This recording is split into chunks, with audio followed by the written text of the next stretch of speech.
Alright. No. And we are live. What the buck is up, everybody? Hello. No.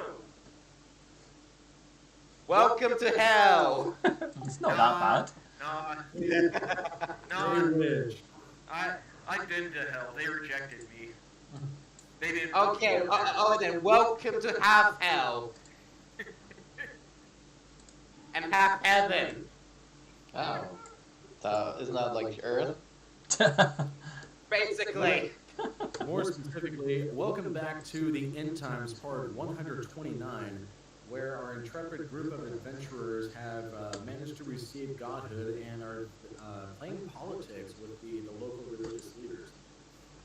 In our last session, there was a meeting that Milk Thistle and Alexandrite attended with counselors. Supposed to be a closed-off meeting, but they discussed the future of Villagetown, and Milk Thistle made a proposal in regards to reconnecting the city and reforming the kingdom.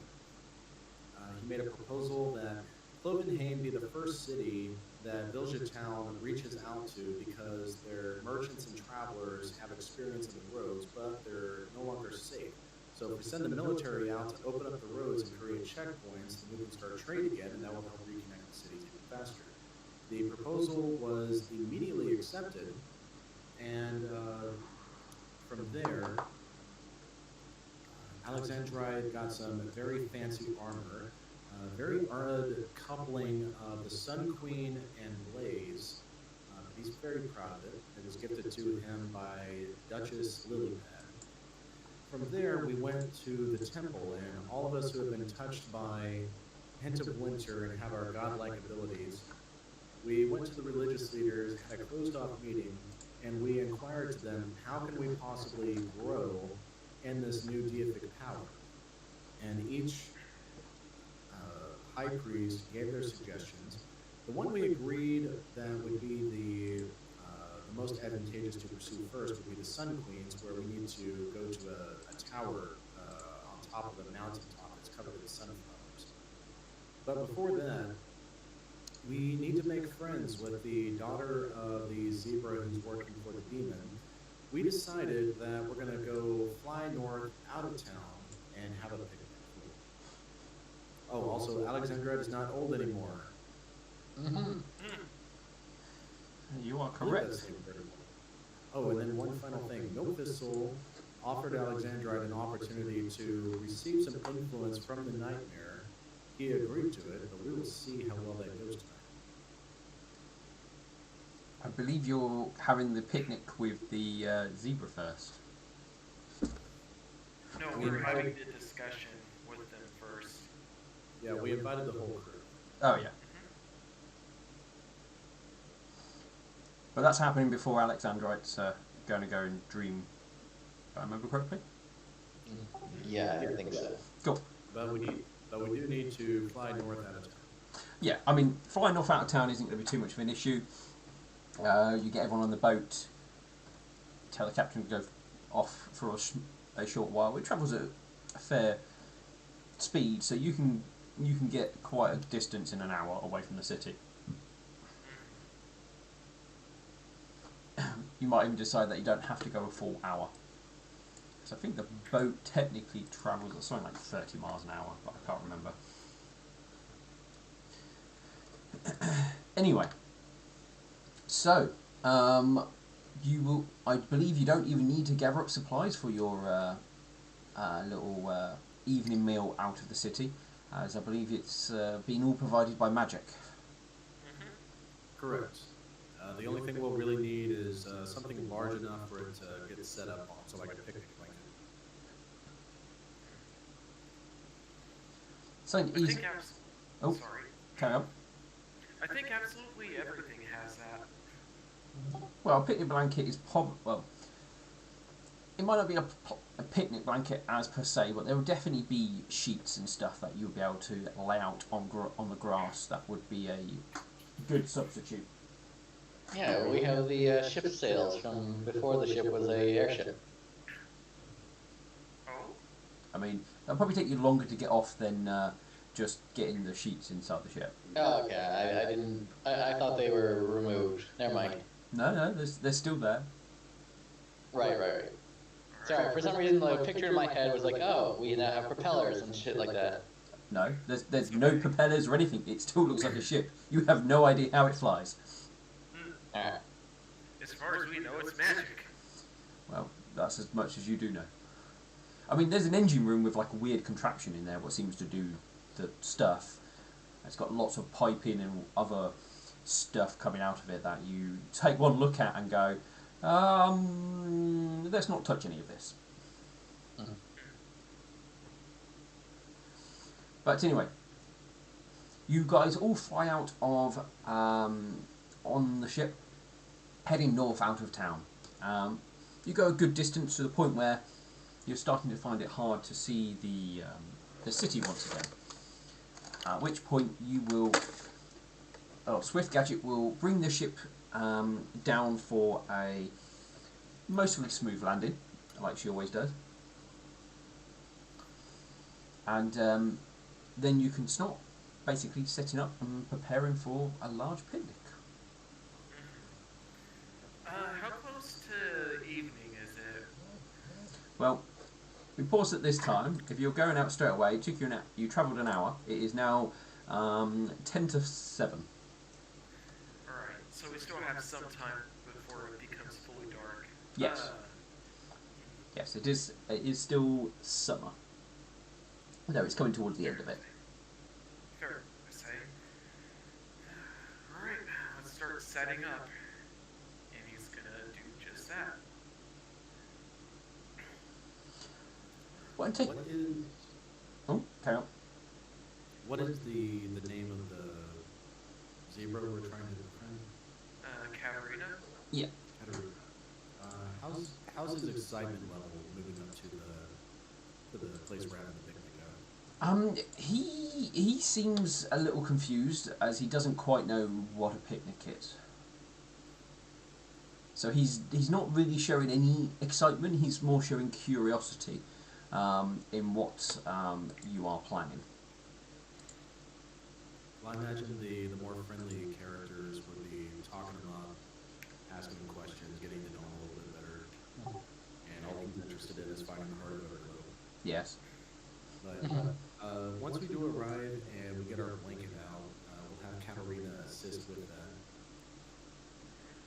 And then once the blanket is nice and spread out flat, Milk Thistle is going to use Mythic Surge,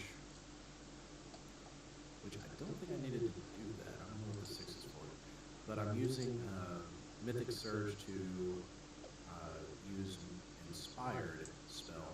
So Okay. I can add a spell to my list.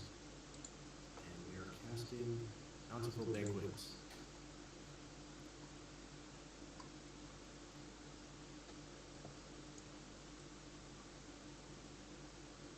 So over the next 10 minutes, everything starts, unfolding and forming into place.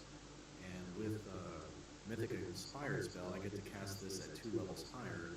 So this will be enough to feed 22 creatures. So there's plenty of food for everyone. Yes, you can stuff yourself silly because there's more than plenty. Yeah, I'm sure the entire ship crew would also be there. Yeah. Oh yeah, most definitely.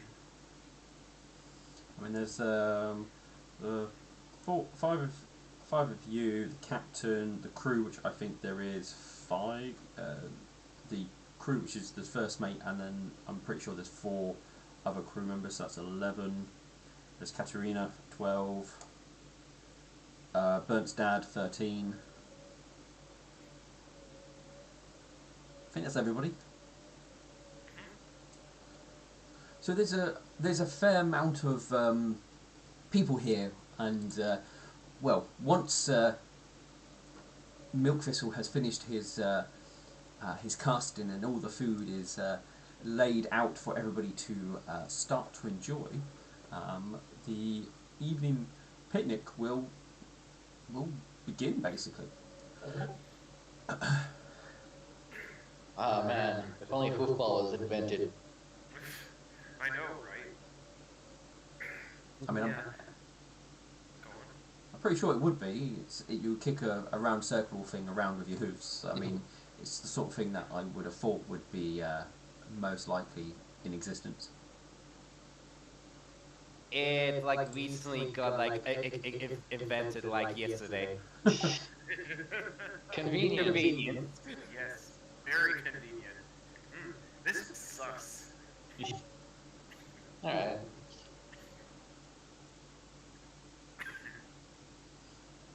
So, as they're eating, Bert is gonna look over to Katerina, and he's gonna say, "So, Katerina, I've noticed that your mind right now is focused on the heart of Everglow, but that's not all you should be. Sometimes you have to take a step back and just enjoy your time with others. You know." He motions to his companions and the crew, and goes, "We wish to get to know you better. Is there anything that you like to do outside of when you're doing your work?" I do not know what you mean. What is work? All that is all there is. He, at this, Bird looks to Alexandra, and his expression softens. He, mind you, Bird isn't wearing his armor right now, or his weapons. He's allowing himself to relax without it, which on his face, it's like an alien sort of thing that he is allowing himself to do. Alexandra will come in and say, "Well, there's also play. Speaking of which, would you like to play some ball?" He looks at curiosity, gives you a curious look. What do you mean, play with ball? Well, here, I'll show you. And Alexandra will toss him a whatever sports ball we have. You throw a ball at him, and it kind of just sort of it hits him and lands on the floor, as he clearly was not knowing what he needed to do with it. Oh. Here, toss it to me and I'll show you. He basically just sort of rolls it over to you and goes, "Here." No, at that, Bird is gonna go, "Oh, no, here, let me show you." He grabs and he's gonna walk up, or he's gonna get up and walk like 15 feet away. And let me see, I need to look up my ranged attack now, just to see. Alright, that would be... You don't have to roll dice to kick a ball. I'm not going to be that mean. Alright. Alright, I'm trying to remember. Okay, so it would be, what, a D20 plus my strength or dexterity. We'll go with strength. Technically, if you're aiming, it's your dexterity, because you're trying to kick the ball. Alright, yeah, in that case, he's gonna go, "Hey, Alexandrite, think fast." As he just tosses it as hard as he can. I mean, if that matches your touch AC, it's at least on target. Let me.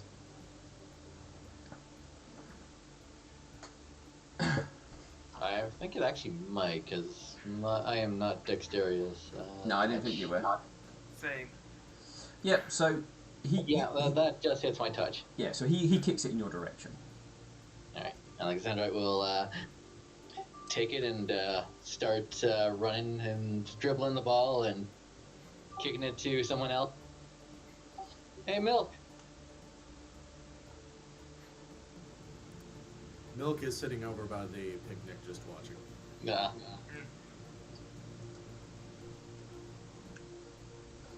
All right. You'll probably have some of the crew who will come and join in with you for games. As Wishful Pen isn't the sporty type, Swift Gadget's currently drinking, and Katerina's watching.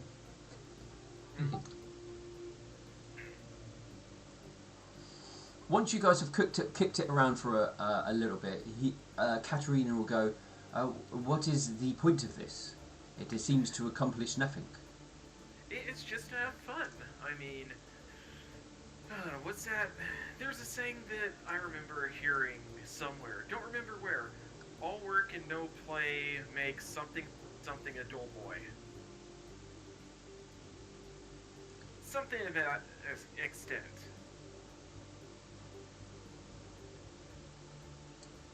No, I'm just like, oh man, the shining exists in this world. I see. I was always travelling. We never did this, as he gestures towards whoever's kicking around the football at the moment. Bird will give a soft nod at that. I know the feeling.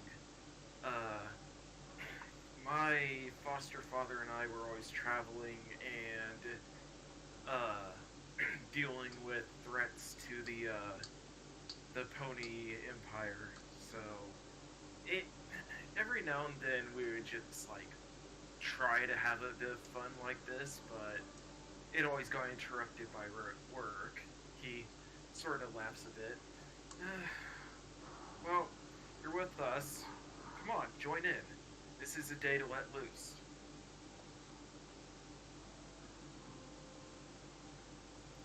I will say, Alexandra, when you look over at Milk Thistle, he does seem to be watching you very intently. Yeah. Wishful Pen is nearby, watching and offering suitable encouragement.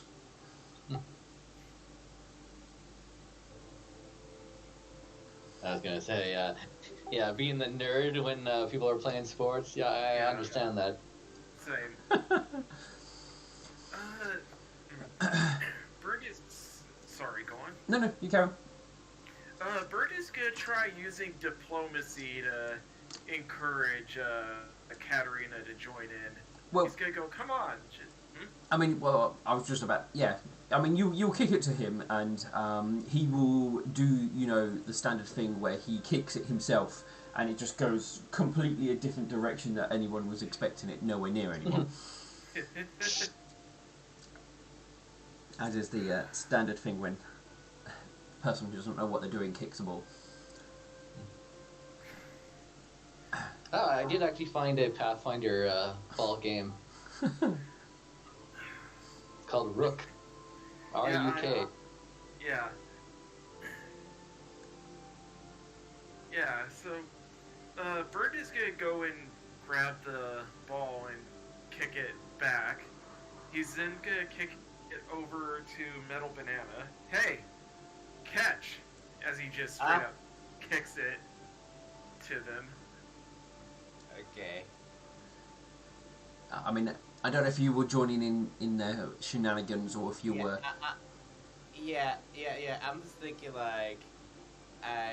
should I roll to see if she, noticed it before it hits her?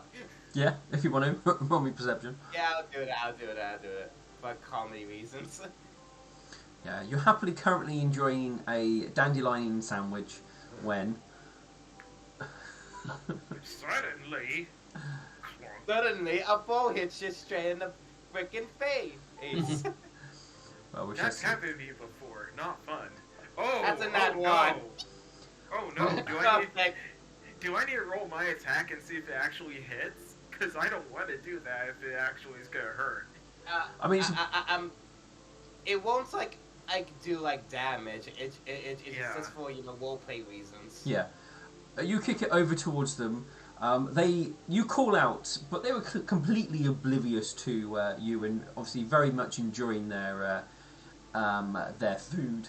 when just as they're about to take a bite out of their sandwich, whack!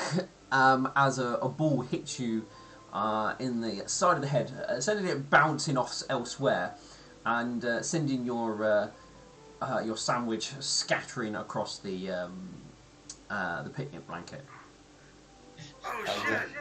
Alexander looks at it, ooh, and then kind of laughs. Yeah, no, like- Bird is just like he watches this happen, and he just sort of like he recoils and is just cringing. He's like, oh. I just like imagine and I just like tip like five crew members like in like dominoes like ooh. I mean, everyone, they will all definitely be pointing at Burn. Sorry, wasn't like I meant to hit you in the face. I told you to watch out.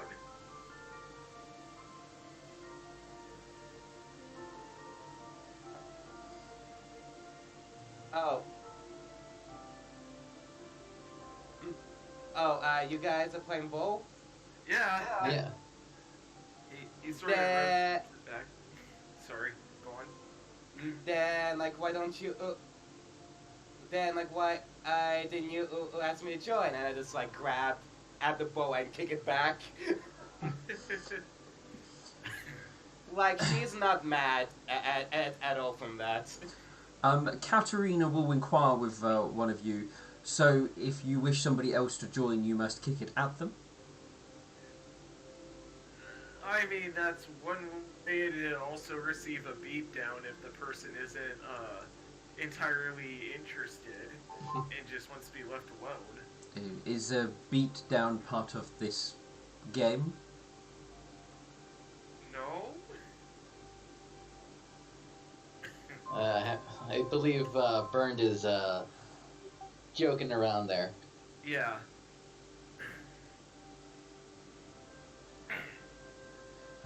My mother always says not to joke around. One should speak seriously about matters. Yeah, that's true. To a certain extent. A lot of the time, if you're just with friends and there's nothing really going on, you can always joke around with them. He sort of gives a bit of a shrug. I mean, you're amongst friends here, and we wish to help you see that there's more to life than simply working. I have never had friends before. What does Well, friends mean? Sorry. What do friends Well, do? Okay. Carry on. well, we have a cleric here of the goddess of friendship.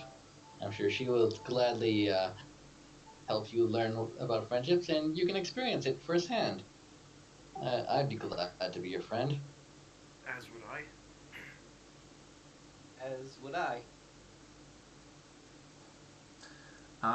Almost as if like Wishful Pen's ears were burning, she magically appears as the important things of as of she was clearly talked about, and with a suitable book in hoof. He goes, "Oh yes, there are many things on the subject, and you can make friends in all different sort of ways. But the best way is normally talking and learning about each other to make friends,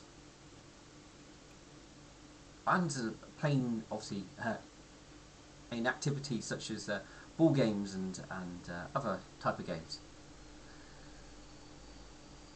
But you should tell us more about yourself, Katerina, so we can get to know you better, and we can share stuff about ourselves. Why don't you tell us a story of when you were traveling or something, like a fun story, a fun story or a funny one or something like that.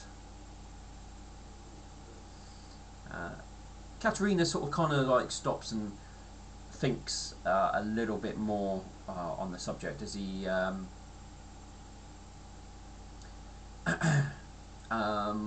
as he tries to obviously figure something that may suit that type of story.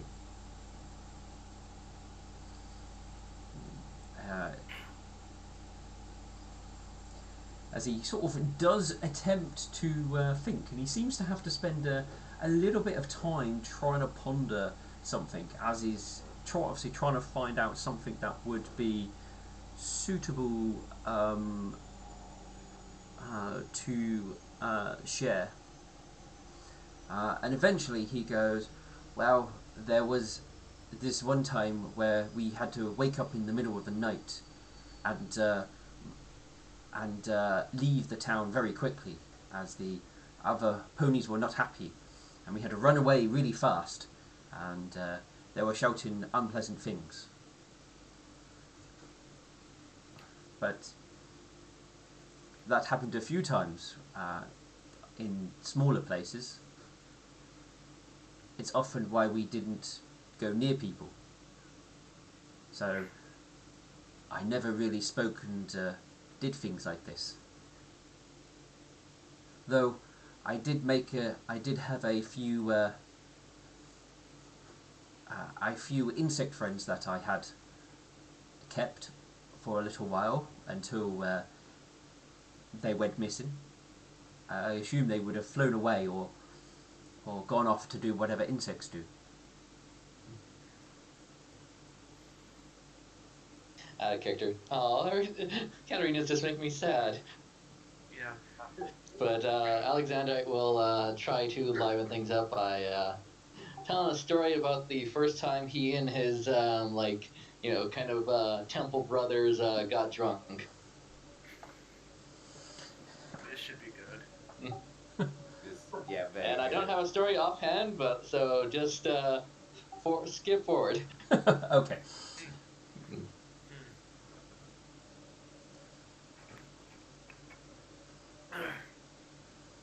Bird will he'll sit down next to Cameron and he'll say, I have several different kinds of stories. Which would you rather hear? Something that is about my past, or something involving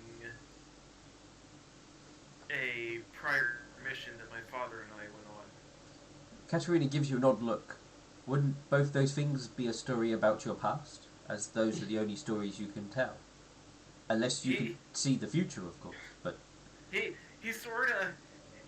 stops, blinks for a moment, and goes to raise a hoof, but then he's like, "You're totally right." Wow. But yeah, I have several stories. Which would you like to hear? I do not know which ones would be worthy of hearing. Do you have any stories about the stone? Not the stone per se. However, there was one many years ago. I think I was about. He sort of blinks a bit. I was like 14. My father and I had been investigating a strange carnival that appeared by our character. Let me go to the player map now, because I don't know the names of the cities offhand. Alright,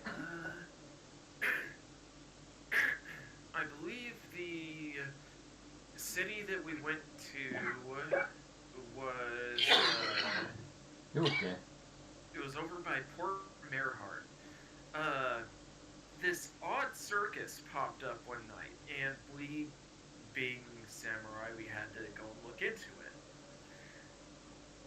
And we get there, find the place is totally deserted. He says with his four hooves spread out a bit, and as we were walking around and looking through the distractions and whatnot, seeing if we could figure out what was going on, I ended up taking a wrong turn someplace and found myself face to face with some sort of I don't recall what it looked like, but it was like it was some sort of monster. Almost looked like it was absorbing other ponies within it, and me having gotten split up from my father over there, I had to deal with it. I managed to save the pony that was being absorbed. Turns out the entire carnival was actually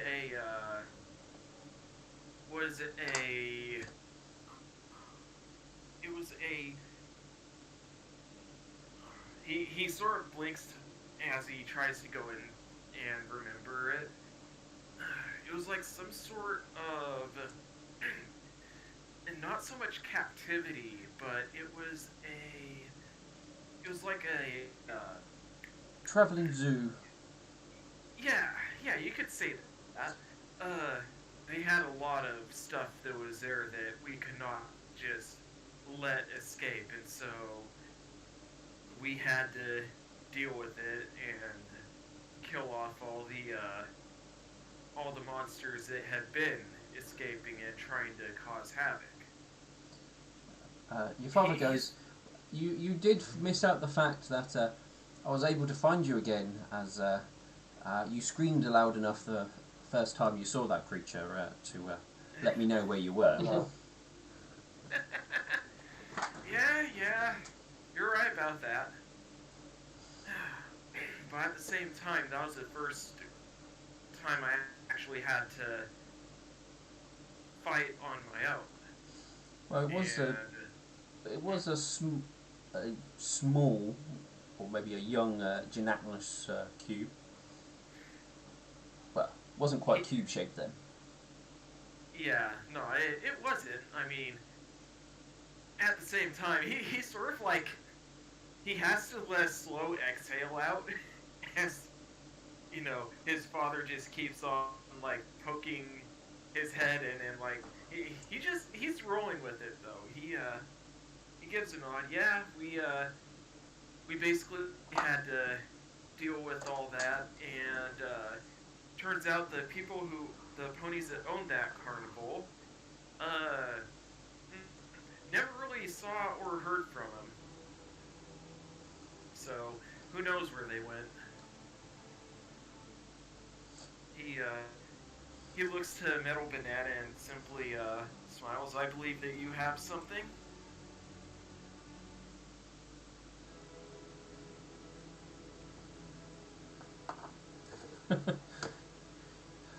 Wishful Pen will go, oh yes, Metal Banana, do tell us something about yourself. We've not heard too much.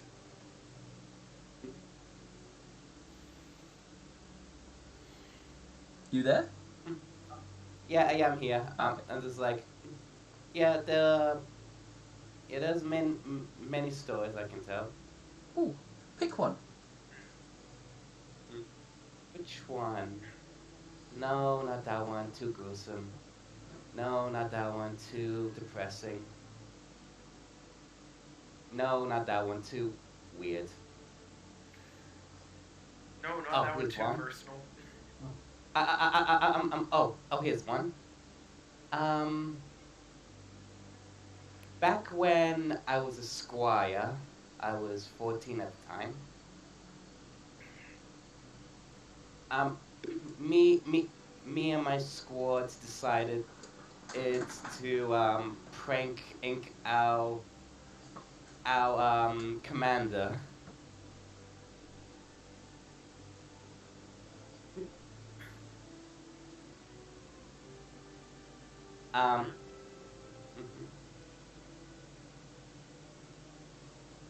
Because of him being way too harsh with us for training, so we thought we might get some payback.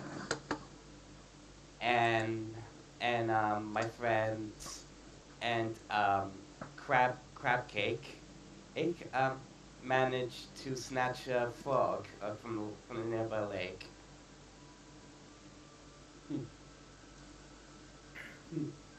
We I, You okay over there? Alexandra gives Banana the heimlich maneuver. that was not in character, by the way. I guess that much. Okay. So I just have Corona. It's fine. Ooh. Okay.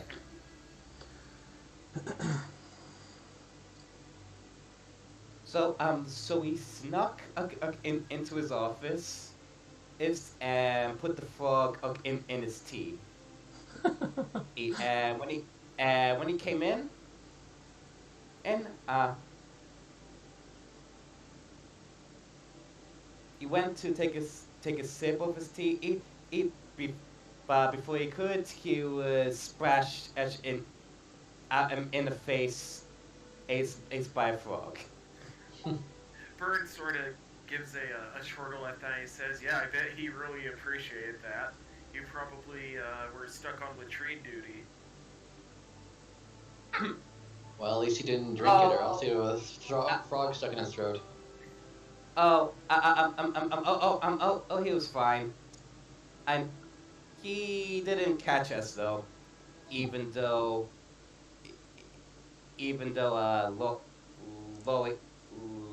Lollipop jumped out the window to get away from him. How high up was his office? Not that high, one story. Ah.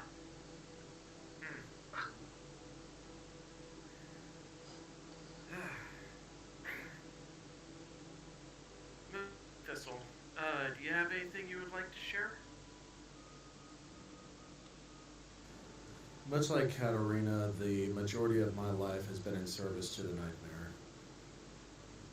I didn't have an opportunity to have much of a childhood, so even my youngest memories are hard to remember. Although I do recall meeting a bandit on my way to meet Alexandrite and Nightshine for the first time. He jumped out of the woods with a dog on a leash, threatened to kill me if I didn't turn over my belongings and my gold. Profane chains ripped out of the ground, stabbed into the dog, and ripped its spine out of its column before it collapsed. The look on the pony's face was quite amusing. Not quite the pleasant of stories. Goes So, wishful pet.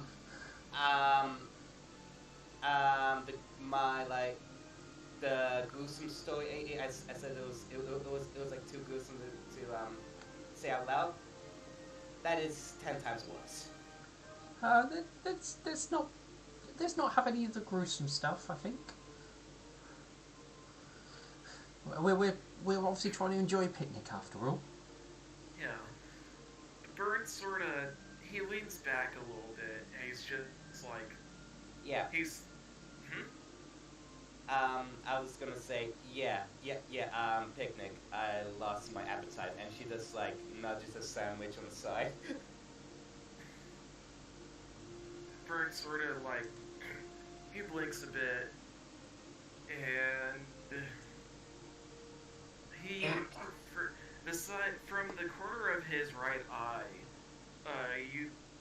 those of you that are looking at him can see him briefly glance at his dad before he looks back ahead. He goes, there was one time where I had been really worried for my father. It was after a hard fight. During that, he was struck by a poison dagger. Me, being the 12-year-old kid that I was, I ended up doing the foolish thing, and while he was resting, I went off to try and find some herbs to cure the poison. walked right into not a bandit's trap, but they weren't really expecting me to be there. It turns out that the herbs were within that area, and me being inexperienced, I ended up doing the thing that I thought was smart at the time. I grabbed the herbs, tore them out, and ran. Turns out I didn't need the herbs because once he woke up and realized I was missing, turns out he was in much better health than I thought he was. He went looking for me and found me tripped and getting the ever-living stuffing beaten out of me. And he saw the herbs in my saddlebag and realized what I was trying to do. Sent that group of raiders or bandits or whatever they were. It's been so many years. He sent them running after he broke their weapons and kicked them hard on their flanks. Bird sort of looks down at the grass for a brief moment. I remember getting scolded, my own flank beat, and then being forced to, or not being forced, but having to do chores for like the rest of that month. Extraneous chores as well, not just, oh, you gotta get the water from the well and take it up to the hut. No, it was like, I can't even begin to remember what they were. Well, you learn. Be glad you didn't live in a temple. Those are the worst chores. Well, you learnt your lesson at least, Bernd. You wouldn't go running off into foolish things again. Hey, No matter. I was worried about you. I was worried about you. I know you were, Okay. but doesn't mean you can go.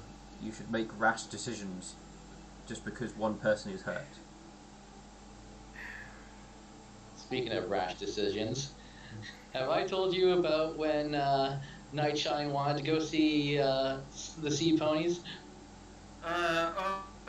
Bird sort of just puts a hoof on his forehead, and he goes, "Yeah, I remember that." Idiot decided, "Hey, there are sea ponies in this riverbed. I can swim and talk to them." And jumped right into a dam. I had to jump in after him to pull him out of that water. Yeah, and I had to pull both of you up. Wait, More specifically, he had hoped that he would get rescued by a sea pony, and that would be his opportunity to speak to him. how close was he to the dam when he jumped in? Right next to it.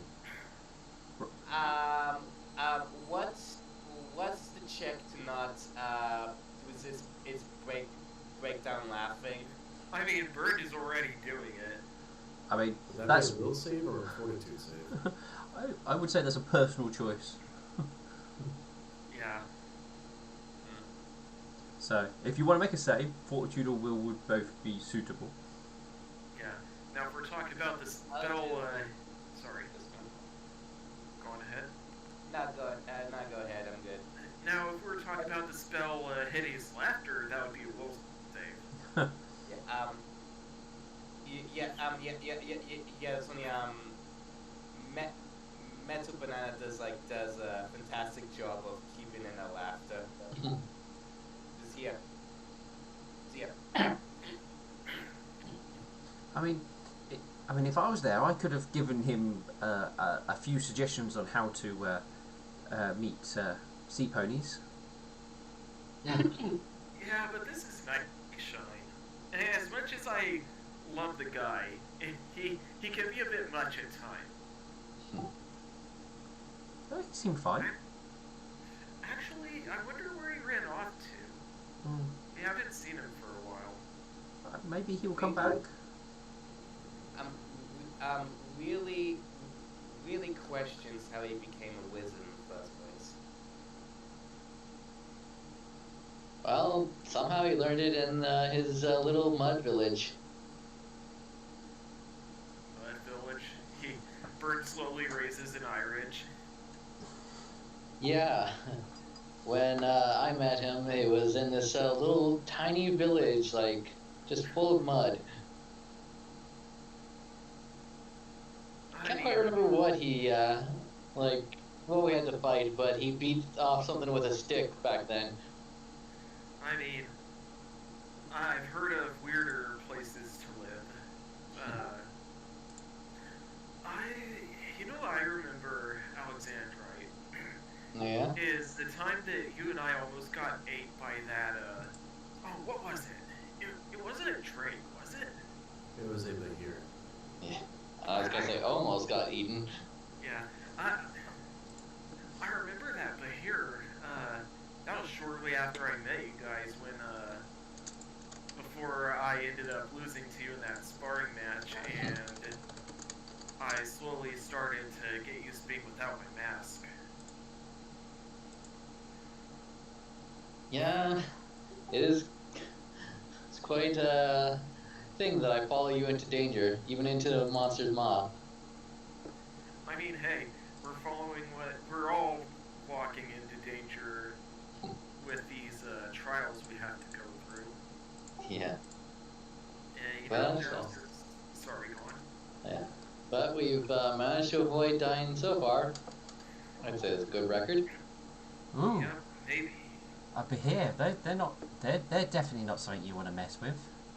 Oh yeah, no, it was back near Galloping Dam. We went into the desert to, what was it? It was to clear out an outpost, wasn't it? It was to clear out the quarry, if you recall. That's how we're getting fresh down now. Yeah, it's been a while, so yeah, we went out there to clear out the quarry, and a Bahir just decided to join into the fray. Me, being the moron I was at the time, thought, oh hey, I can take it on. No, he just goes straight faced, blank faced, no. Well, I remember when I helped you guys travel across the desert, and we found those strange pillars in the sand, and then those, I don't know what they were. They were like some strange twisted ponies. I mean, I don't really remember much after that, but yeah, that wasn't fun. There's definitely some nasty things out there. Yeah. I think that was the closest I ever came to death. I think I did die. She then suddenly remembers.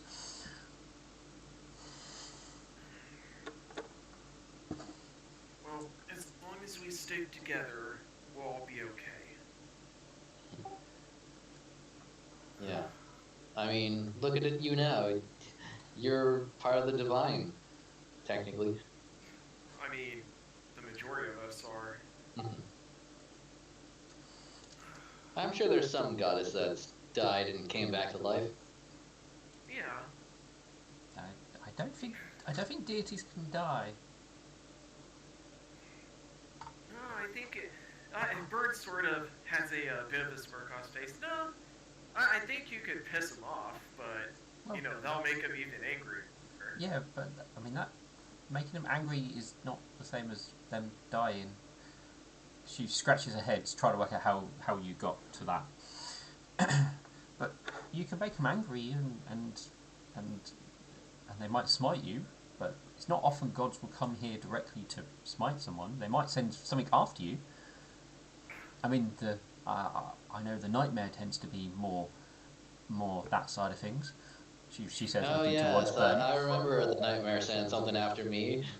Looked to Milk Thistle. Milk Thistle smiles slightly. It was merely a messenger to remind you in lightning not to travel too far away. Though if we didn't travel, we wouldn't have gotten the airship that we now travel on. We would have, but it would have been more safe and secure if we had gone together.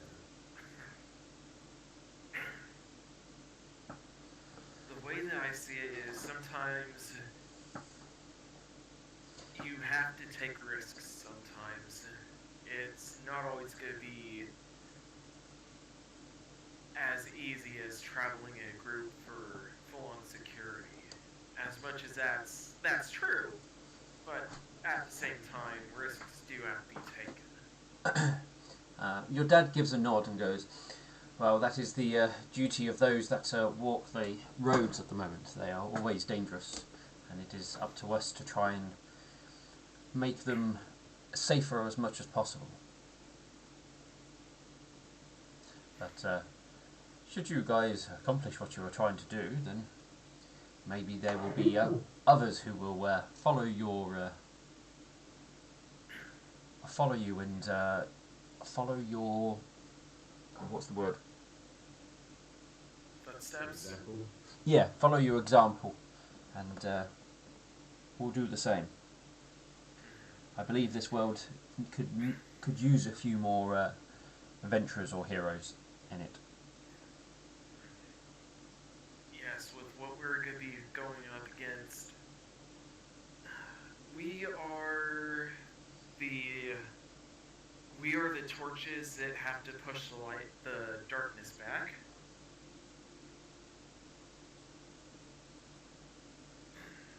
I believe that's how the saying goes.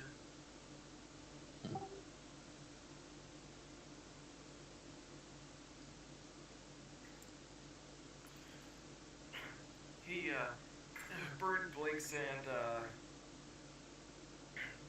looks to, Katarina and Metal Banana and says, so, the others already know this story, but do you wish to know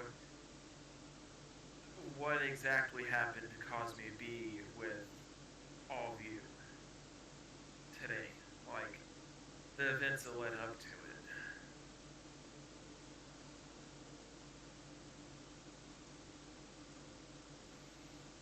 I think having more information about our situation will be very helpful. Alright. Oh, yes, that's very true. Metal Banana doesn't really know the full story of what's happening. Yes. So you see, years ago, back when I was still a newborn, or an infant, it's one of those things that keeps being confusing as to which was which at times. I believe you were 5 or 6. Alright. Well, back when I was like 5 or 6, my birth parents and I were moving from Briston Lux to Galloping Dam. And we got attacked by a ruminant known as B4. My parents had a book that was important to to our current foe, and he sent this ruminant out to retrieve it. Not only did the ruminant retrieve it, but he attacked my birth parents, killing them, and he ended up trying to kill me, but he missed all the vital spots. Any motions to the scars on the left side of his face that are all like serrated slashes across the left side in like a diagonal pattern. And he failed on killing me because my father, as he motioned to swift victory, ended up arriving in the nick of time and managed to drive him back and made it to where he ran off. You're still lucky I had a spare healing potion. He rolls his eyes a bit. Yeah, I know. And I'm very grateful for it. He takes a moment and closes his eyes before he takes a deep breath and continues. After I was saved, my foster father took me under his wing, just, well, hypothetical wing, more or less. Hoof. And, yeah, hoof. And he trained me in the ways of the samurai. God, English is so hard today. Don't get me wrong, there were times where he tried to leave me with other ponies because he was worried that he wouldn't be a good father. And every single time I'd find my way back to him. I know. I wasn't able to escape him. I'm sure. I'm sure I'm sure he'll still be able to track me down if I manage to disappear off this plane. Yeah, I probably would. And I'd never, I would never let you get away from me because you're family. Okay. Okay. Right to like next to Burn Fizzle. Harry Potter's backstory.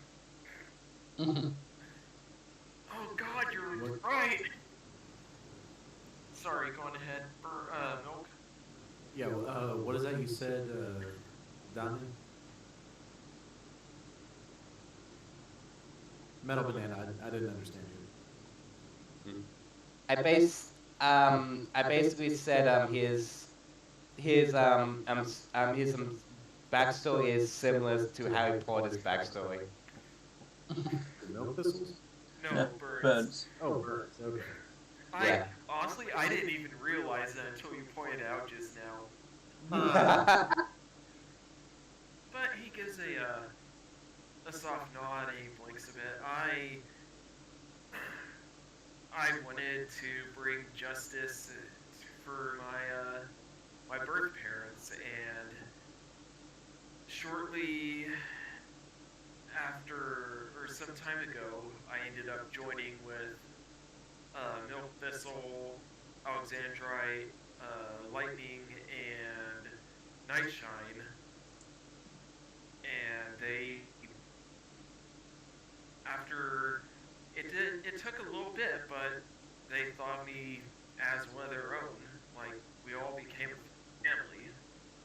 I mean, he sort of blinks a bit as he holds up both his hooves, and he goes, on one hoof, if I had stayed behind with any of the ponies that were interested in being a foster family, I would have had a more comfortable life. I would have been out here dealing with the chaotic forces that we're going up against. But on the other hoof, I wouldn't have met all of you.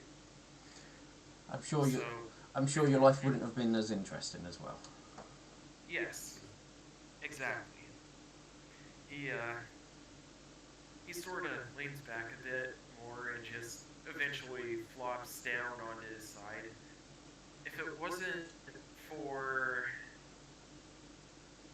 every single one of you, I don't think I would have become the stallion I am today. It's, you all have taught me various things, and you've been helping me to grow. And when we finally got B4, when we had him, you guys did not leave me to deal with it on my own.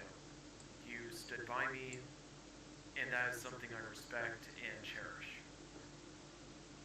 And there's a brief moment where his eyes briefly widen, only to clench shut tightly. And the day that he was on the chopping block, right before his end, he told me that he wasn't the only one. That's something that I need to look into once we're all done with this, with our current objectives, and once things have settled down a bit. Because if there's more of him out there, I need to find him and find some way to make it to where they will be of better help to us than the enemy.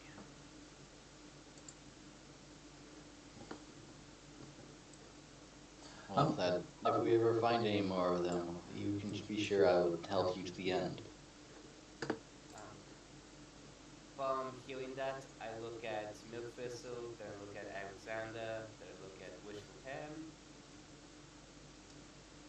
then I look back at Burns. You're, um, you, you and your group have a lot of history together. Yeah, they actually taught me that I do not need to hide behind what was once my mask to be accepted. And I'm sure that if you were to stick with us, you would understand the lessons that they teach as well. He sits up and it's very he's having trouble with you. Metal Banana is able to obviously tell that Bird isn't used to being this open. He's kind of like deep down. It's almost like he's trying to keep himself stoic, but he's forcing himself not to worry about. Burns, please roll sense motive. All right, one moment. Let me get my sheet up. I'm just like, it feels like today is just not being of help with me at times. Yeah. Not being a coherent day. I get Yeah. it. Oh boy. Oh God. Oh, shit. That would be a no then. All I can say that as the words you say you used to hide behind a mask. All you see is this Metal Banana rise rise an eyebrow, and that's about it. Actually, now that I think about it, his backstory is more of a mixture between Harry Potter and Phantom of the Opera. That like freaking sucks. You would have gained some insight to Yeah, it happened. It's fine. Metal Banana's personality. It's fine. As you guys have been obviously sitting, chatting, eating the food, you would have all noticed that Katerina is listening to you all, but hasn't touched any of the food. Is there a reason why you're not eating? I do not need to. Haven't eaten for many years now. That's not healthy. Well. Bird is gonna reach over and grab a sandwich and just calmly eat as well. Well, I don't need to eat either, technically. He holds up his ring of sustenance, but it's still good.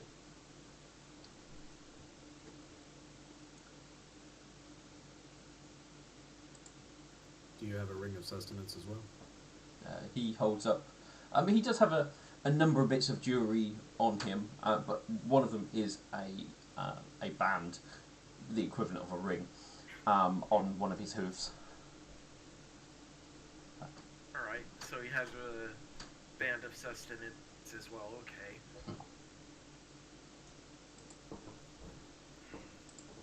But yeah, Bird looks to Katerina and extends if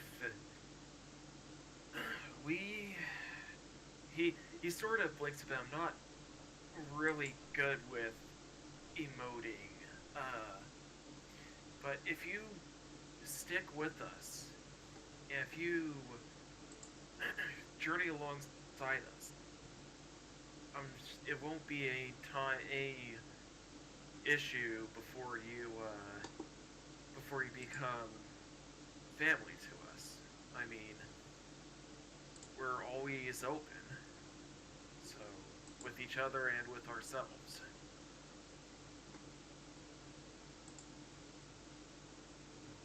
Yes, and there's more to survival than, or there's more to living than just survival.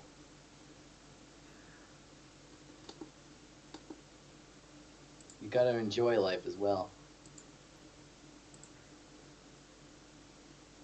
Even even when I was in training, part of training was as just to enjoy your time off when you're not on duty.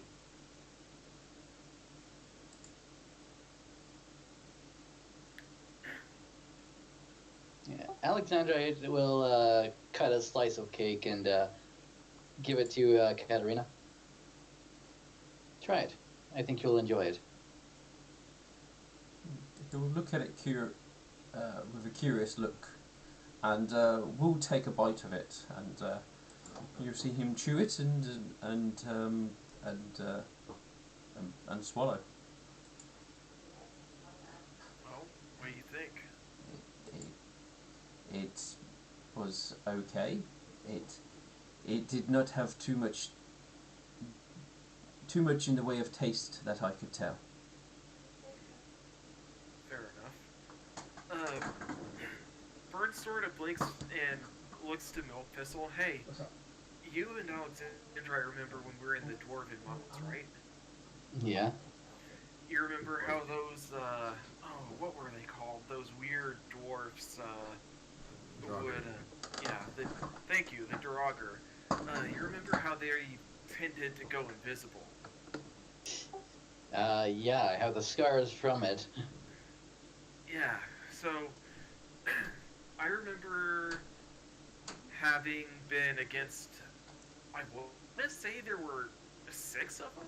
He blinks as he tries to remember. I'm pretty sure it was 6 of them. And they were waiting for me to move and to try and strike at the air. What they weren't expecting, though, is when I actually managed to catch on to what they were doing, and, well, they were ground beef.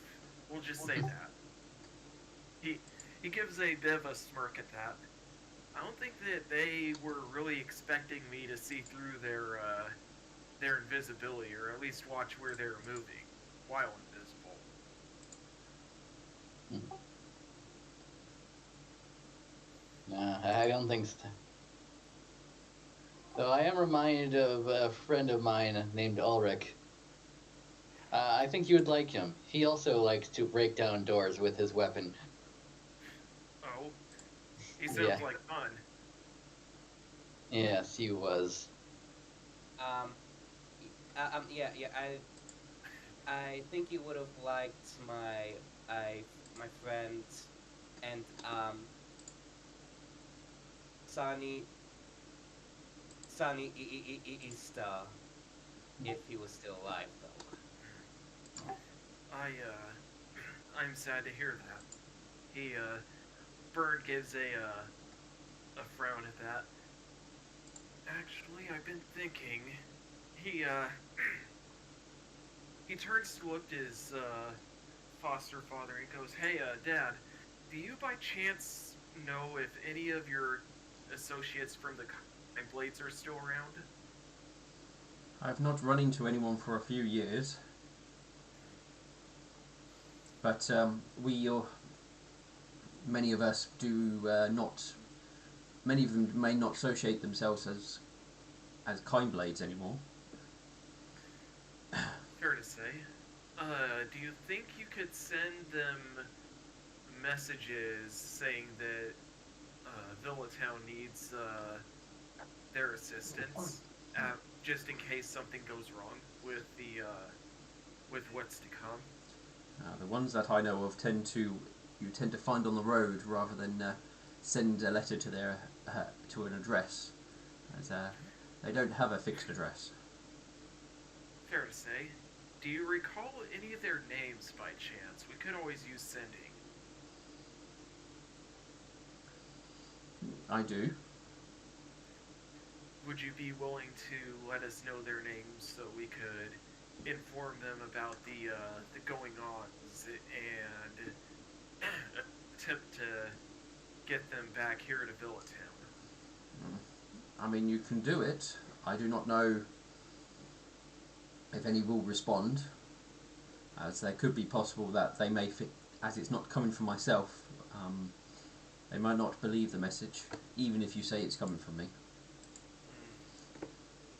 Some may have made enemies in the time, and I mean, somebody saying, "Oh, I know this person. They need your help. Come here."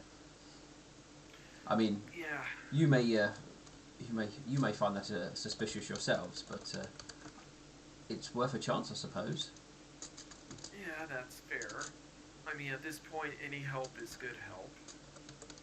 That reminds me, I should try to find my paladin brothers. At that, Alexandrite, since we have operations tomorrow, I was thinking we form it into a joint up between our two groups. Would you be alright with that?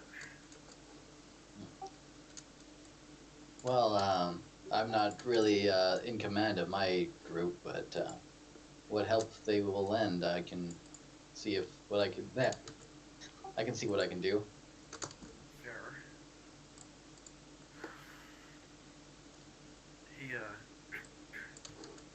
He smiles to Katerina and he goes a little bit quiet as he starts thinking, just getting lost in thought.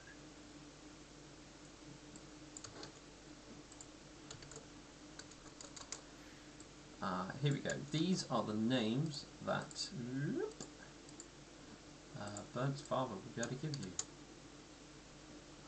Make sure I'm saying this in common. There we go.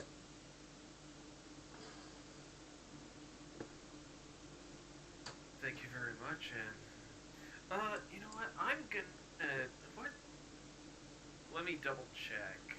I think I have some skills. Let's see. I'm gonna try rolling knowledge local to see if I could recall any of these. I mean, you don't have to. You would have met at least Mystic Sunset and Master Wing. Master Wing was a Pegasus Ranger that you guys met one time in Yashang. They tend to be more over in the Griffin Lands. Mystic Sunset, believe it or not, is a sorcerer. And I believe you last met them in a... It wasn't Luminance's library, but it was another library somewhere else as they were doing research. Or they were looking into something. Yeah, it more than likely was like before he joined up with the party. No, you would have met some of them. Oh yeah, way before you guys joined each other. But when you would have met them as you were travelling with your father. Ah. Alright. Well, I suppose now we have some ponies to contact and try to gain assistance.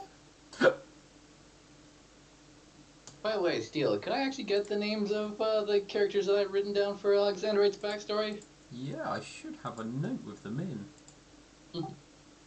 Yeah, this is out of character. I've forgotten their names. Didn't you I write remember them Commander down Whitecloak.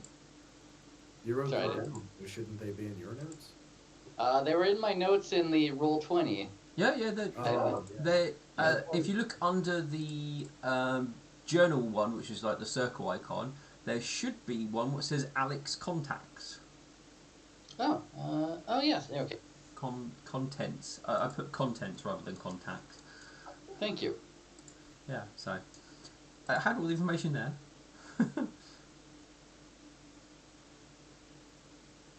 Excellent.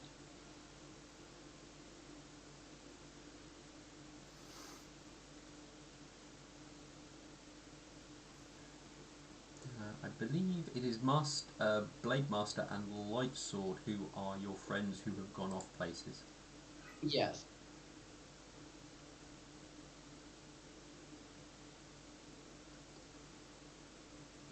No, I haven't got my GM notes on there.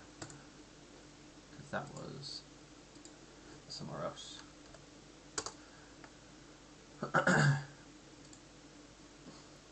I mean, For the most part, everyone else is having a laugh, sort of joking around. The crew will share a few stories about, obviously, some of the sort of things they've got up to on the sea, and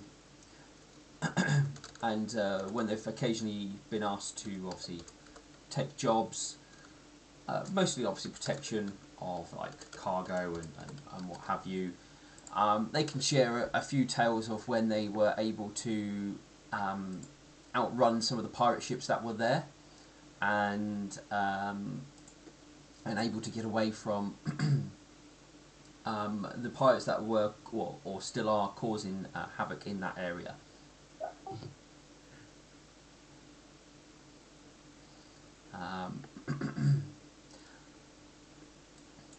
What else? For the most part, Catherine will probably mostly be listening to everybody else. They don't try any additional food unless you guys sort of go, oh, try some more. If you encourage him to eat something, he will try it. But each time he does, he does indicate it doesn't really taste of much to him. Fair enough.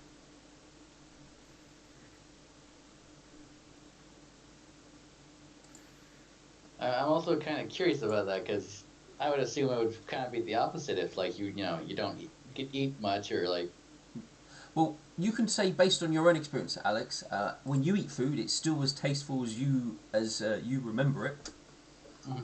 So you've not lost any sense of taste when it comes to what you eat. Yeah. I think he doesn't really. I think he doesn't have not a sense of taste, but what's the thing I'm looking for? Don't know. It's right there on the tip of my tongue, but I can't think of it.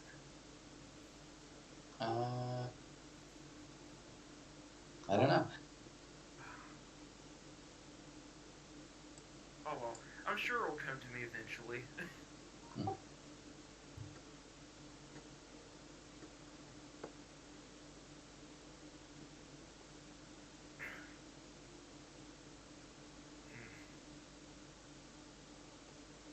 So, Alexandrite, what Yeah. is... Burn sort of has this playful grin on his face. What is the most embarrassing thing that you've ever done? Well, to be honest, there was this one time where Lightning needed to smuggle me out of a city, and to do that, she dressed me up as a girl and called me Alexandra. Bird has this shit-eating grin on his face. I had the feeling it was something like that. I don't know, I just had this feeling. I believe we still actually have the dress somewhere. I believe Lightning has it. As he says that, Bird just, he starts to laugh, but he's just like, he has to bite down on his tongue just to keep from laughing. Milk Thistle. How about you? An embarrassing moment? Mm-hmm. Let's see. Yes, I have one. After I had received the calling from the nightmare, I took a very long journey from Clovenheim to Villagertown to reach the temple. In my urgency, I walked for many days without sleep. I was exhausted, and I was also quite hungry, as I didn't have the power to create my own food at the time.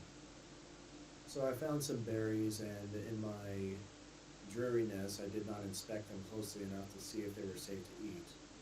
They were toxic, not deadly, but one of the side effects is they make you incredibly flatulent. So when I finally presented myself to High Priest Midnight Vision, I lowered my head to them, and there was a loud rumbling from my guts that echoed off the walls. And it actually caused every single servant in there to slowly turn their heads. And Bird as is I, and as with that vision, my priest was completing the ceremony of welcoming me there. I had to excuse myself.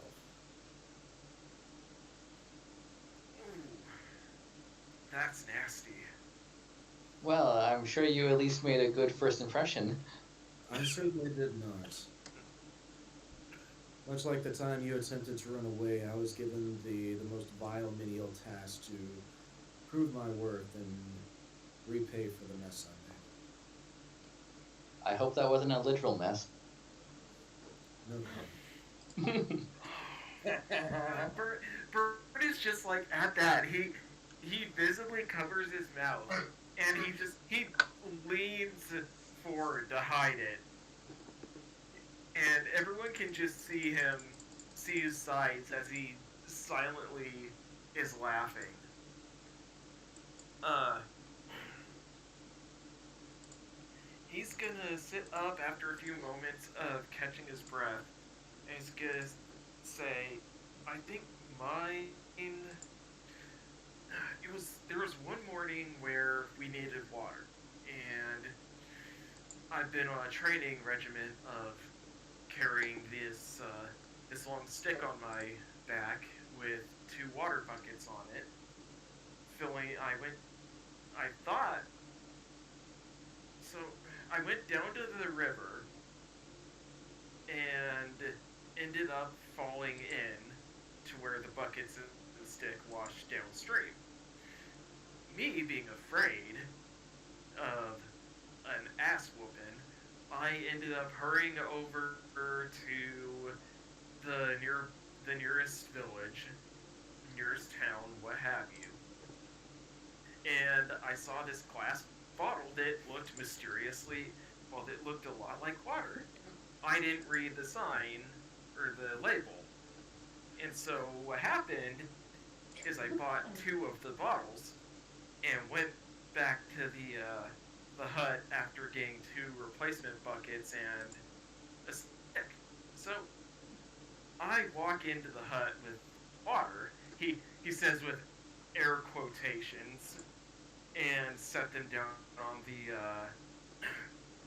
the table.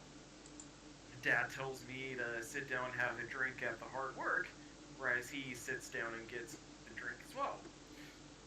Long story short, it was alcohol. Oh. I had bought alcohol without realizing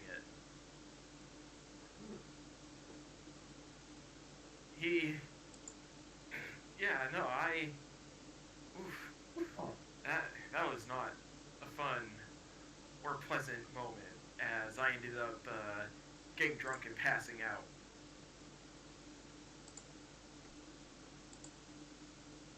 Still surprised they sold it to a cult like that.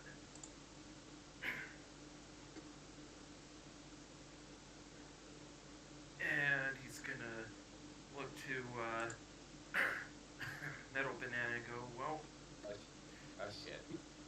mm-hmm. What about you? What is your most embarrassing moment?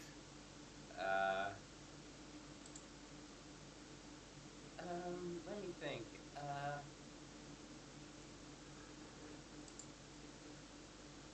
Oh. Oh, here's one. Okay. So, in my first party, before I met you guys, um, I was as the navigator because I was the only one that can that can read a map. App. Um, um, Sunny Sunny couldn't because he thought maps are just pretty pictures.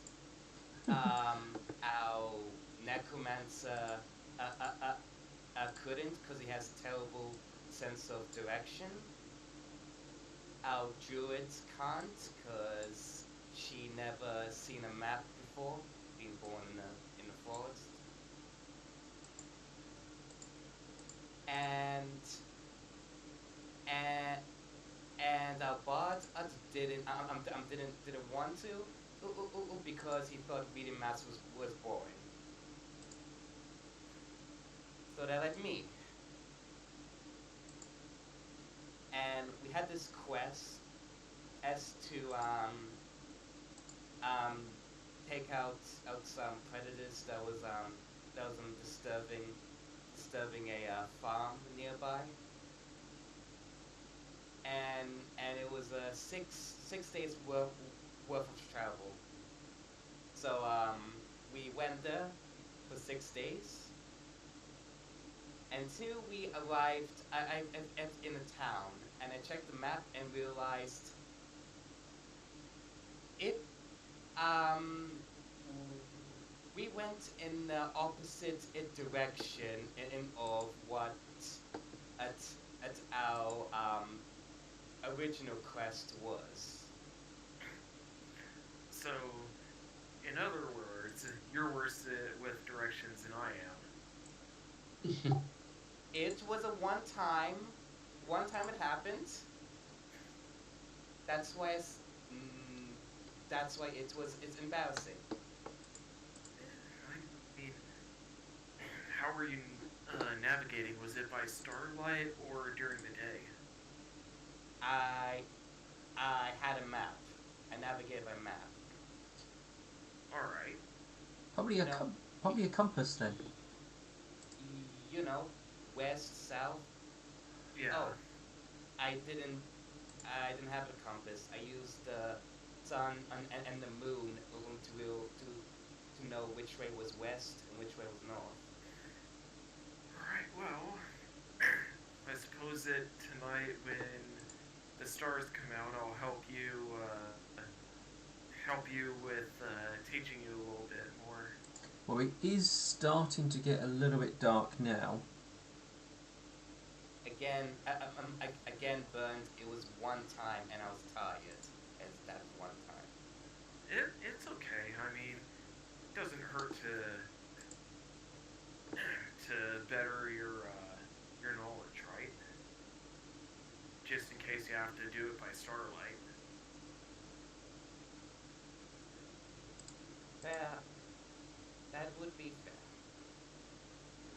I haven't navigated by starlight yet, so that's something I would need to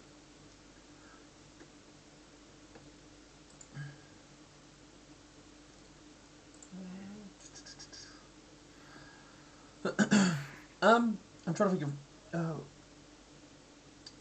Wiffle Pen tells you an embarrassing time where she forgot to return a book, and it was overdue, and she was too scared to bring it back, and so it even got even more overdue, and then eventually the library sent a letter asking asking to take the book back, and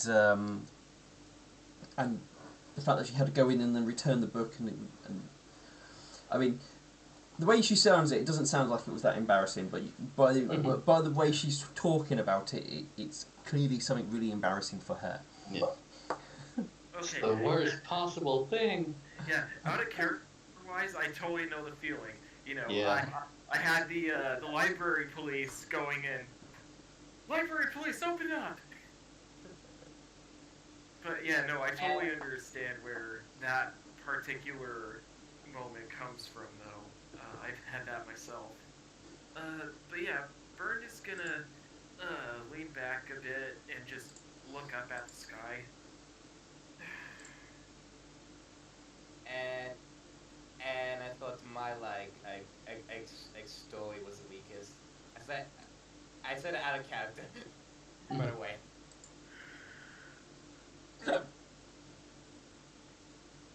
Out of character, I've changed schools, not because of a overdue book, but that was like, as a kid, that was like the thing that I feared most and why I changed schools. Like, Right, you had an overdue book, so you actually changed schools, so you didn't have to return it. yeah.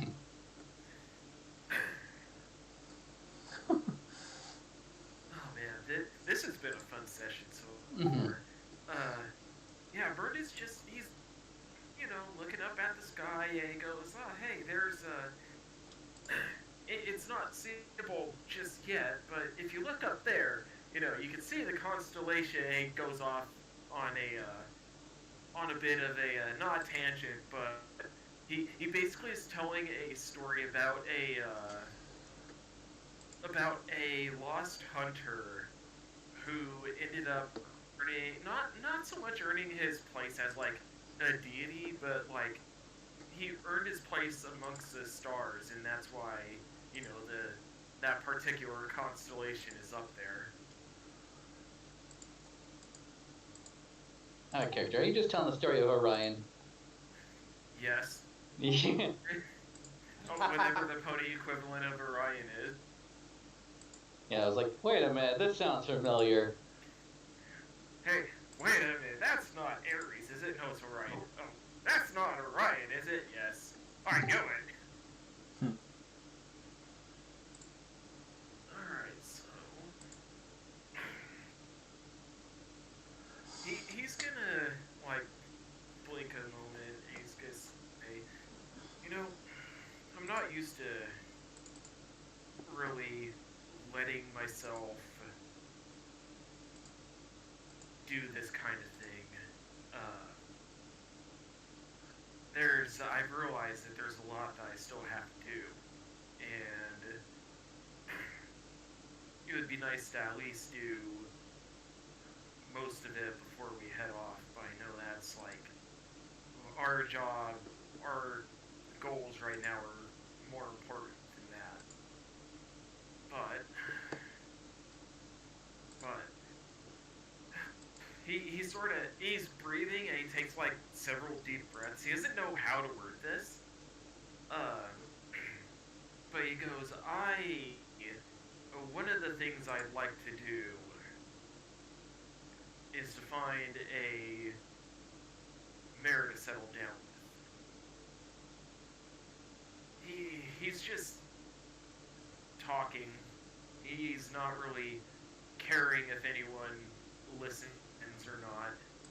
Well, there's nothing wrong with that, Bern. Everybody wants to find that special sun pony they can be with. I'm sure. Yeah. I'm sure there likely will be somebody you can find. I mean, obviously travelling at the moment make that a little bit difficult, but it doesn't mean that when all this is over, you can't find somebody. He he gives a nod and he sort of looks to Wishful for a moment. You know, I've actually been kind of thinking about that as well. I know looks don't really matter in the end, but he sort of motions to his scars. Wouldn't these scare other ponies away normally? I mean, Uh, I mean, some might. I mean, there might be others that obviously will see you more than just what is on the outside. But I mean, perhaps when all this is over, you can ask the temple to regenerate you and repair the damage. I mean, if we succeed, we would have stopped a demon from destroying everything. I'm sure you can ask for that. This is true. You were about to Yeah. say something, Metal? yeah, yeah, yeah, yeah, yeah. As soon as you say, would these scare ponies away? And Metal would say, hey, oh yes, definitely. Most of them would. Probably, I'm coming from a man that says covered in scars like a freaking blanket. So she's just being like totally sarcastic, huh? No. She is like telling the truth because she like experienced that. Yeah, Metal Banana is really scarred, so she seems to be talking from a point of experience, basically. her own Yeah. personal experience. Yeah, I mean, that's fair and all. He sort of rubs his scars a bit. He goes, well, I could get it repaired, yes. I mean, my entire thing about that is, like, aren't the scars showing the past battles and memories from them? I remember hearing that there's a piece when you're at war. Mostly, I think that came from the same bard that I met years and years ago.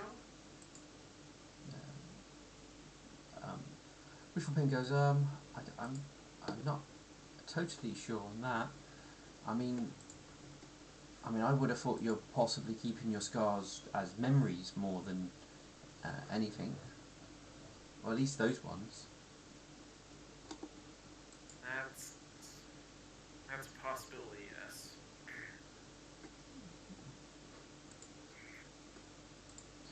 You know, I'm thankful I happened across all of you when I did. Well, see what happens, and hey, I mean, you're definitely probably going to get. We're definitely going to get a lot more attention from everybody. So maybe you'll find somebody who will like you for you.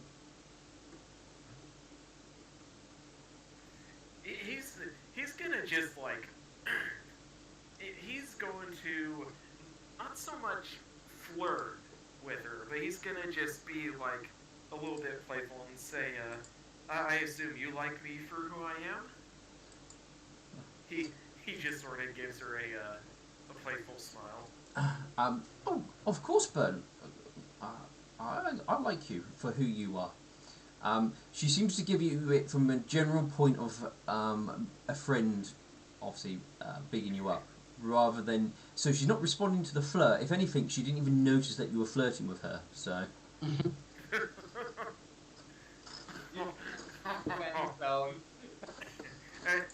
Our character, oh man, she's just so adorable with the obliviousness. Is that her flaw? Is that her flaw that she's oblivious? One of a few flaws, yes. Gosh, this is so adorable. Oh god. It's high school over again. Agreed.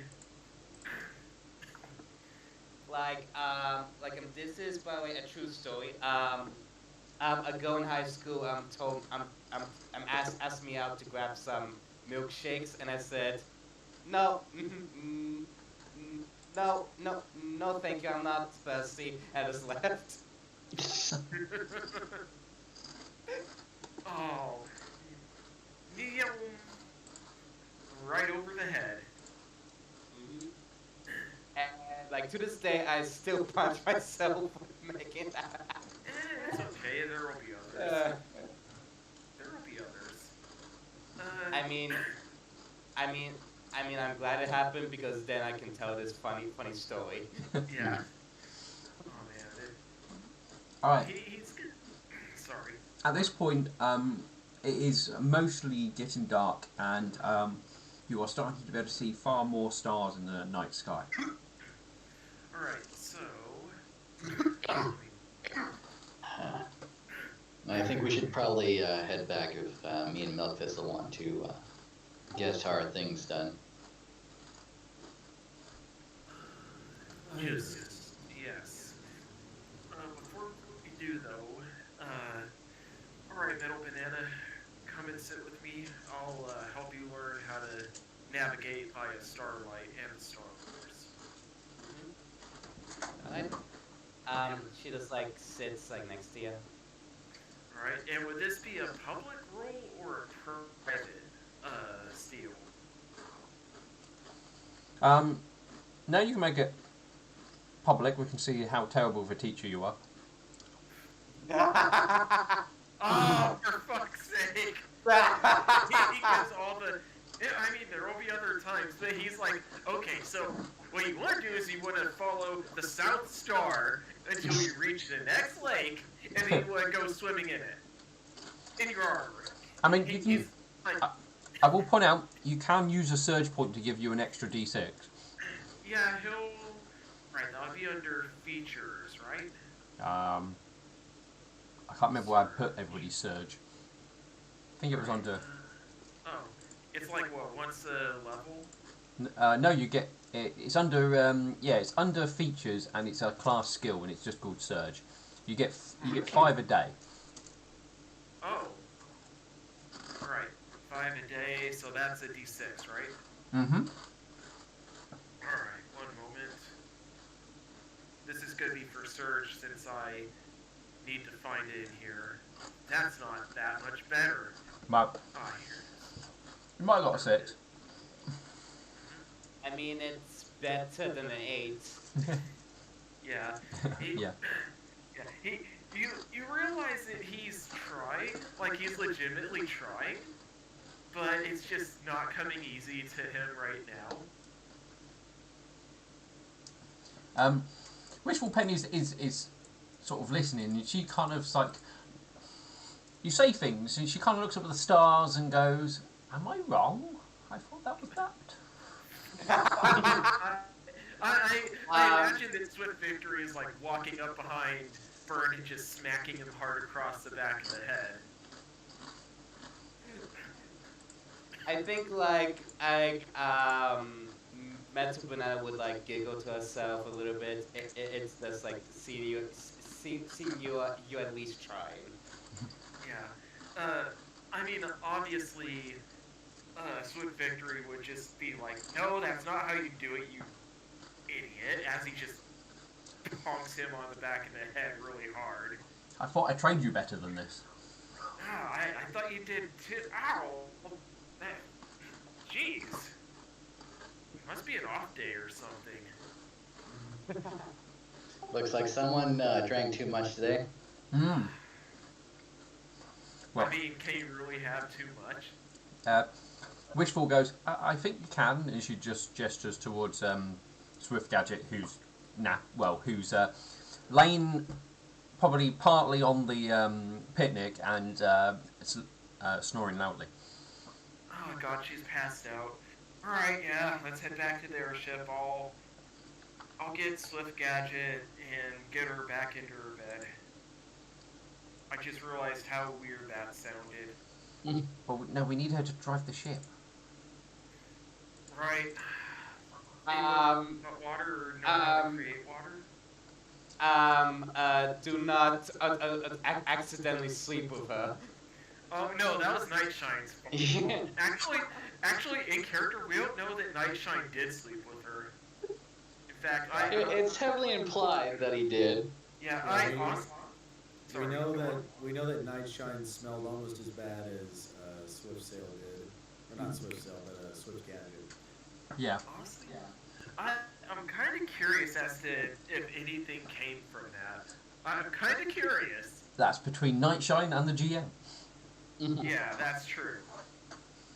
And then Duck. Yeah. Yeah. Oh my- right, Duck's gonna be pissed off. Oh my god, you cannot write these things down. It's so good. Yeah. Bird looks to Milk Thistle. Do you have or know create water by chance?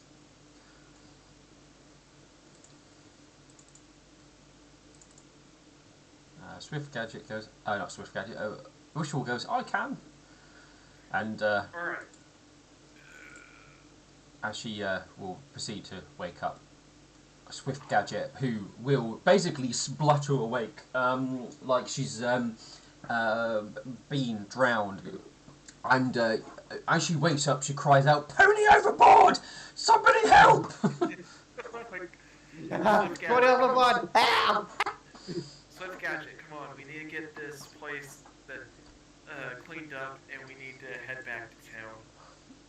Wishful is going to cast this on Swift Gadget in a hope that it'll help a little bit for today. To give her a little bit of an oomph to keep going. She goes, I didn't I don't have removed poison, so I can't deal with the alcohol. So she's still drunk, as you guys will begin the process of preparing to head back and pack up and everything. Alright. We're sort of... He gives a laugh, but he's not being serious about this. He goes, I can always stick my hook in her mouth and make her puke it all up. That wouldn't be very pleasant now, would it? No. It wouldn't. I mean, it would get out of her system, but, you know, it wouldn't be very pleasant.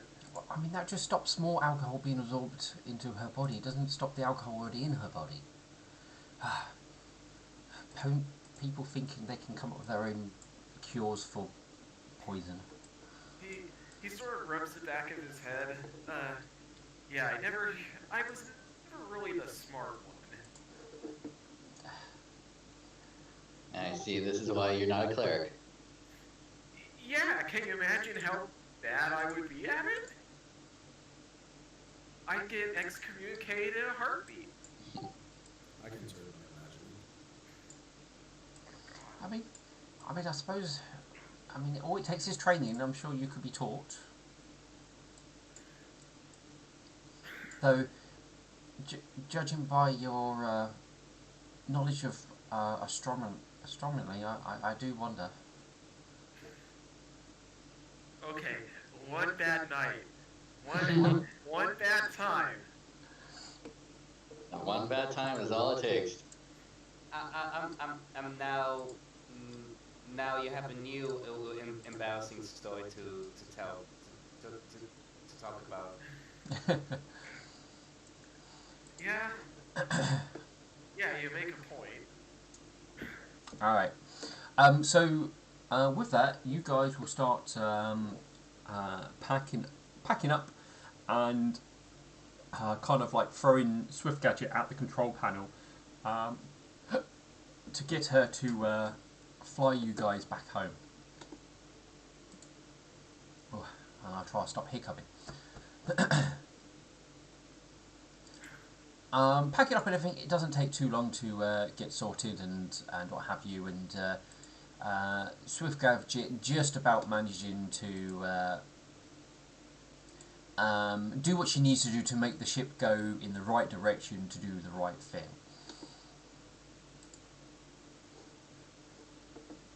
And you guys will get back just before the ship will come in for, I'm going to use in brackets, landing. You more you more feel the boat bounce off solid ground first, scrape a bit, and then land in the water. Okay, I mean, that was a hell of a landing. Good thing there's no air police. Yeah, good thing there was no one under us. We did check to make sure no one was under us, right? We'll just see some ruby red slippers under in the morning. Well, you are in the water now. Alright, Bird is gonna look over the part. Does it look like there's any poor ponies splattered on the ground? Sadly, you can't tell very well as it's night time, and the park is illuminated, but not like as well as the rest of the place. Should we go down and check? It's like past midnight. I don't think anyone's there. Or if they are, they're probably not people who should be sleeping in the park. So I don't think it's past midnight yet. I don't think anyone's out really except for the Leatherwings, and even then. Does the day not end at? Oh yeah, I guess it's 20. Oh yeah, all right, okay, yeah. Yeah. Having issues with 24-hour clock. Yeah. I'm used to it, but it's like, oh man, I need to beef up on my times. Yeah, no, Bert is gonna grab a torch, and I assume we have like a bunch in the hold. I mean, you're a unicorn. You can just light up your horn, technically. Right. He's gonna go down the park and use the light spell to make sure that no one was there was no ponies underneath them. You know, just in case there's like in case there was like an accidental smushing. So you go in and check to make sure no one has been smushed, only Yes. to discover that some poor flower beds were horribly murdered. We call Look it at- Hmm? Look, gasp. Gasp. And Yes. this is when you find out that the flower beds was the name of the pony. No, only joking. Oh God, that would be a fun little twist. No, I can safely say you have not run anybody over. Though if Right. this was during the day, then the possibility would have been that you did. We just got some angry druids after us now. Probably great. more angry groundskeepers. Mhm. Oh, great. So groundskeeper Willie is after us. This isn't good. Yeah, no. Bird is good. He's gonna head back to his ship after his initial examination, and he'll offer to help Swift Gadget to bed. I mean, you can offer, but she's already sleeping over the control panel. So unless you want to pick her up and carry her into her cabin, then Yeah, yes. he'll pick her up and carry her into her cabin, and he's going. Once he gets down there, he's gonna make sure she's nice and comfortable before he puts the covers over and walks out, shutting the door behind him.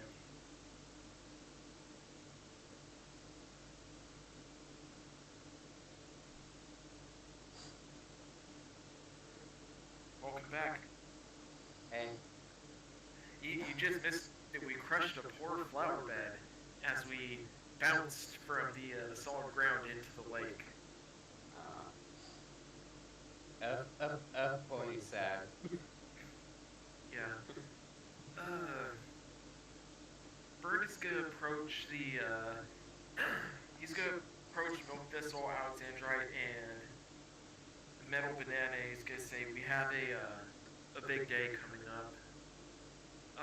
We should probably head back to either Opal's Tavern or stick around the ship. Or if you want to spend a little bit extra money, we can always go hang out at like a different tavern. Rent a room there. Well, we might as well stay here. We don't have to travel across and find somewhere to stay and then have everyone follow us around and ask us questions. This is true, and my armor and weapons are here on the ship.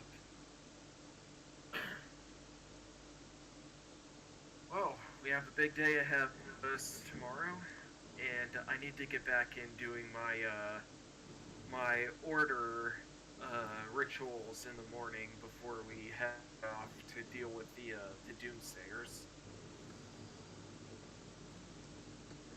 And it's probably best we get to sleep rather than going out drinking. It's true. Alright. See you all in the morning then. This would be a problem for me, cause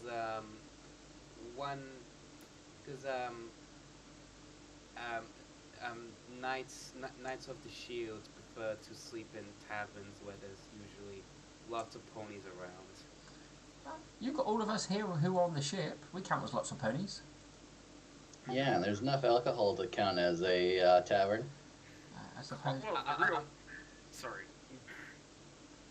Lots of commoners, not at well armed ponies. Is capable of protecting themselves. I mean, you have a point. I may not know much about your order, but I do understand where you're coming from. Where do we all want to meet in the morning to get prepared? Should we meet here in the park? That would probably be a good idea. Yeah. Alright. There'll be less ponies here, so that would be a good thing.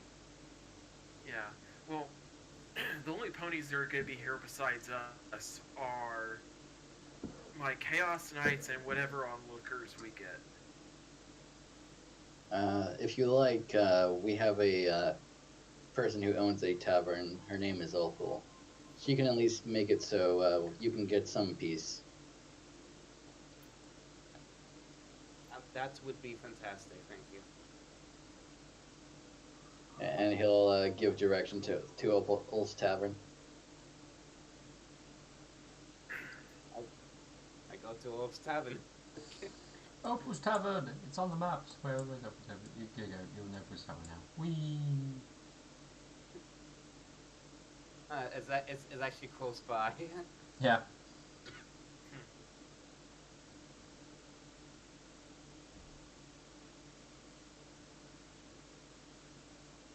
Okay, I buy a room. I go in. If you say who you're with, then Yeah,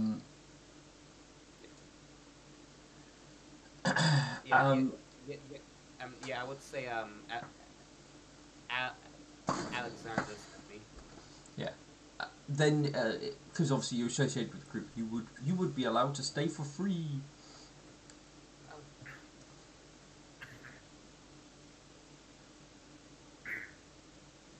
See, look at you using your party privileges.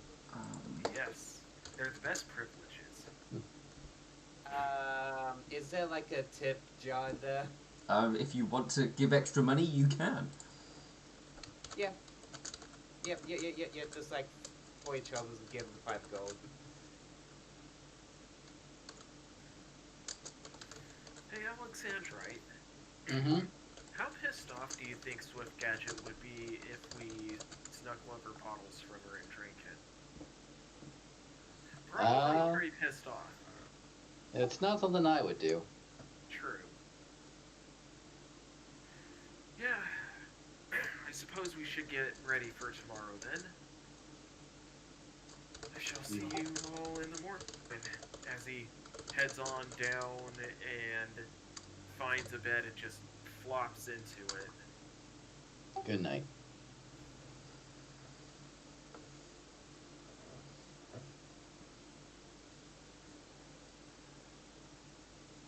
All right.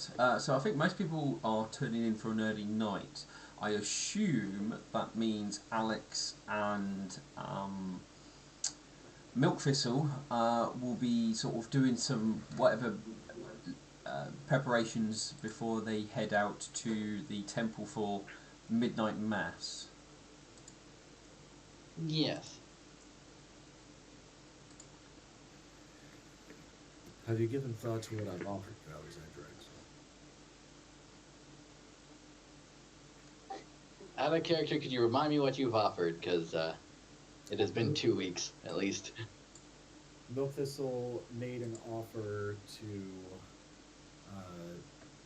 gain a vision of the nightmare, to potentially receive a message from her, or to gain some exposure to her in an attempt to learn from the other side, so to speak. Yes. Okay. Yes, I think I will take that offer. You will have to give something of yourself. It will not be permanent, but it's something you've grown quite accustomed to. And that is? We'll speak once we're inside. Very well. So Milk Thistle will lead Alexandrite to the Nightmare Temple. Jump us forward now.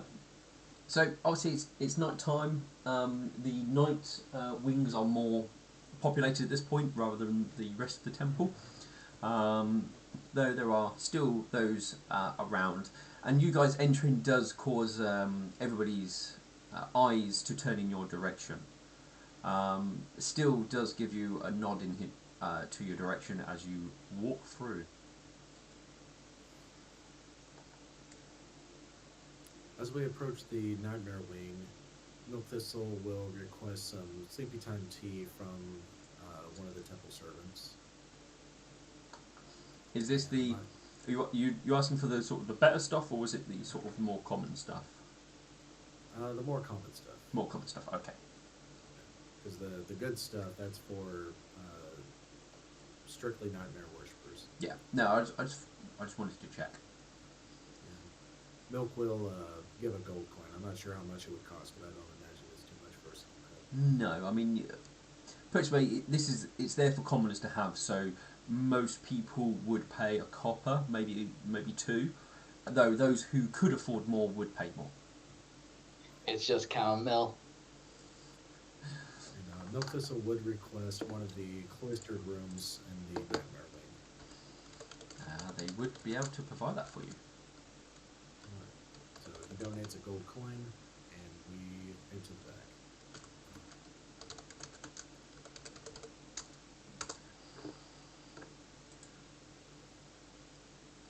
And we head to the back. There we go. Yeah, sorry. You know, one of these days I'm going to have to get you to my sermons. I've already attended one of yours, if you recall. In your hometown, no less. True, but I feel like we keep on coming here more than the other wing now. In due time. And as Milk Thistle says that, he has the Dreamtime tea. That's He it. closes the door and locks it behind him. And he offers the cup to Alexandra. Alexandra will take the cup with a nod of his head and start to drink it. Alright, Alex. So roll me a fortitude save. All right.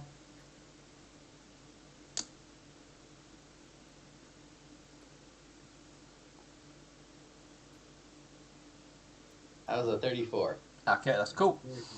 That's that side of things dealt with. Now, I'm going to assume you are ingested. Okay. No, I see. That is to. I'm pretty sure that is for that, isn't it? It's been a while since I've done this. Okay, cool. Yeah, that was for that. Alright, so, yep. As you drink the tea, you do start to feel yourself getting a bit more drowsy, but you are able to stay awake for the moment.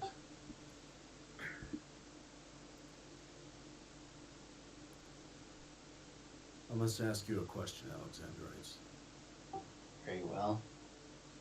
Do you still wish to be king?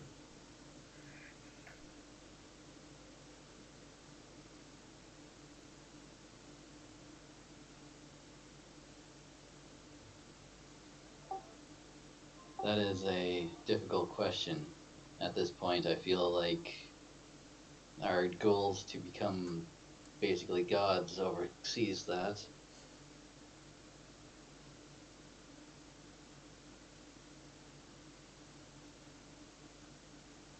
But if failing that, then yes.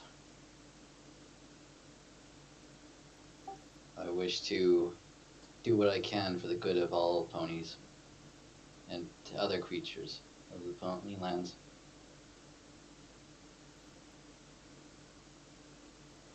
There is something very unique about you. Something that sets you apart from the commoners and even from other heroes and adventurers. Something that makes you uniquely unsuitable to rule. You do not know fear. You might have faint memories of it, but you cannot experience it as everyone else can. The gifts from your goddess have made you immune to it, haven't they? That is one of the gifts of being a paladin, yes. Yet here in the Nightmare Temple, fear is one of the core tenets that we teach. Not that we are to be petrified by it, but that we are to be sharpened by it. It makes our minds and our hearts expectant, observant, ready for anything. When you do not know this emotion, you do not pay as close attention. You do not look to the future as easily. And you are incapable of connecting with the very ponies that you would wish to rule over. So I brought you here today to offer you a challenge. To let go of that gift for but a moment, so that you may know how everyone else around you is capable of feeling. And in that moment, lie down and sleep. And see if the nightmare sends you a message. Do you accept this challenge? I do. You are more courageous than I expected. Very well then. Lie down. Alexander will lie down. You get into bed. Well, I would say get into it's a stone slab, Mhm. but you've Yeah. slept on those sort of things. So you lay him on bed. Mhm. You're out there. Don't interrupt. It's I know, just too but- easy of a joke. Yeah. Besides, Milk Thistle is celibate. He wouldn't have those desires anyway. Mhm. And the very first thing Milk Thistle does is he will use another point of Mythic Surge, and he will cast Vision of Hell. But seeing how we are inside of a stone room with a sealed door, if I'm not mistaken, this will actually stay within the room, correct? Where is it? Yes, because it won't. If the door was open, it would go out. But if the door's closed, it will not. Okay. And so, with this, another thing Milk Thistle will do is he will use his ability. Where did it go? Where did it go? No, don't lose it. Don't lose it. Don't lose it. Ah, dramatic spell.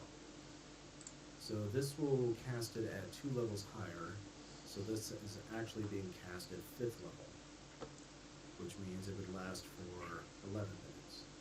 So what you see, Alexandrite, is just for a few seconds, Milk Thistle's eyes will light up into a deep, almost fiery purple as he speaks in Infernal. And when he stops speaking, nothing changes for you. And Milk Thistle will open his eyes again, and he'll say, "Brace yourself. Are you prepared?" Yes. And Milk Thistle will take his hoof and he will put it on Alexandrite's forehead, and he'll say, "Sleep." And he uses the ability Fearful Touch, where you lose the ability to, you lose your immunity to fear. Mm. That's not, during this time, the creature loses.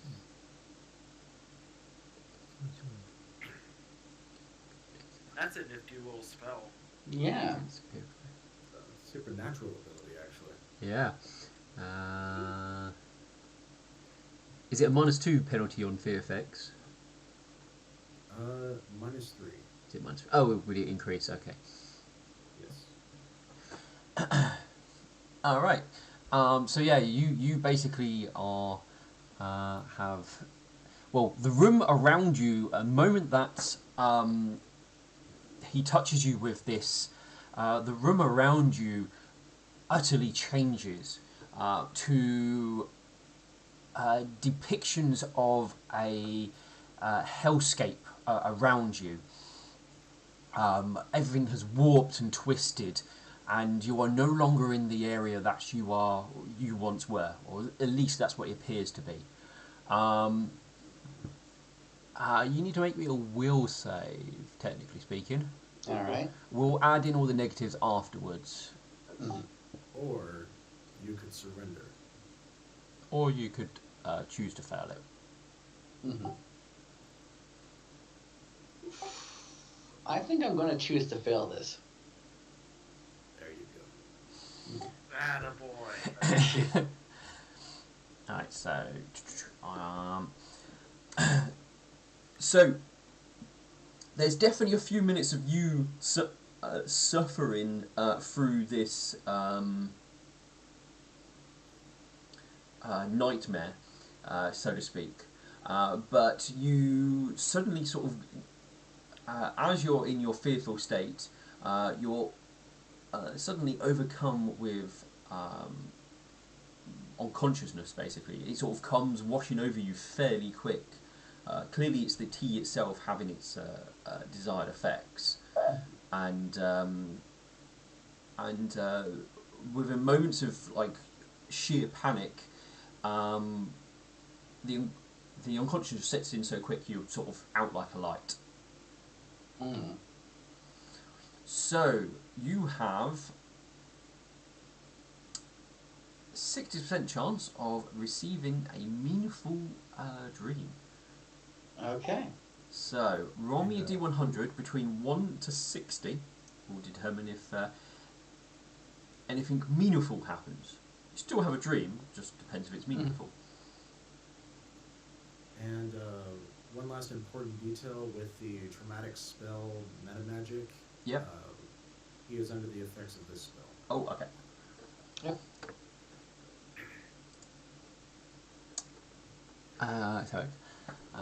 So you send creature a nightmare, restful sleep, and causes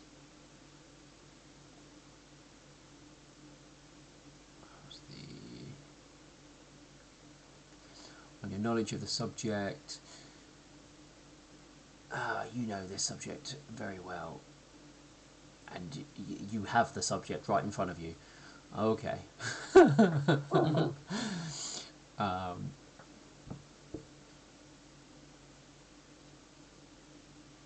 If the so you're going to take some damage when you wake up, and you're going to be fatigued. Yeah, fatigued. If the you're not going to cease it. To the trance, you are not aware of your surroundings. Your defense. Okay, no, that's just.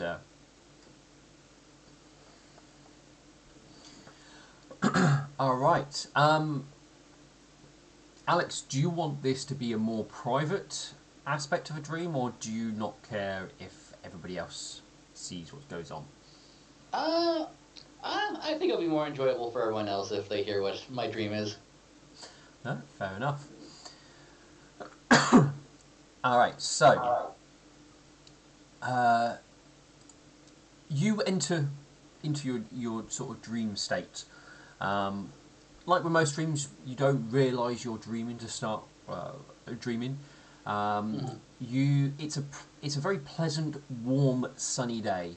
You are walking through a nice open meadow. Lots of like summer flowers going around. You can smell the warm summer's air sort of blowing across your fur and stuff, and the sun is warming down on you but not burning. So it's one of those sort of very nice, relaxing summer walks, basically. You may have dreams like this fairly often, or stuff similar to it. But as you keep walking, you can make out in the distance a tree, and you seem to be walking towards that tree. But as each time you start getting closer to the tree, things start getting. The environment around seems to be changing with each step you get closer to it. It's getting a little bit darker. The wind is dying down. The nice warm summer breeze is changing. There's more of a chill in the air, and it's feeling like it's getting colder as well as it gets darker. you also find that you can't walk back. It's almost, if you try to, your legs just make you walk forward still, like you can't stop yourself from changing direction. You are locked on your course. As you start getting closer to this tree, you're able to make out that it is a palm tree. I want to say, I believe that is the right one. And it's not normal for a palm tree to be in this sort of environment, or at least not that you're aware of. I don't believe you're an expert in nature. But by the time you've reached it, it's got dark. There's no moon in the sky, which is making it even feel more darker. As you stand in front of there, sort of looking at it, the sort of full moon sort of rises up behind the palm tree, not shedding the amount of light that you would expect a full moon to do. You can see its brightness, but the area around you is still in near darkness. You're only able to see the sort of silhouette of the palm tree in front of you. The tree rises higher into the air as you stand in front of the tree. You get a sense of smallness, or that you're very insignificant, being in this sort of very vast open area. The palm tree in front of you seems more bigger and taller than you first remember it. Almost like you're either shrinking or everything else around you is growing. You're unsure. And it gives you a sense of you're not as big or don't have as much of a presence as you normally feel you do.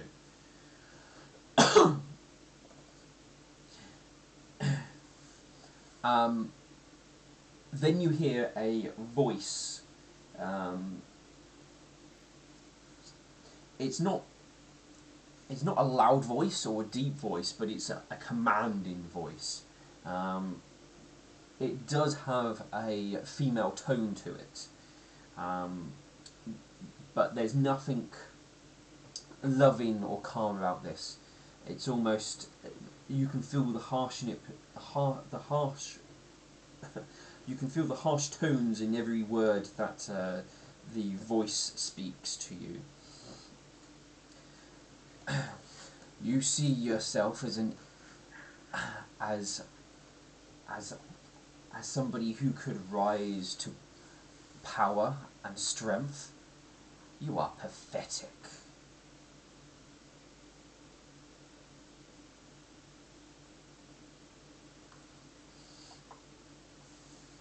The voice, the last sort of tone of that lingers.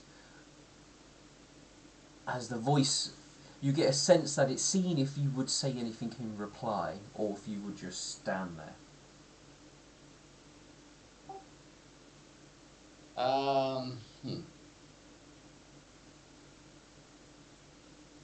Alexandrite will definitely have that, like, a moment of hesitation, like not used to having this feeling kind of wash over him of fear, but he'll kind of stand his ground and say,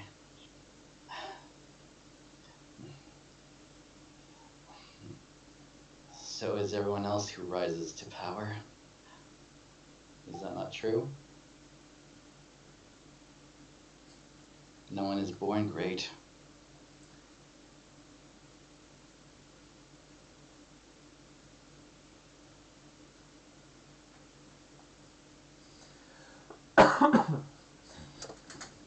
And yet, you feel you are, and you feel like you've earned it. But look at you, you are nothing without without the gifts or the tools you have. And that word, you feel like everything you have of worth is just stripped from your body, and you're standing in this field with nothing on. Left naked and exposed to the environment around you, you feel the coldness creeping in even more.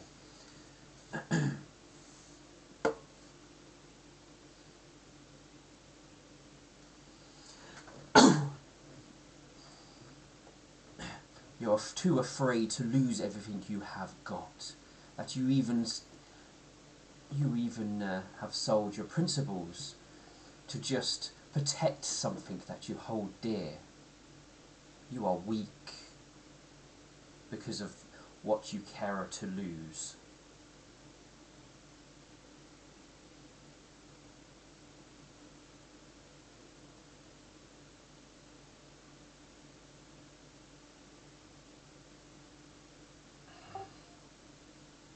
I may be afraid of losing them, but I also will fight to protect them. You get a sense, you notice a light, almost like it's illuminating someone to your right, and you can see kind of lightning there. She looks like she's like a hoof is chained to the ground, so she can't move away. She seems scared and frightened, and doesn't know where she is and stuff, and is calling out to sort of for somebody for help. She looks as you last saw her today. You also get the sense that there are creatures moving within the shadows. You know, you can catch the glimpse of them. They look menacing, the sort of things that you often obviously fight or kill. The thing that you would, as a paladin, will obviously defend the weak from. They're moving around, and you get a sense they're kind of circling lightning and slowly closing in. Yeah. And on the other side, you get on your left-hand side there is something that lights up with a scroll on it. You get a sense that on that scroll is something crucial that you need to know, that you must know. And then the voice goes, "You can only choose one. What one will you choose? You have mere moments." And you get a sense that the circle around each of lightning and the scroll are starting to close in, and the creatures are moving in to either devour, destroy, kill, or whatever it is going to be. You get a sense you've got literally 30 seconds to choose what you're going to do from this moment now. Mm-hmm. Alright, fuck. Fuck. Alexandrite's going to have tears in his eyes, but it's probably going to go after the crucial thing.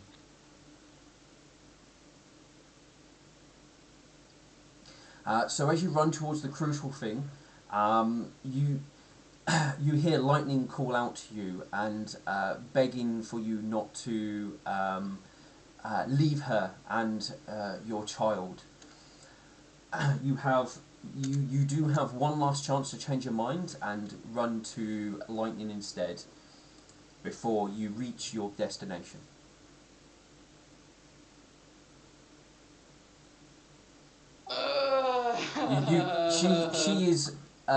She is fearful, scared, whimpering, crying.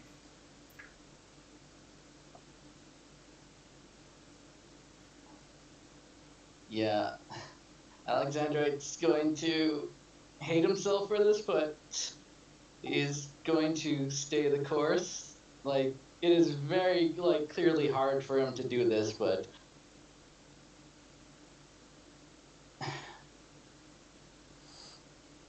Yeah. It's okay. You reach the scroll. As you reach the scroll, you hear the death cries of lightning as she is torn apart by the creatures in the darkness. And it's not quick. It's drawn out. Oh. Yeah. Oh. He's probably gonna let out an agonized kind of scream as he hears this.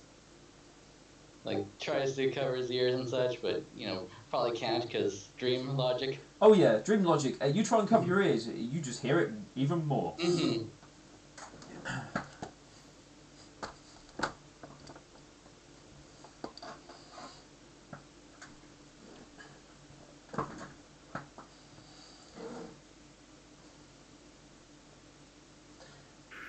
Wow. Perhaps there is hope left for you.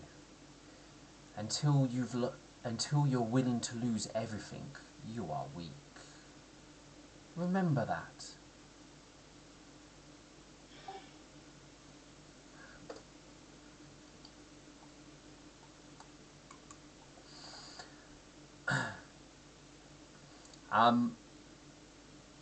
This will probably be where you will wake up in the morning, or I think you only need to sleep for 2 hours technically. Yeah. You sleep for 2 hours and you wake up completely sopping wet, like you have been like sweating atrociously in your dream. Is it just that much? Yeah, it's just that much. You take 9 points of. Oh, apparently I rolled that as a little banana. You take 9 points. Banana, how could you? You take 9 points of damage from waking up, and you are fatigued. No matter what you try and do today, you are not going to be able to get back to sleep. Alright. And as you jolt up out of bed, Milk Thistle has his back to the door and he watches you.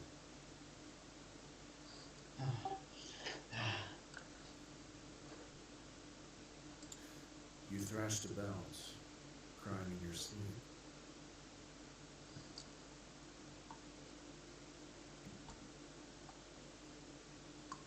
Alexandrite's kind of silent, like, still kind of getting his bearings, like.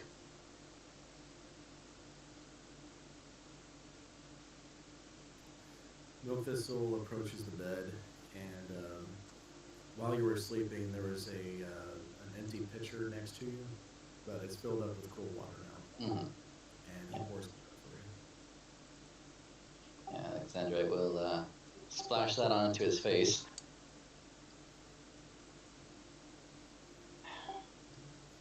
I hope you're proud. I pleased your damned goddess. Did you? Did you speak to her or to a messenger? Spoke to her. Or at least I believe it was her. You've done much to draw her attention if she is to speak to you directly.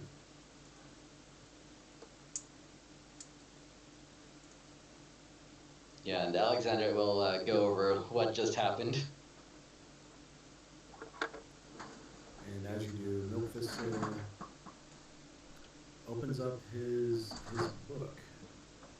Like, not just his normal notes, but his book of profane text of nightmares and dreams. He will actually write down Alexandrite's, I don't know if this is the correct word, recitation, what he experienced. And yes, that is a gigantic wall of text. But I did my best to keep up with Steele as he was describing the dream. And I'll be sure to add that to her notes. Yeah. I was like, yeah, that's also why I kind of wanted it public, because there was no way I was going to remember all that, like, to explain it all. Yeah. Well, you did really good at taking all that down. Mm-hmm. Yeah, thankfully, Steele does have moments where he gathers his thoughts, and that gives me an opportunity to catch up and correct grammatical errors that I catch myself using. I need to make sure what I'm about to say I feel is correct sometimes. And I appreciate that.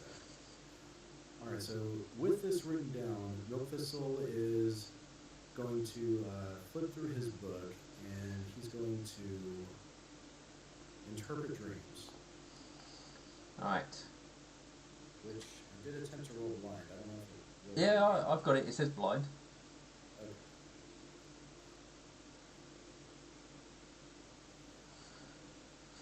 Okay. Alright, so, what are the key terms or aspects you are focusing on within the dream? What key things are you looking for? Well, the palm tree is obvious. The palm tree is actually the nightmare's favorite tree, and the full moon rising over it, if it was not the nightmare herself, it was a personal messenger of hers. Those you do feel are correct things to pull from the dream? Yeah, so what the messenger said in regards to relying on the gifts was pretty straightforward. I would say the monsters surrounding lightning, the scroll, and then the choice that had to be made. Those would be the three aspects I focus on. Okay.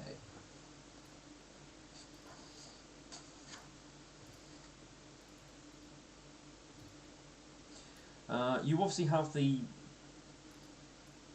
obvious indications of what the scroll represents, but scrolls. A scroll in general. What does scrolls represent when they are seen in dreams? If it's anything special.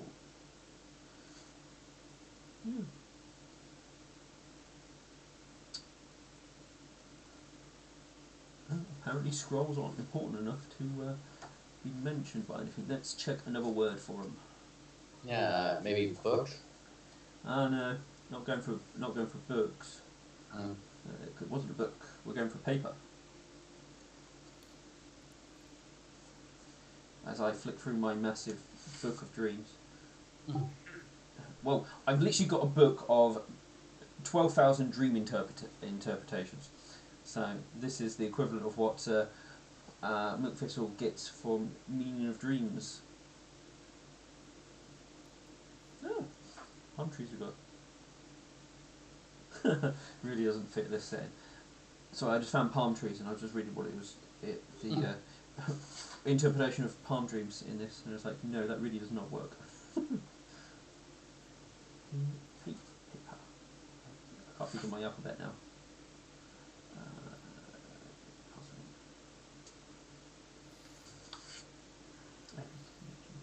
Yeah, I've got past it.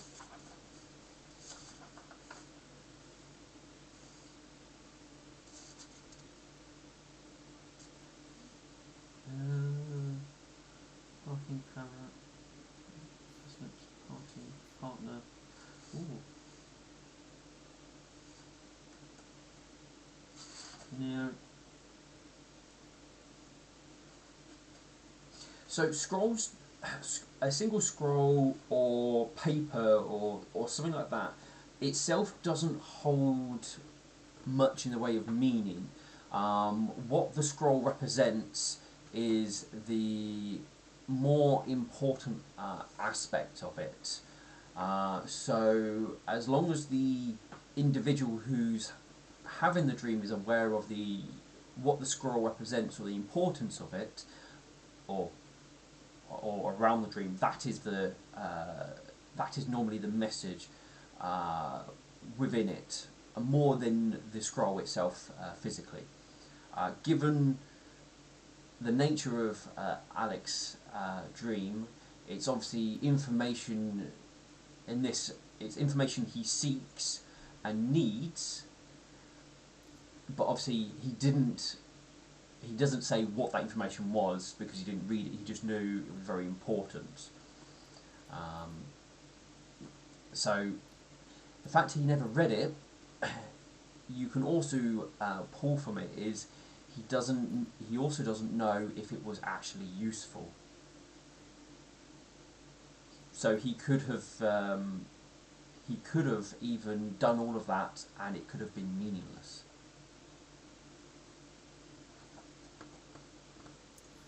I would hate to think so. Yeah, Mhm. I mean that is because he never read it. If he read it, then obviously there would be a more defined answer. But because he never looked at the scroll in the dream, it kind of leaves it ambiguous. Because dreams are like that. They tend to be a lot of ambiguity there. The less you can the more openness it is, the more sort of extra interpretation could be thrown in there. So that's what you get around the scroll. The monsters. Now that's probably going to be the general thing I think of what.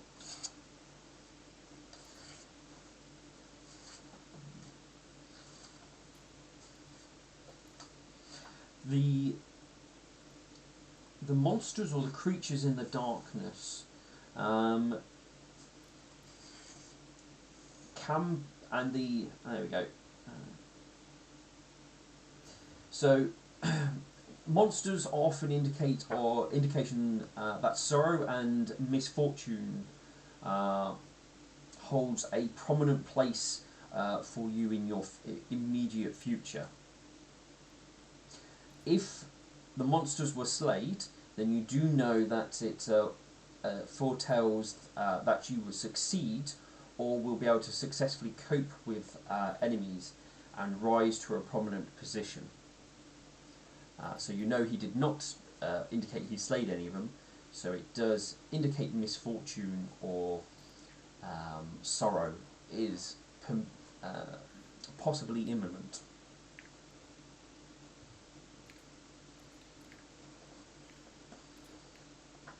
What was the term you used?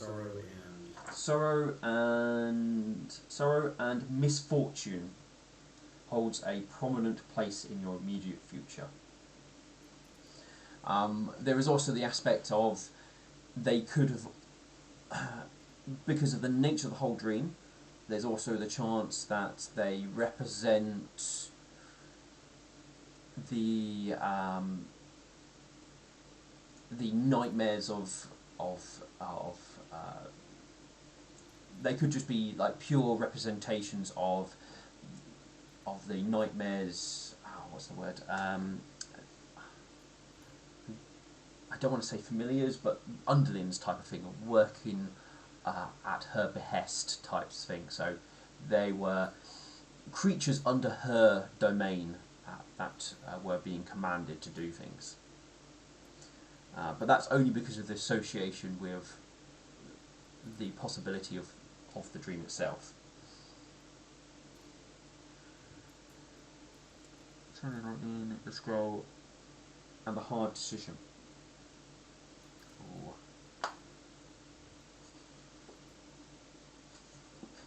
With the hard decision, you feel that was more a test to see what, forcing him to obviously make the choice to see what he would choose.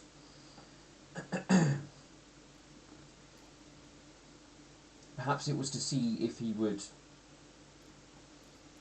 make the hard choice, or perhaps it's preparing him to make the hard choice. As the fact that the monsters indicate sorrow and misfortune in his imminent future, perhaps it's preparing him for something.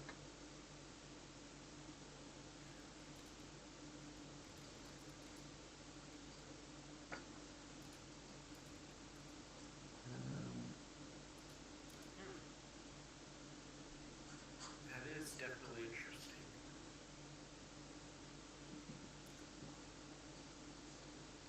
Is there any?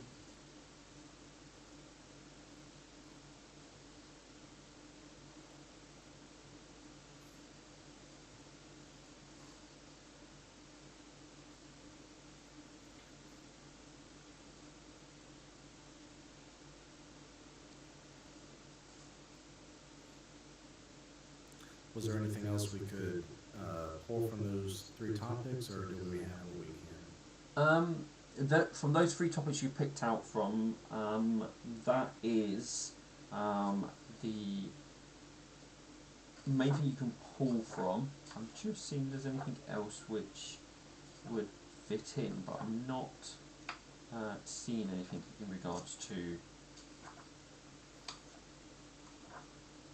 additional interpretations.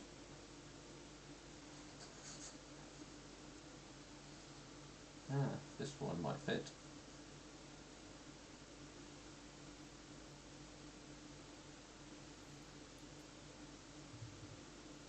No, it doesn't. Unless there's any other key points you want to try and interpret.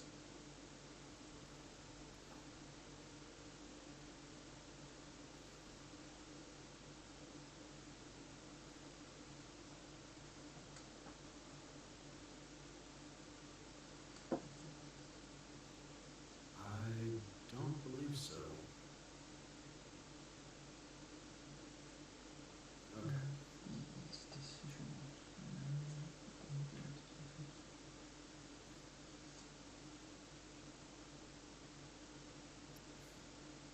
So with that, Milk Thistle going through his book, he looks at Alexandra and he says, "You ever heard the voice of the nightmare herself, or her messenger? The symbol of the palm tree with the full moon rising over it is her sign."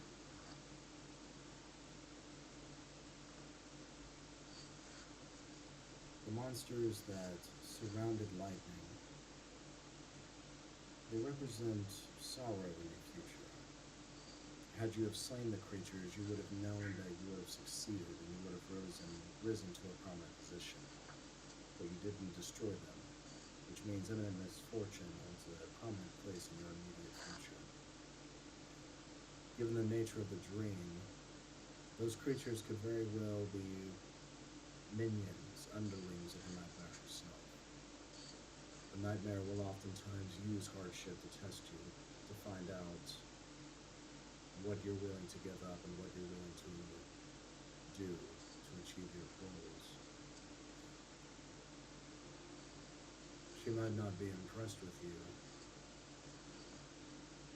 but the fact that you are willing to sacrifice something so important to you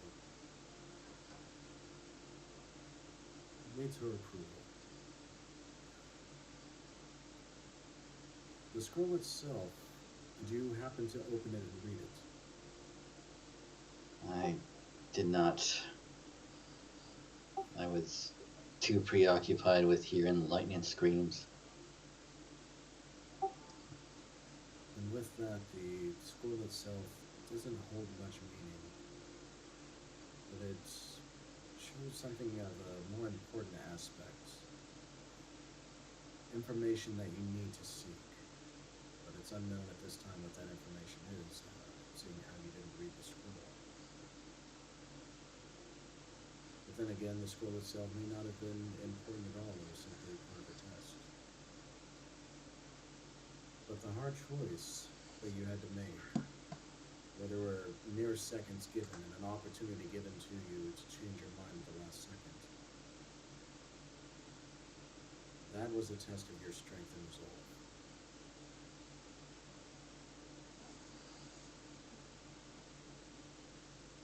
Tell me, Alexandra,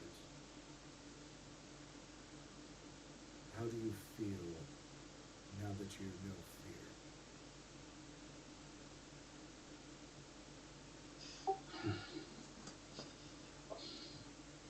That's honestly not quite sure how to answer that. Think deeply. If you believe that Lightning was truly in danger, what would you do to protect her?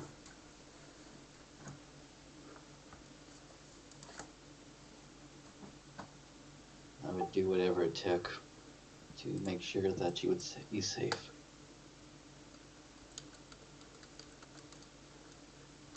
Would you sacrifice others for her behalf?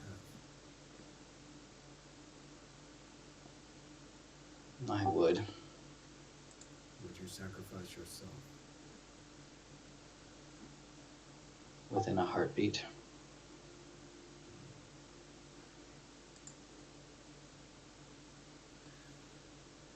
The nightmare you have experienced does not hold a clear vision of the future, but it's designed to keep your mind sharp, to be observant and prepared. There is some form of imminent sorrow that is about to take place, and you will have to make a difficult decision. It will not be an easy choice, and you will likely be tempted to pull back for an easier choice. But if you wish to grow in strength and do what is required of you, you will have to make that hard decision. And you may very well have to make it alone.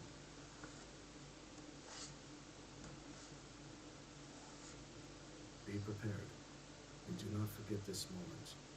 Hold it deeply within your heart, the fear that you felt tonight.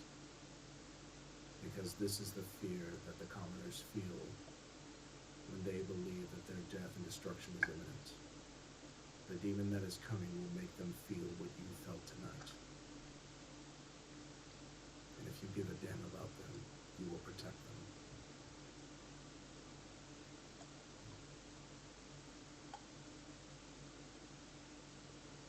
Alexandrite will be silent, but eventually nod his head.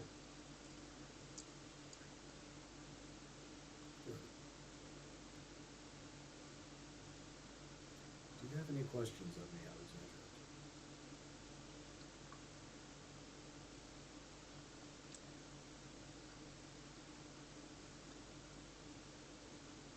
Not that I can think of at this moment. Still kind of recovering. If you have any questions regarding nightmares, dreams, or the nightmare himself, do not hesitate to ask me. I will teach you what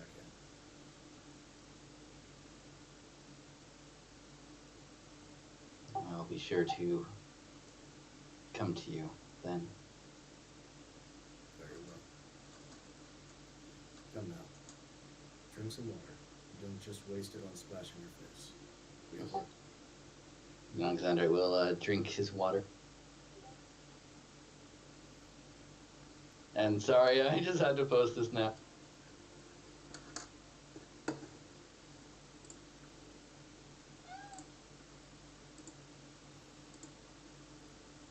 Alright, and I'll add that to the notes as well. Wow, that's a little too on the nose, don't you think?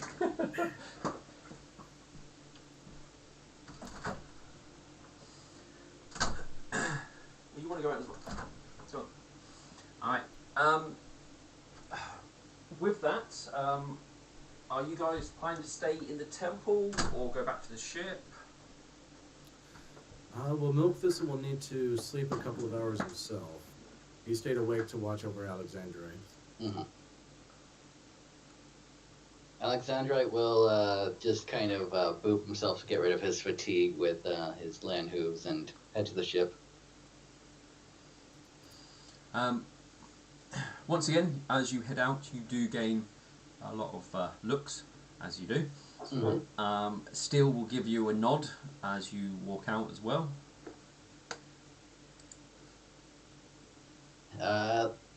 Alexandrite will actually not nod back to Steel.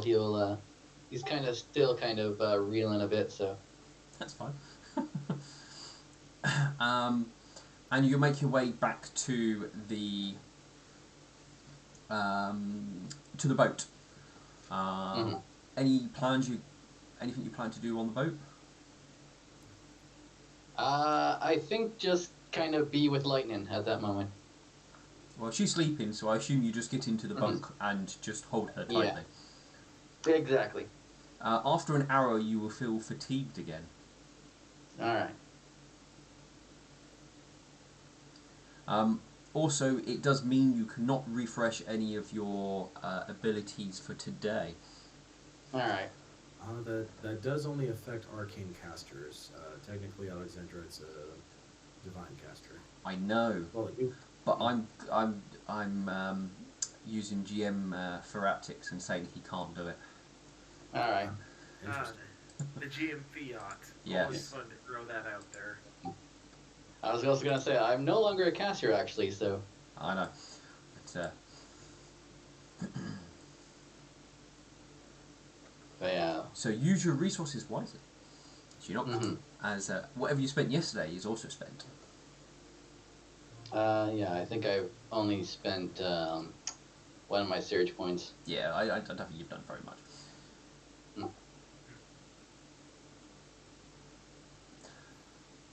All right. I don't think there's too much until the everyone will meet up around about 8 a.m. I think that's about right.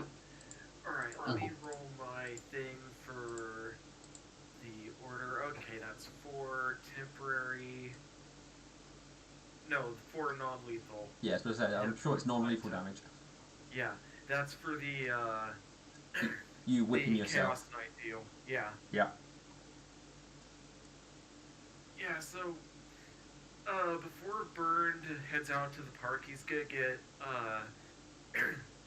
fully equipped in like his armor and his weapons and everything.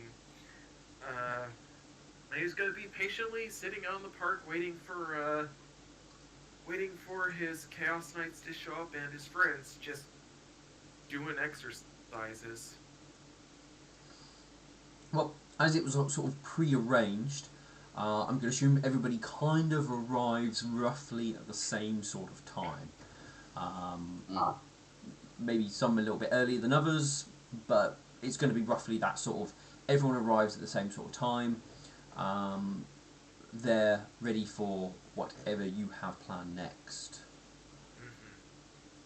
Well, we also have to wait for the word on the Doomsayers. So Well, were they? Yeah, I Sorry. do believe the High Priest of the Sun Queen Temple was supposed to be making arrangements for that. No, it was the Temple of the Author.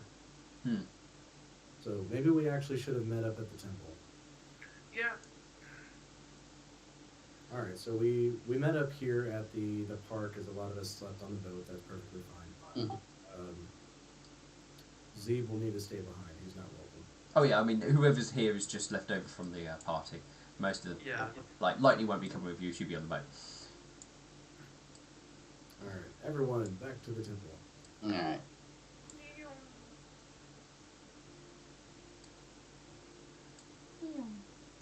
Oh, let's grab a metal banana.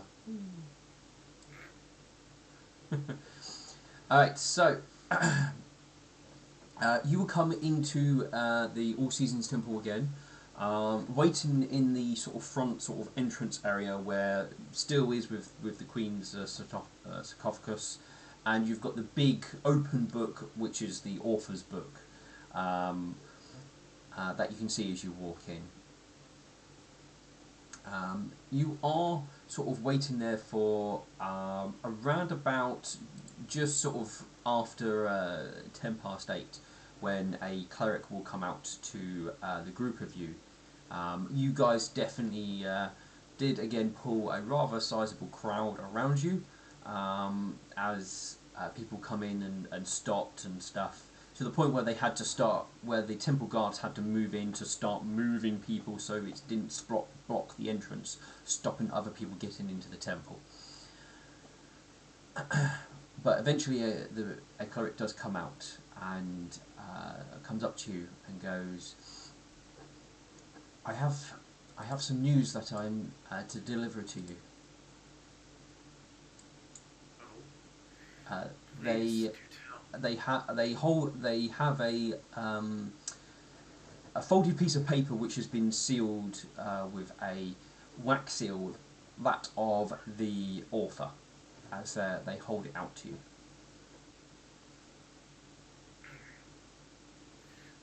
alright. Bird will take it and he'll open it and take a look at it. It reads.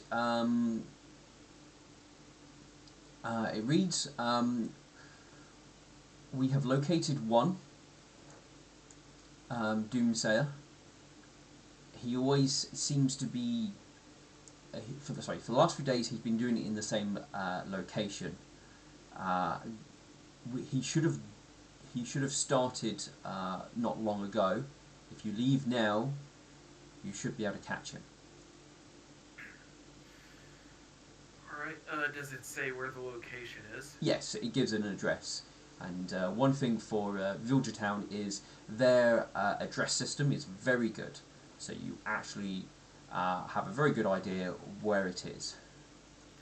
Heads up. Alright. Where do we go? Yes. He's looking at the address.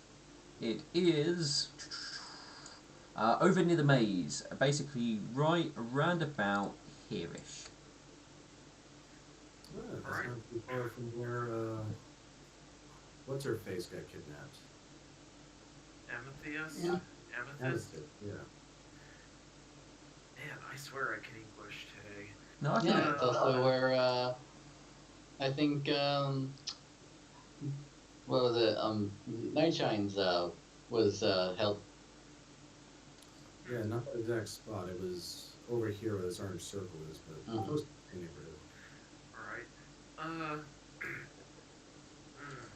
Right, I need Let's to. see. Yeah.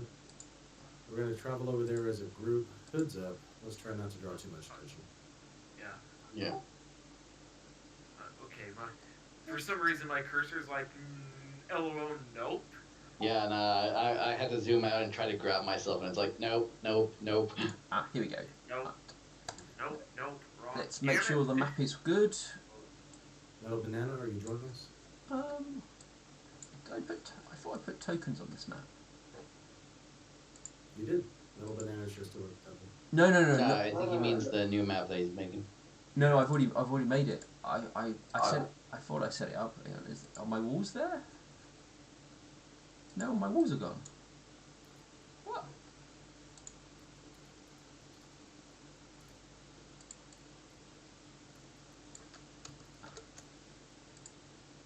I thought I did all the work.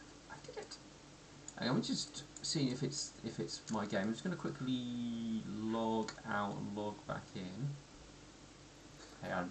Let me just switch to screens so people can't see. Let's be right back on. I will say, that was an intense stream. Let me log back in. Yeah, that was a really good dream. Well done. Yeah. You might get kicked out, guys. I don't know 100%. Yeah. But Alright. don't try Wait, refreshing. We'll find out in 2 secs. Well, I will be right back. I need to pee. Yeah, that's fine. Alright. Right. One of the funniest memes of Rainbow Dash. She's sitting on a cloud with her.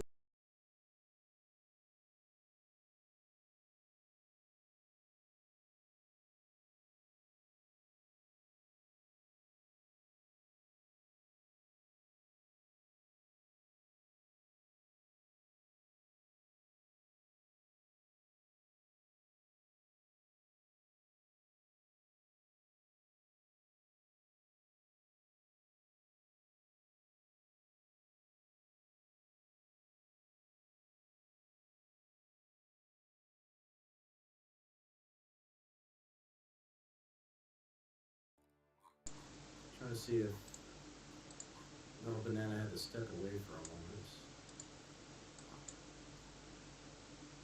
moment. Ooh, map. Yes. This is a nice map. Look at all those ponies. Good. Line of sight is working for everybody. I just had to click on everyone to make sure. Oh, we got a tiny, whiny, wibbly, wobbly pony down there. Mm-hmm.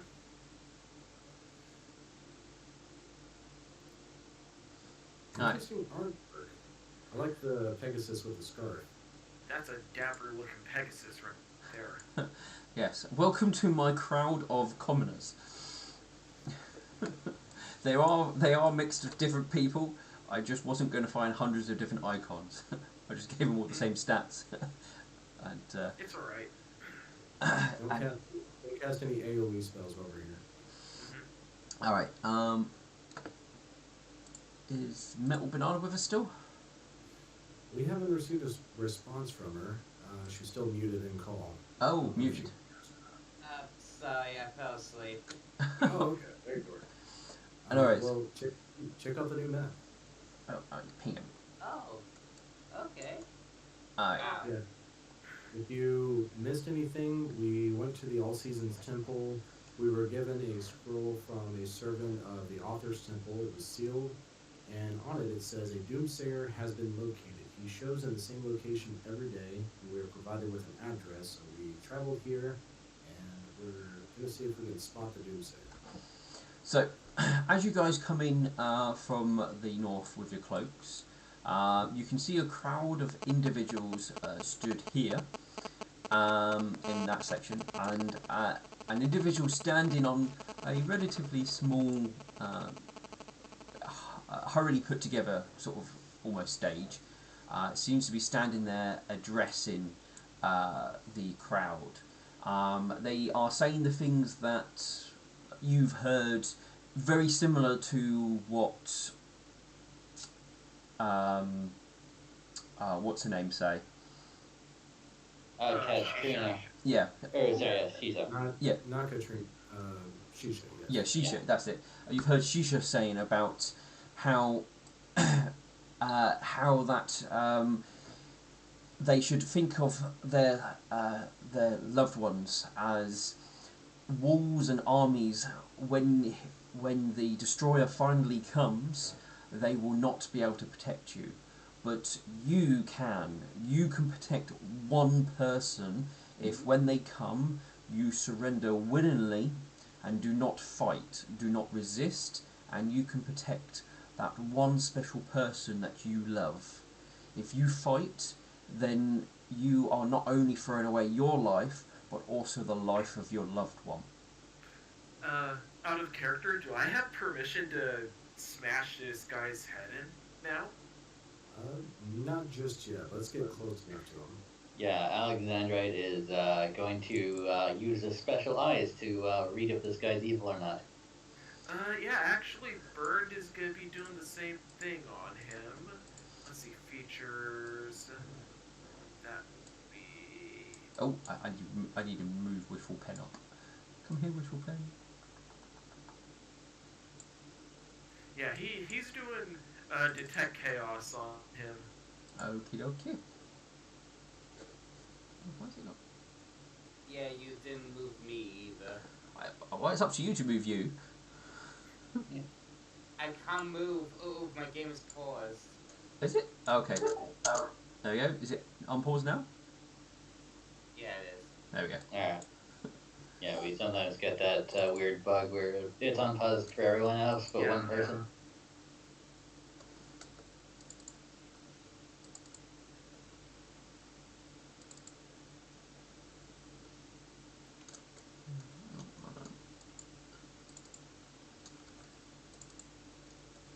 Hold on. Somehow his stats are messed up, so I'm just trying to. Well, his skills are messed up, so I'm just trying to fix his skills.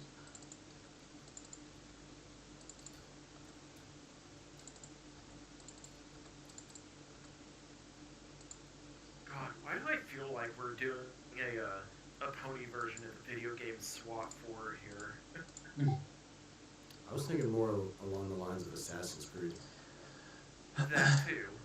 I was getting some Dragon Age vibes.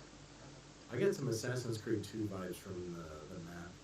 I can see that. Yeah. Breach and clear, boys. Alright, so you guys move up towards the crowd. Some people asking about if they can. Oh yeah, detections. So you do not detect that he's evil. You do not detect that he's chaotic. Yeah. Alright. As you guys, Metal Banana, Burnt, and Alex sort of move up and stop where you are, he then calls out and goes, "Look, We now have those who want to stand and fight now amongst us. Look behind you, hidden in the cloaks. You will see them as the crowd does fully turn around and look at you. Come, guests, do not hide beneath your cloaks. Reveal yourself unless you are afraid. Alexandrite will move up and take off his cloak, revealing his armor. Bird will do the same thing. It's a, I like to imagine it's sort of like a flourish between the two, as like they just throw their cloaks back, which fly off. Yeah, I do the same as well. Alright, so some of the crowd moves around a little bit because, you know, crowds sort of like, oh, look. And what brings you here? I break no laws or do not say anything that people do not wish to hear. You're spreading your false heresies, There is nothing. and it must be stopped. There is nothing and false that I speak of. And you were disturbing the peace. My good friends, commoners, am I disturbing you? All of them there are not. Oh, shake their heads, indicating they're not being disturbed. And Bird, sorry. no, carry on. So Bird, as this doomsayer is saying it, he's getting gradually more and more angry, but he's keeping it very well contained. He looks to know this all, and he has that eye twitch where it's like, can I know I'm trying to wait. Just say when. Milk Thistle keeps his hood up, but he's looking very, very closely at this one right here. And Milk Thistle will detect fiendish presence. You are not detecting any fiendish presence. Nothing. Throughout the crowd, even? Nothing? No, nothing throughout the crowd. Oh, not in the 60-foot cone that you can do. Right, okay. Can I roll a local check to see what specific law they have broken from spreading this kind of rumor? You can. Okay. Yeah, I think this is very much like they're technically not breaking any laws or anything like that. They're speaking heresies, damn it. Yeah, but we're not in the 40k universe, so. Yeah, that's true. Send Space Marines. We must exterminate this poor fool. I mean, technically that's what you guys are. You say that there's only one way to survive, but our presence here proves otherwise. Oh, you need to do that. Have to do that as a blind roll, so you don't know what the results are. Yeah. So you don't know if you're right or wrong. Oh, okay. Yeah, so do it as blind. That would have been a nice roll, though. Yeah. Well, that's the whole idea of blinds. You don't know if you've rolled really high or really low. You didn't specify that. All knowledge checks should be blind, unless stated otherwise. Yeah, it's generally safe to just assume that it's going to be a blind roll if. Okay. That was a blind roll. What the fuck? You did it as private, so no one else can see it, but you can and I can. Oops, that's my bad. One more time. I am too tired for this bullshit. You're okay. That's fine. There we go. Alright, so, from what you are aware of Villager Town's laws, speaking in public like this is not against the law. Spreading alternative views is not against the law, as Villager Town is very open and allows other people to practice alternative religions and faiths and stuff. So at the moment, he's technically, even though he's spreading stuff you guys don't like, he has not broken any laws within the city at this point in time. Or at least you have currently not observed him breaking any laws. He may be... Oh, Sorry? Milkvissel will lean forward and whisper into Burns' ear. He is spreading the word of our enemy. That alone should be enough to detain him. We can put him to the question and see what he knows and who he's connected with. Let's see. I know that. I'm just double checking something. One moment. Come now, you are the heroes that everyone thinks that will save them, and yet you've come here to harass me, spreading my word. Shouldn't you be out trying to save us, rather than hunt down somebody such as myself? Or are we already that hopeless that you already know that we can't succeed, so you're just trying to stop me from talking now? Alright. Sorry, go on. If it was hopeless, then we wouldn't have been here, would we? He laughs. Oh, sorry, Milk Thistle. Thank you. Milkvissel leans forward to Burn again and say he's clearly trying to manipulate the crowd into thinking we're weak. Speak up now. Burn blinks as he steps forward. You are manipulating the citizens of our city. You are under arrest until further questions are asked. And with that, he is going to do a CMB test at +2 with the Hell Knight deal he did this morning. So, yeah. Let's see, that would be 35. 35. As he, yeah. Yep, that's fine. As you try and do this, these are false charges. Look at how your so-called heroes are trying to arrest innocent people. Help. Show your willingness to follow the word, and be this your first test. I'm just like, as soon as he said that, I use like a counter argument, and I'm just like, ignore him, and he just wants to see your town on burn, and as you all of you with it. He follows those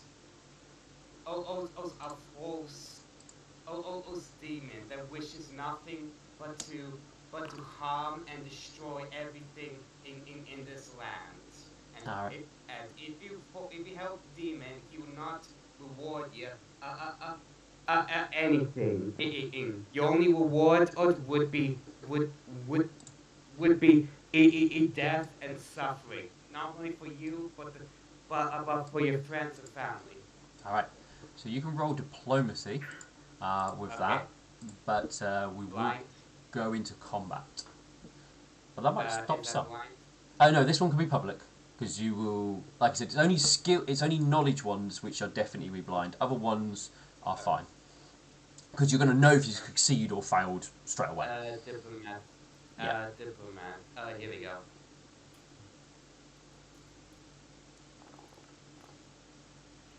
Oh, fuck's sake. So You want to use a surge to bump that up? How use the search? Under features, there should be an ability called Surge, and you should be able to click the sword, and that should roll a d6 for you to add to the roll.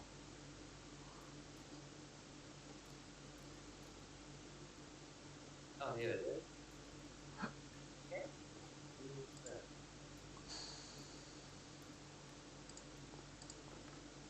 Oh, I was almost a 6. England. All right.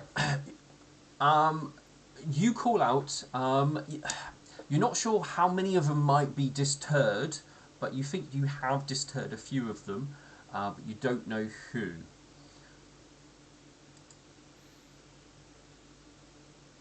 Alright, 2 people are left to roll their initiatives, which is Metal Banana and Milk Thistle.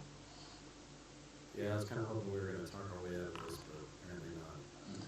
Well, you could have done, but the moving in and arresting's kind of made him push his help defend me card. Yeah, sorry. With this just like contain him. We're not like harming him. Or Yeah. Yeah, but he's I mean, he's called out obviously in regards to false arrest. That's you heroes are clearly afraid and having to resort to this to quiet him. So And apparently he can now be charged with instigating a riot. I'm sure there's a law. Oh, yeah. Yeah, definitely. yeah, definitely 100%. all right. So before He can like also be arrested for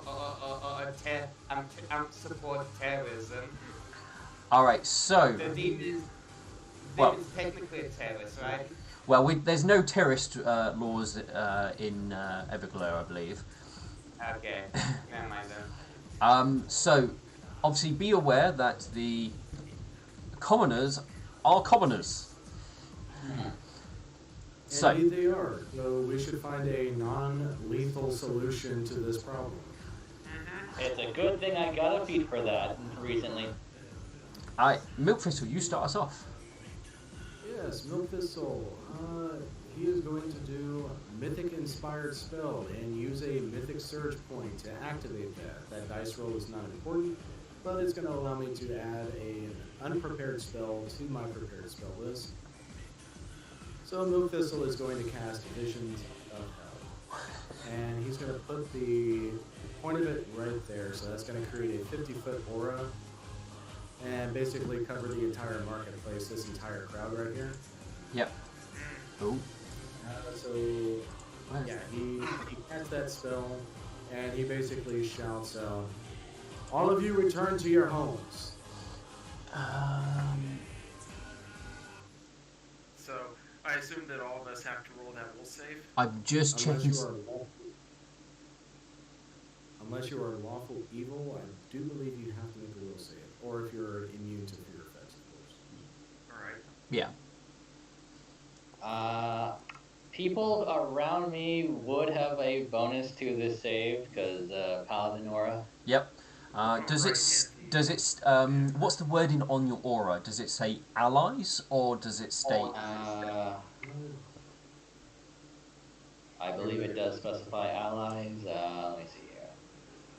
But I'm assuming that the commoners would be my allies. Cause, Well, do you see them as your allies? Well, I guess that depends on what we're constituting as an ally here. Well, this is going to be a personal choice for you. Oh, what you were saying, Milk Thistle? These are people I want to protect. Yes. Okay. Milk Thistle? I was simply going to point out, it's like, these people are attacking us, so we do need a non-lethal solution to the problem. If we can scare them off, then that should probably be good enough. Right, so I'm just going to select all of the commoners. Actually, I'm going to select all the commoners which are not within Alex's range. Yeah, and they aren't being grappled by bird. That's not a commoner.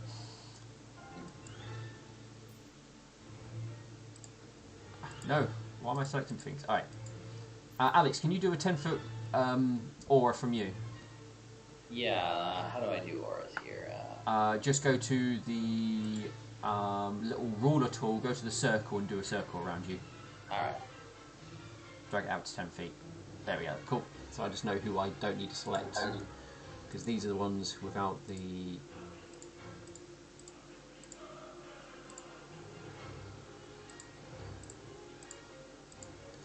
Alright, and can I just click... it doesn't include the button for the will save in that. Never mind then.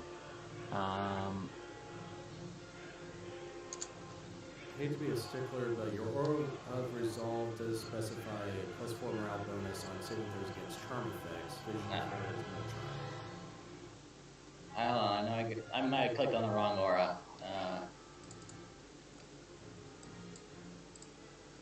I know I have one that gives people a bonus against fear. Right. Now, I'm hoping this rolls everybody's, but it might just roll one. It did just roll one. Oh, here it is. Aura curve. Where is that one?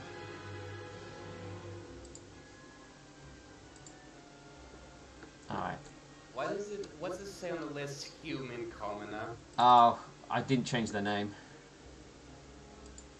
I've got it listed on their sheet as Pony Commoner, but apparently when I imported the NPC stats, it was Human Commoner, so I changed the name on that, but it obviously didn't do the token, which is annoying. I have to do everyone's roles individually, so I'll be here and I'll be...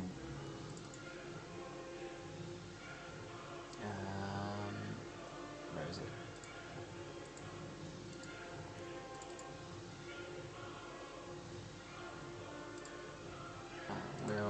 So these are all the people outside of this, so there.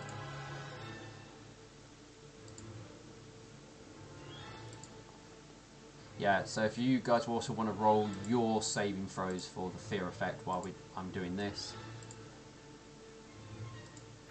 Unless your name's Alex. Yeah, Bird passed his, Metal Banana passed hers, Alexandra does after the wishfulness. Yeah. I'll get to wishful in a moment.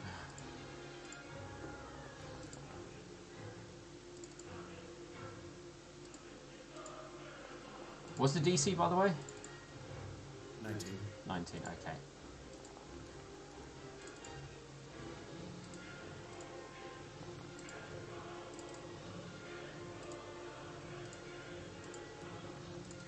Yeah, and the ones in my circle's getting a +4, so. Yeah, I'm doing those in a sec. Alright, you. Roll.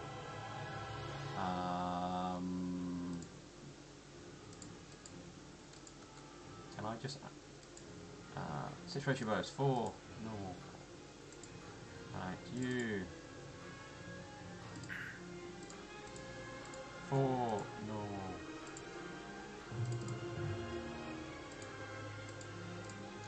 I think we've had your song go on this long before.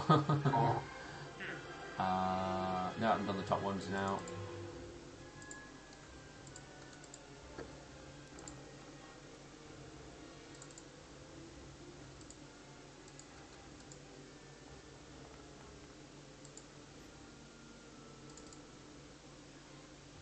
And there's one of you in there. Okay, normal. Normal. Alright. So, what is the negative effect of this on them if they fail? Is it just shaken? Or is it worse? Milk Thistle?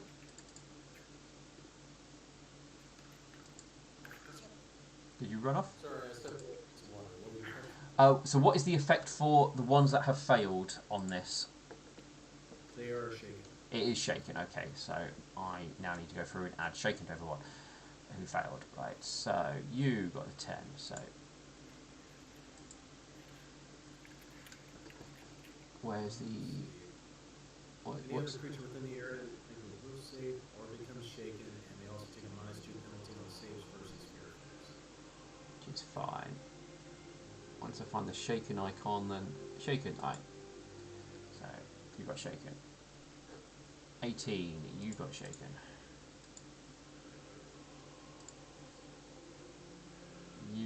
You've got shaken.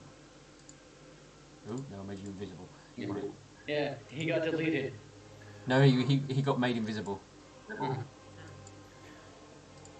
19 plus 6. Wow, banners are incredibly powerful for the samurai.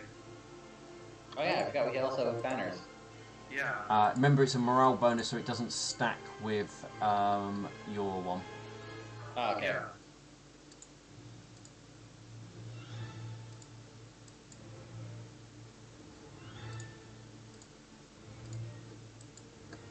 But I was gonna say, would allies count as these people who are not attacking us? Depends on burn. Yeah.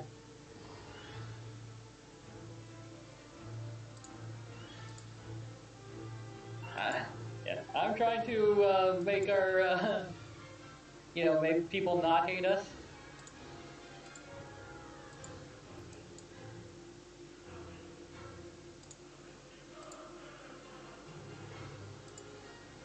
Yeah. Oof. I botched this.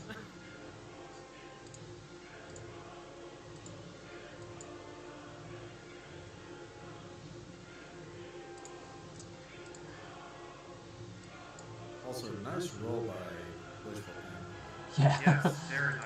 Yeah. Can Yeah. roll. She rolled the best out of all of us. She's like, I ain't scared of you. I didn't actually technically roll his, but I need to check his stuff. In regards to... Oh, I haven't put on a few buffs. No! No. Did something happen? Oh, his sheet's missing all his spells. Oh. I put them in manually. Which has... yeah. Okay. Red, Yeah. I know, tell me about it. can you copy paste your spell list? I'll just have to look them up manually, that's all. Okay. And the buffs he should have active aren't on there. Okay, I'll just cry quietly inside. Anyway,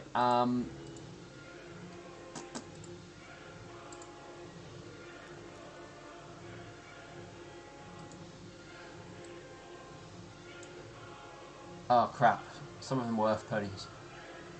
Fuck it, can't. I'll pick out two who rolled. Okay, you can be an Earth Pony. And were you one? Okay. There you go. Alright, that was Milk Thistle's turn. Wishful Pen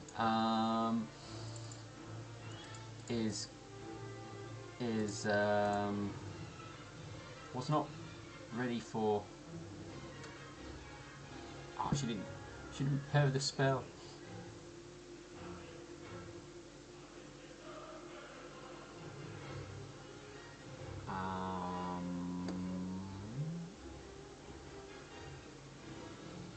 Well, this is probably the best one for allies, so she's going to put this on you guys rather than everybody. Just to help everything. So, ping.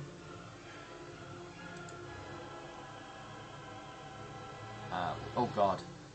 I forgot I did that. Alright, so which is bless, basically. Everybody, click bless in your temporary buffs.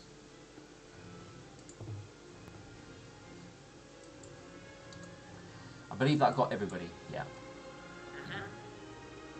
If you don't have bless, let me know. I know where it is. I can probably put it onto you quicker than you might be able to find it. For that, and she will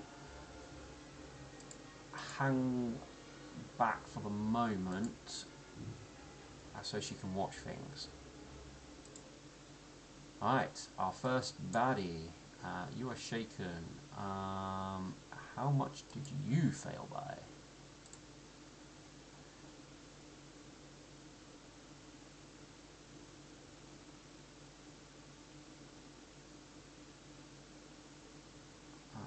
Alright, you are...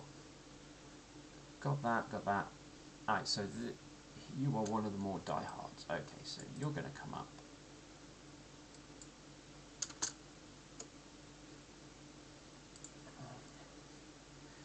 Right, so he's going to help the person try and escape from your grip. So he is assisting him to escape.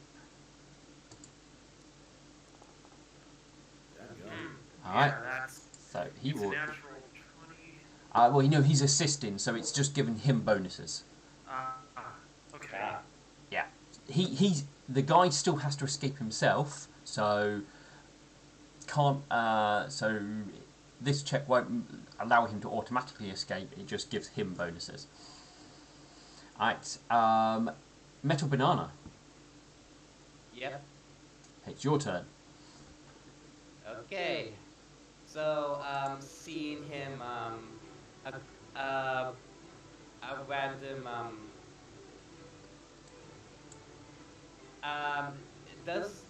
do the cultists dress different than the commoners? No, everyone's dressed in sort of very basic commoner's clothing. The cultists, you don't know they're cultists. And they're not necessarily cultists, they're just people who are more diehard, potentially. But everyone here can be technically classed as a cultist because they were listening to him. Alright, seeing he is interrupting over rest, I'm going to well, basically what's the rules from like pinning like a opponent? You need to grapple them first. Yep, I'll grapple them first. Okay, so roll me The C, code's here. yeah, CMB, just like what he did. EMB, okay, where's That CMB? is on the summary page, just next to where the initiative is. Oh, found it. Yep. CMB. Yep. Okay. You have successfully grappled him.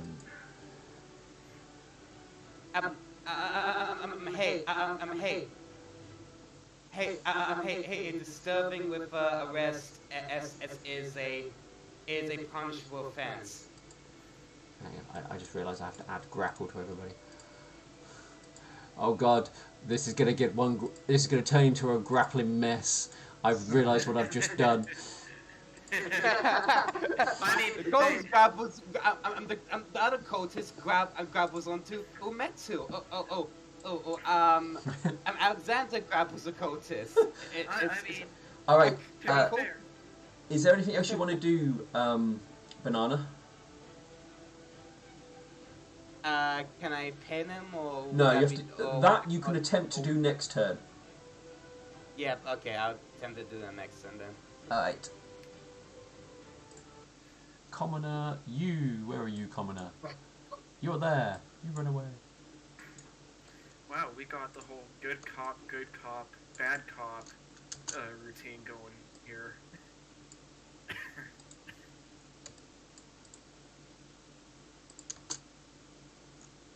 Yeah, you go in there. Go there. Why you move? Is there a wall there you can't go through? There we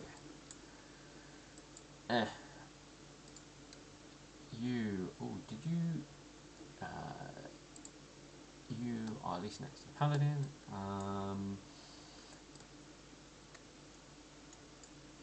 They're going to move up into there, and he will attempt to get in the way. Okay. Huh. These folks are shaken, but the resolve is stronger than I expected. This one. He won't act for the time being. This one will run away.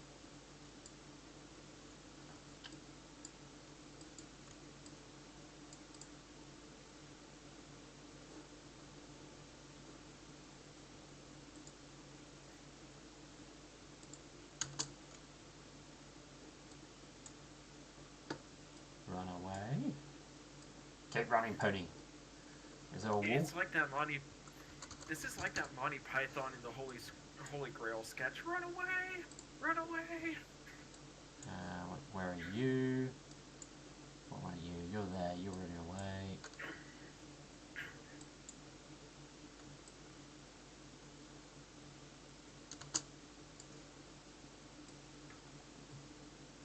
Move there, please. Why are you stopping?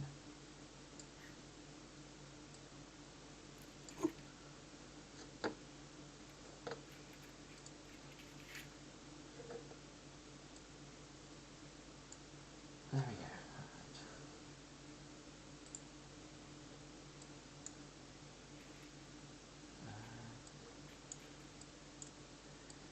This one's going to run up over here and help a friend,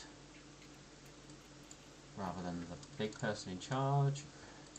So they're going to assist here. They do. Okay.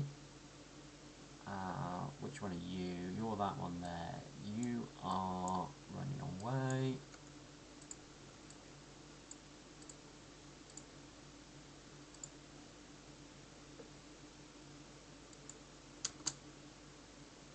Of course you stop halfway through. Why?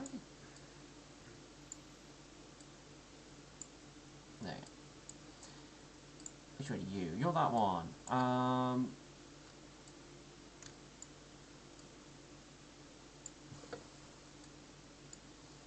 You're going over here to join the grapple mess. Oh, Burn, the more numbers are grappling. Alright, my CMD. I mean, oh, you don't. I'm just telling you, you've got more hands trying to free him. Alex. Oh. Alright. First of all, swift action. Alexander is going to spend a mythic point to use advance.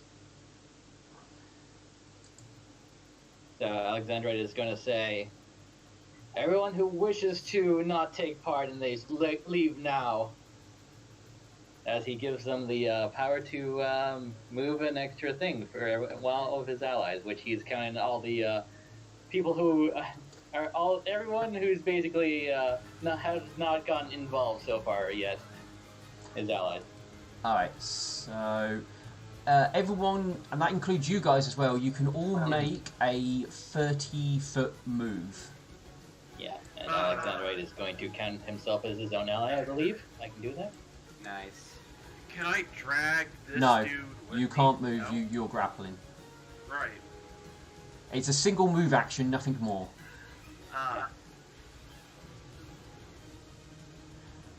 So anyone who's not acted yet acts as an ally. Okay, cool. This is going to get interesting. Some are moving in. Oh my god. Why are you counting the civilians as your allies, Alexandra? Because I want to get as many civilians out of the way as possible. You're So, putting them in the way. Do you not see what's happening here? well, hey, half of them are now out of the way, so. Yeah, some of them are moving away, some of them are staying involved. Now we know who's we need to beat up. You know what? Fair enough. Speaking of, Yeah. Remember, non-lethal. yeah, I know. I have an entire feat for if I need to deal non-lethal. So, Oh man, they're all just like clustering around now. all right, you've made your choice. Alright, so that was your swift action, Alex. Mm-hmm. Yeah, that was my swift action. So now I will power attack this guy. Are you doing it Don't lethally? worry, I know what I'm doing. Oh, okay.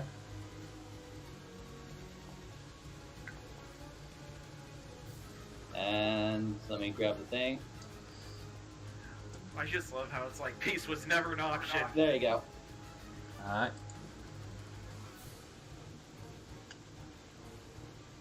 I'm gonna forego the damage and make a diplomacy check instead. When reducing an opponent to... Well, that's assuming if you just put them to 0 or fewer hit point. You can elect to forego Which, that damage. Instead, attempt diplomacy is 20 plus the creature's HD and the modifier you... Oh no, yeah, so you forego the damage. Mm-hmm. If the attack... Okay, so I have to check the damage. You gain a bonus equal to half the damage you would have dealt and can use your base attack bonus instead of your diplomacy. Okay. Yeah. So you did... it's not an action to do this, is you can just do it as you hit. So, alright, so you did 20 points to in the first attack. So the first attack would put them below 0. Alright, so I will forego the second one and... Well, actually, I could probably hit someone else and do the same thing, right? When you attack, reduce forego your opponent.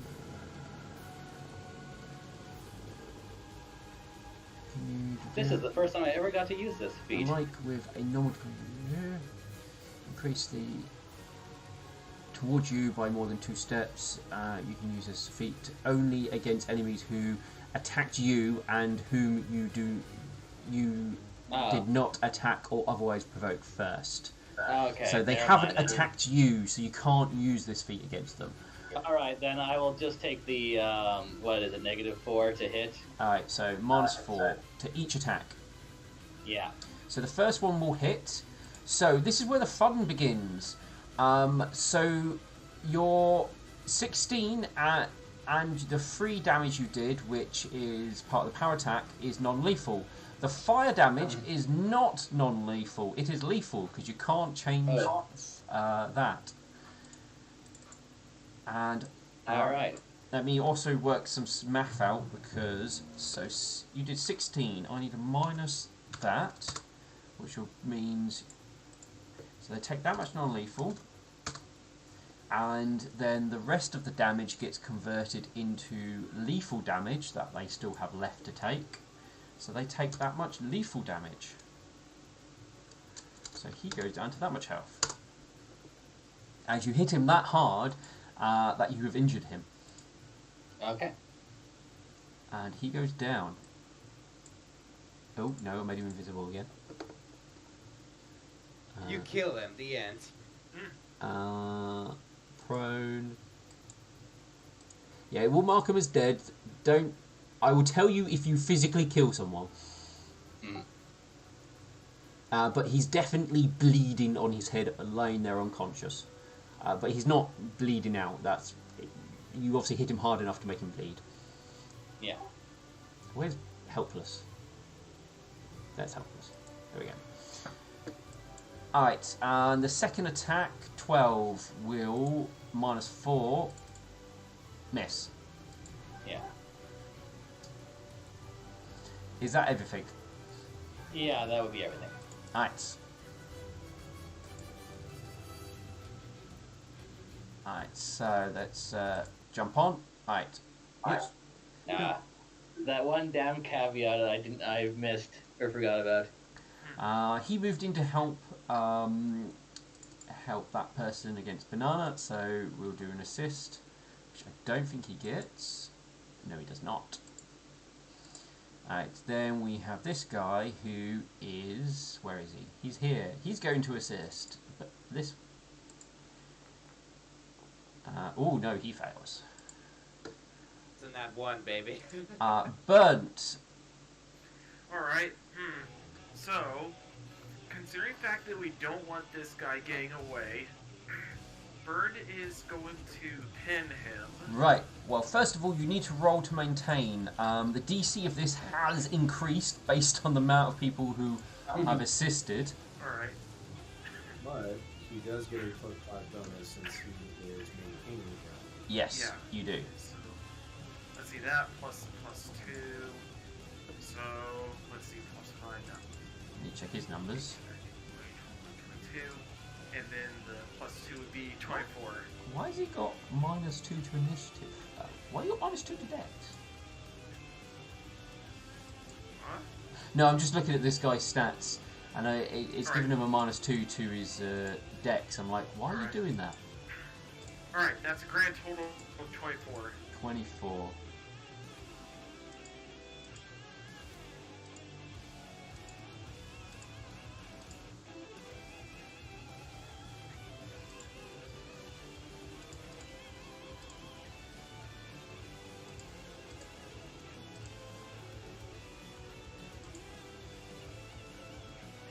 Alright, yeah, I need to turn my hype track down a little bit.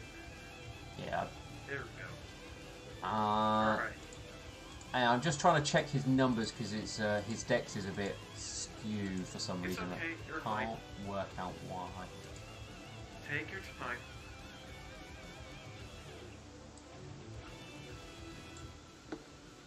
Alright.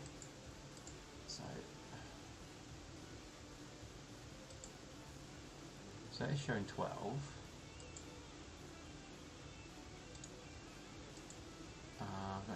Got no weird buffs on. Got no weird buffs there.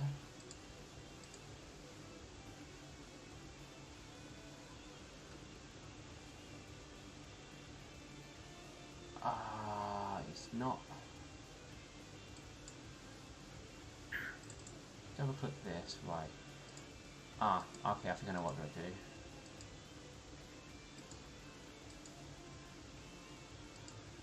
Oh wait, -2 must be from grapple. Yeah. And I think I might have worked out what I've done. Yeah, the grapple condition, you take a -2 to all dex-related rolls, and when you're grappled, you lose your entire, or when you're pinned, you lose your entire dex modifier. Yeah. No, I think I've also worked out where all his stats are, because it's... I'm hoping it's on here. No. I was hoping I was saved, but I'm not. Okay, that's fine. So your number... You rolled 24, was it? No, 17 plus the bonuses is 22. Oh, 22. Okay, you lose your grapple upon him.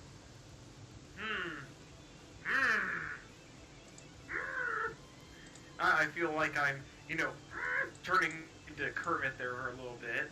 You know what? I'm gonna use a surge to add to that. Okay. Alright, so 24, or 22, that would be 28? No. 22 plus 5. 1, 2, 3, 27. 4, 27. Let me just check his number. His number, where have you gone? His number would be...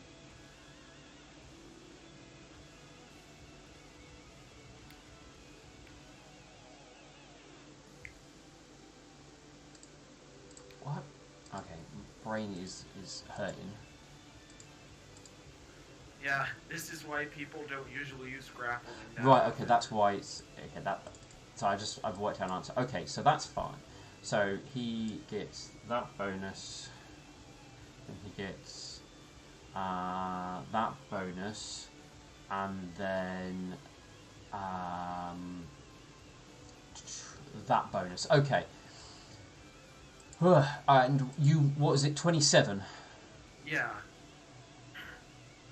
No. He still will get out. Wow. Okay then. In that case, what he's gonna do, let's... So maintain, trying to maintain the grapple was a... Was it standard or move action? Standard action. It is standard action. Alright, so I could take a Move. regular attack then. No.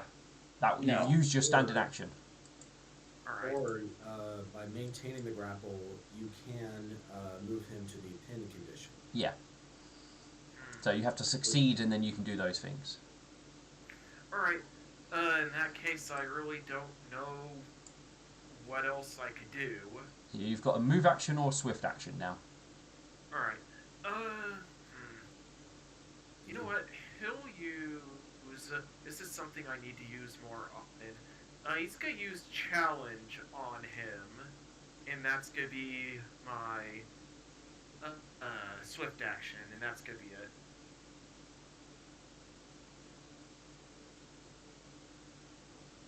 Alright. So that's...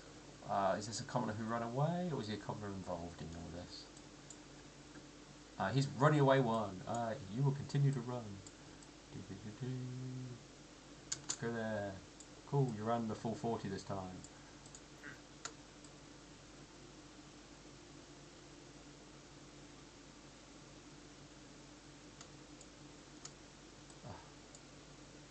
Why'd you stop moving? There we go, go there. Alright, next corner. Where are you? You're a shaken one. Are you running away? Yes, you are.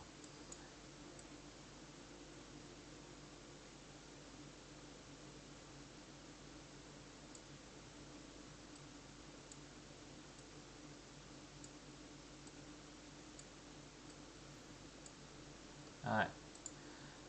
What are you doing? You're involved. Oh, you guys. Shaken. He's escaped. Alright. Grapple you, Burnt. Yeah, no. No. No. He does not succeed in grappling you. Instead, he gives him a great big hug, and it's like, get the fuck off me. He's in a 5-foot step to here. And I need to look at his spells. No, I do not have Hero Labs open. Alright, let's open Hero Labs.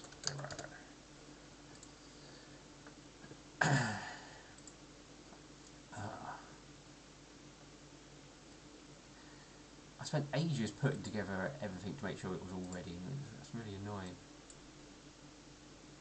I remembered some stuff. Did it remember his attacks? To a point.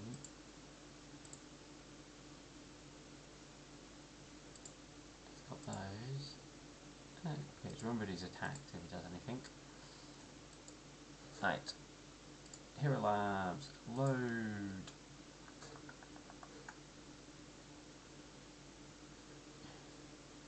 Did the wrong button, didn't I? Wanted to open, not load. Never mind.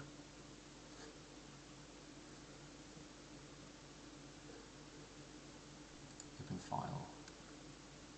I believe his name is this.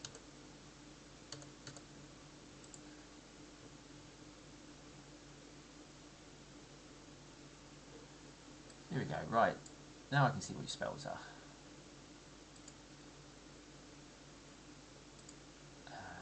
Wait, cleric.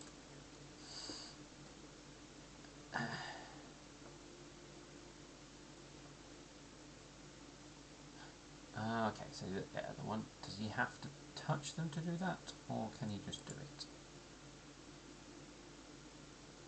No, he does not. So I'm going to just drag this in. Alright, so he begins to cast a spell.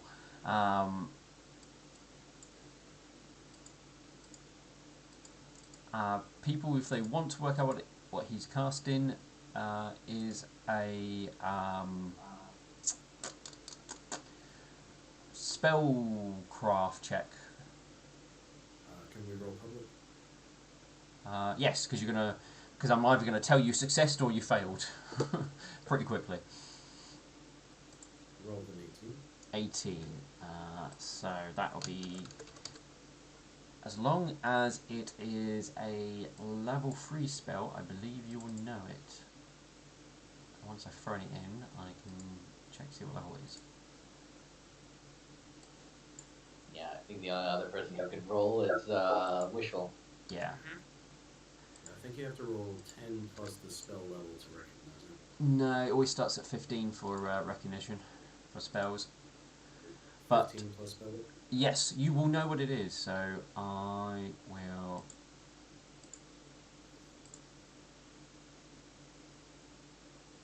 I will roll it publicly, see, because, well, I don't think I can show it just to you. Let me just roll it to myself, and can I then reveal? No, it's only revealed to everyone. Oh well. Reveal to everyone. Mm. Oh, I'm familiar with that spell. oh, really? He's gonna play that game, is he? Yep. Now we're going to work out how many ponies he gives it to. Okay.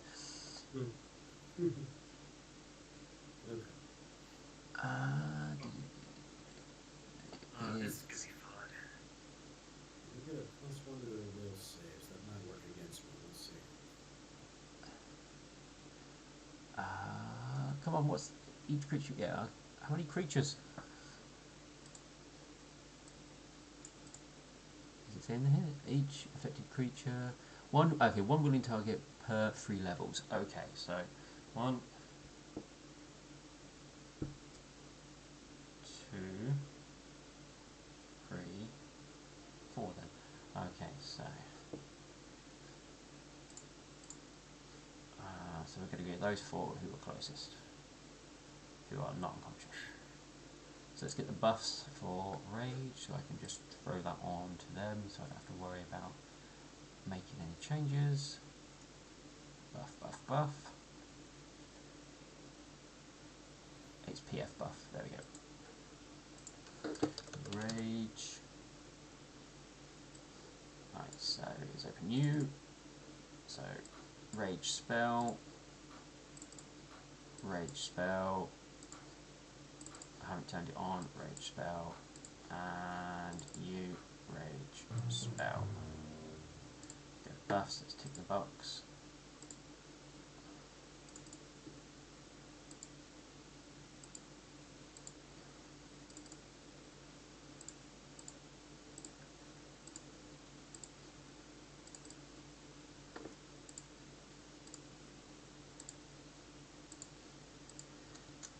Alright, so he's done that, and I don't think he can do anything else as swift actions, can he?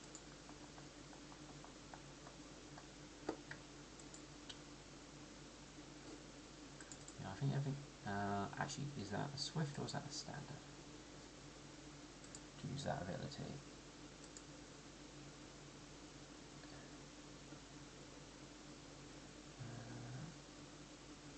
There we go. On command. Okay, so that will be a standard action. Because it's on command. Alright, that will be his turn. We then on to... I believe you're still shaken. You're one of those ones who's standing there and unsure, so you are still standing out,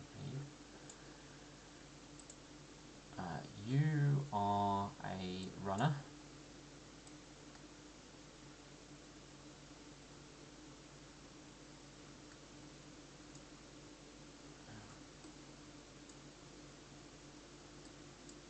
There we go. You are unconscious. You are going to try and grab... no, going to try and grab hold of Burnt.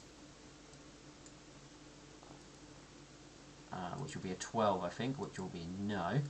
Oh, I made that private. There you go. Yeah, nah. And we go back to the top with Milk Thistle. Milk Thistle. He looks to the crowd that remains right here. And he begins casting a spell, speaking in Infernal. And then he yells out in a booming command voice, "Everyone, kneel!" And he will cast Command Greater, which will permit me to target one creature per level, so a total of 9 creatures. So 1, 2, 3, 4, 5, 6, 7, 8, 9. 9 of them happen to be in range right here in the circle. 1, 2, 3,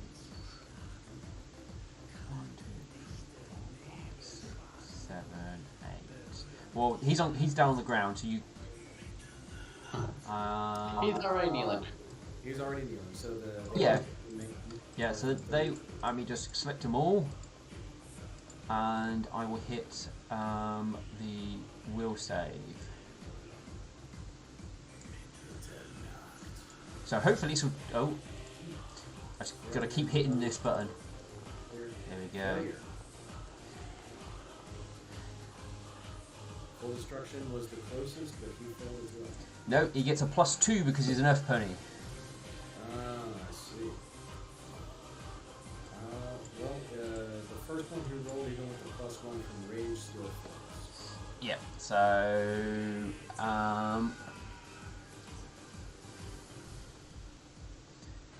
19. He is not an Earth Pony. That one. Okay, so that's fine anyway. You are, but fail. 19. Nope. Okay, so all of them but him will kneel on their turn, though. Bear that in mind. So, just as a technicality for meta reasons, Greater Command works as command, and I can give him the command to fall. So on its turn, the subject falls to the ground, remains prone for 1 round.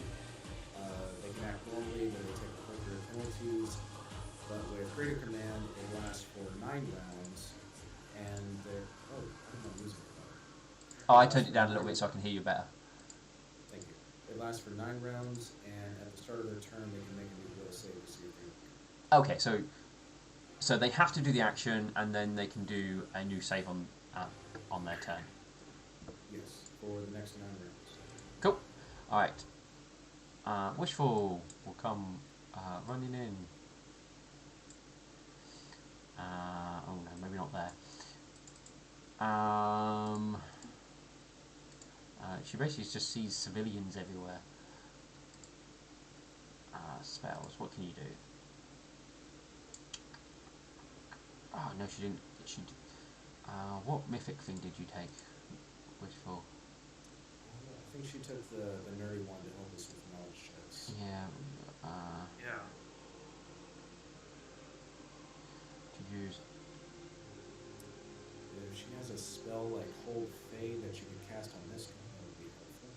This must be one of your preferences. If you're a spontaneous caster, this must be one of.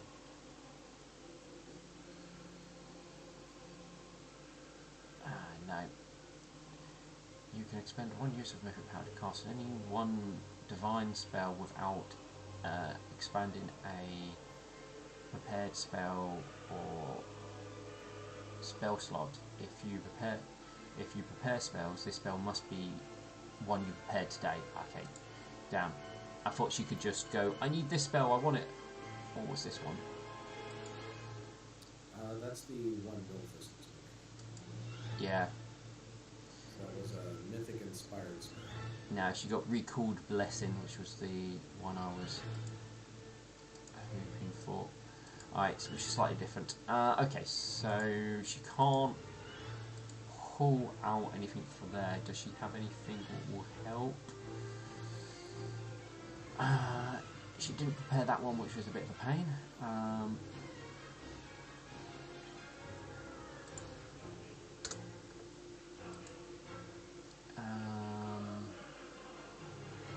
She's used that one.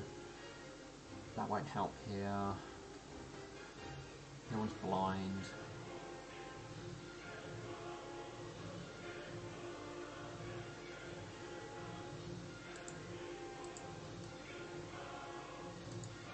Okay, so she can't really do too much in regards to spells, but what she can do is...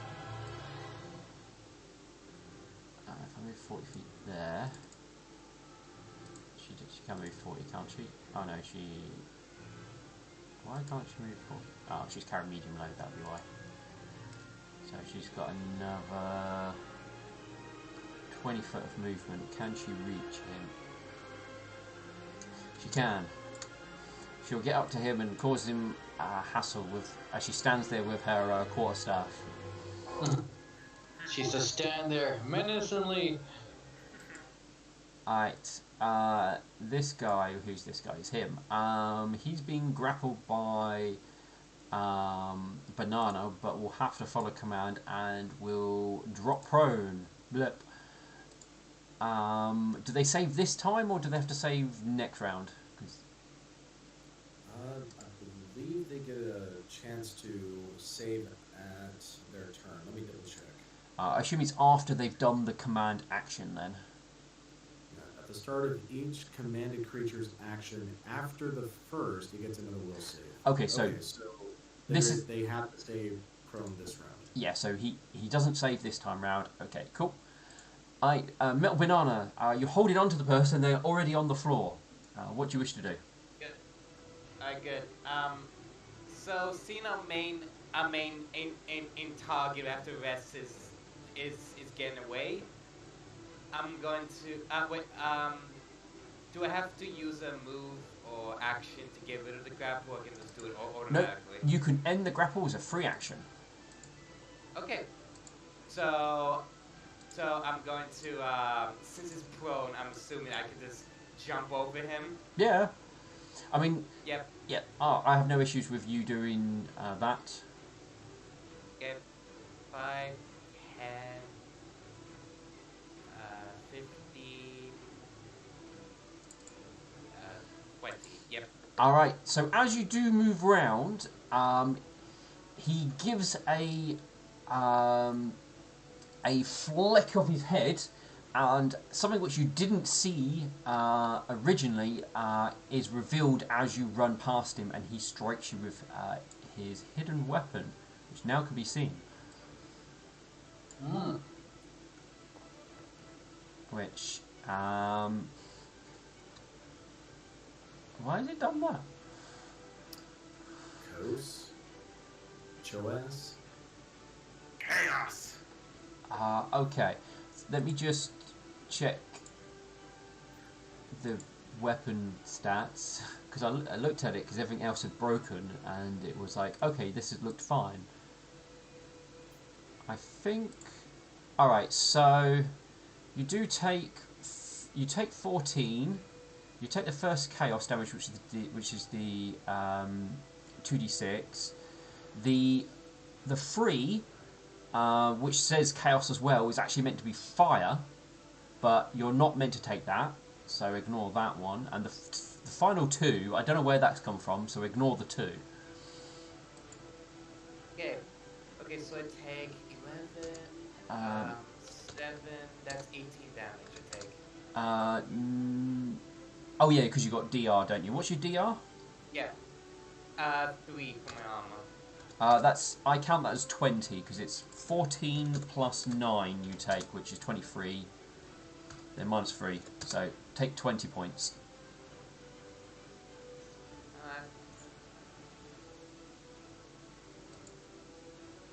While okay, that's that bonus damage, so that can go away. There we are. I'm badly injured, great. Oh, barely injured. Yeah, I was like, if you're badly injured from that, you might need to rethink some things. Yeah. Alright, cool. So that's that. So that was his attack of opportunity. You continue moving. Yeah, big mistake. And I will grapple him. Oh, okay. Attempt to grapple him. Yes, you can. Because I don't have anything to like spare his life if I like attack him. Fair enough. You can take it -4 to do non-lethal damage, but... Oh, I didn't know that. It's okay. Well, I'll do that during the grappling. Alright. It'll just have to be with a one-handed weapon. That's the only catch. That's a good roll. Okay, so he hasn't got any help now, so that will grapple him. Well done. Alright, nice. And Also, remember to give yourself the grapple condition as well. it's a swift action to challenge someone, right? I believe so. Yes, normally. Okay.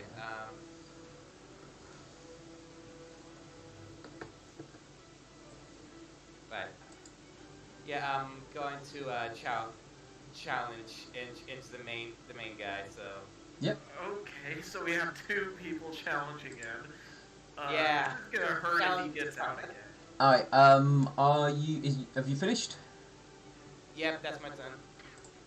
Alright, is this a runaway civilian? Cool, okay, so I'm going to delete the runaway civilians. Yeah, I was gonna say, I think it's pretty safe to remove the runaways. Unless they're like, nah, I'm just gonna come back. They're not likely to. Where's this? I can't find this civilian. Do you want him in here? Oh, there he is.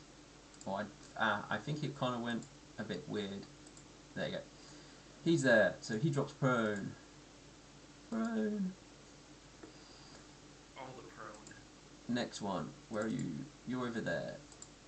I think you were a runner. Yeah, you were. So if I go here, so to the next one, and click on you and click delete, then we're on. You're there. Okay. So if I go to the next one, and hit you and go delete, so it doesn't screw with things too much. You're there. So to the next one, hit you and delete. You are going prone as well. Prone.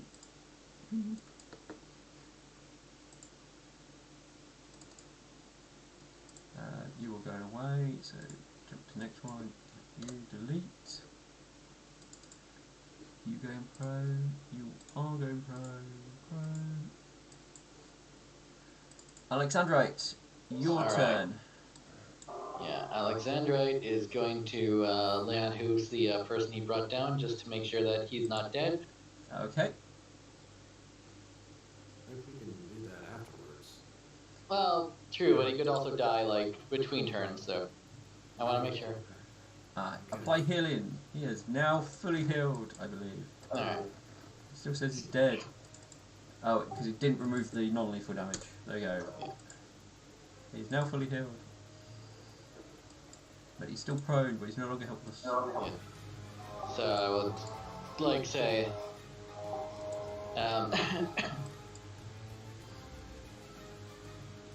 I will not heal you the next time. As he walks over to this guy. Okay. You stand there. Is that your turn? Yeah. Right.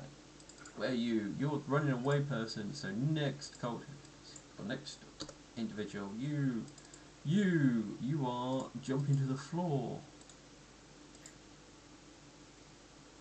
Prone. Burnt. Alright, so a 5-foot step is a free action, right? Yes. Well, yeah, yeah. Alright, he's gonna take a 5-foot step, and on him, he is going to, with his adamantine bastard sword, what he's gonna do is he's gonna non-lethal him. Okay. As, let's see, also, sudden attack. So, let's see, this is gonna be a full action. Where's the, Additional attack. oh, there are non-lethal. There are non-lethal options. Just Yeah, with this. just use the haste bonus here just to get the extra attack. So, Right. because it's the easiest way to do it. Alright, so let's have a look. You hit him. First attack. Plus samurai levels, so let's see. 9 plus 7, that'll be 10, 12, 16. Second would be... Tell me what the bonus is, because that's what I need. So, the, the plus 7 from samurai levels is for the challenge. So, Okay, yeah, so plus 7 damage, is it? Yeah. Okay, So- now set that up as a buff so you can activate it when you do it for the future. Alright. So, Let's see. you do that much damage in non-lethal. Because the first attack will hit. Second attack will not hit. And the third attack will. If I hit plus that work? Yes, it will.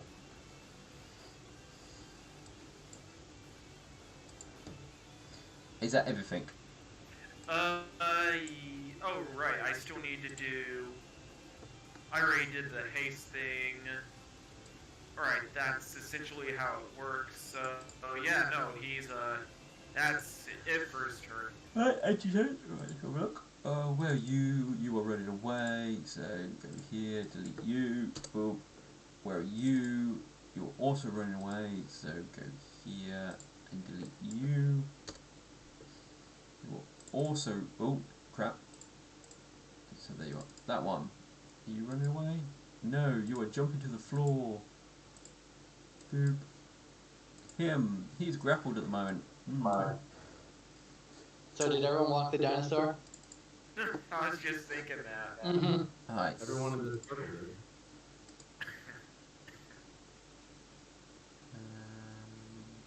I just read this guy's name. That's such a good one.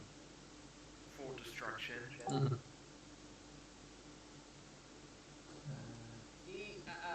He is like not even a cultist. He's like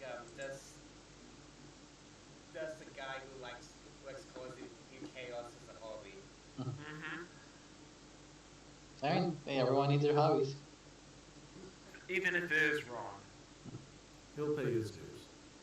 Yes. What can he do to get out of this? Oh, he needs to cast that, doesn't he? That's what he needs to cast. What would be the DC of casting this spell? If he tried to do it while grappled. Let's look at the flowchart. Alright. Flowchart. Yeah, good old flowchart, alright. He can attack with a one-handed weapon. He can cast a spell, but he's got to make his concentration check. Yeah, that's what I've just got to check. Spell casting. Defense.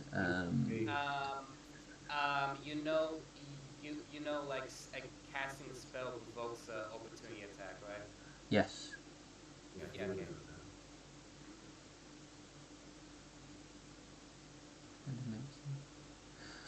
Because he can still cast defensively while being grappled. He just needs to make multiple checks.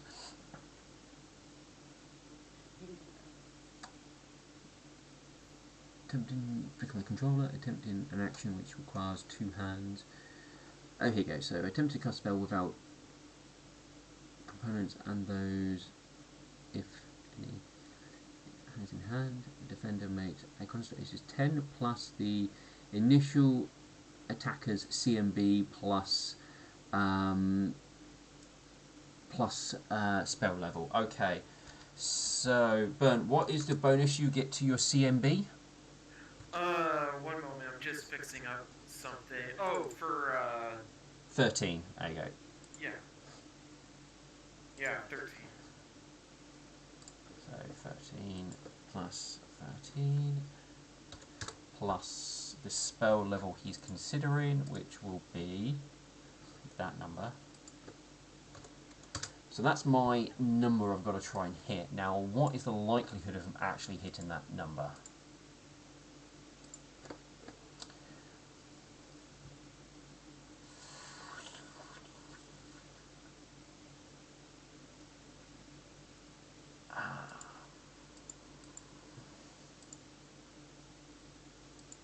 I can't look at that because that's just going to... Alright.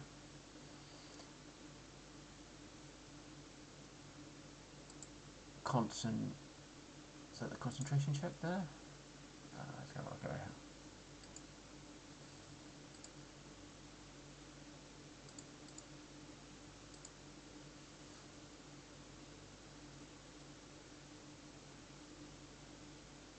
Not usually. Alright, special. Alright, so it looks like it's that number.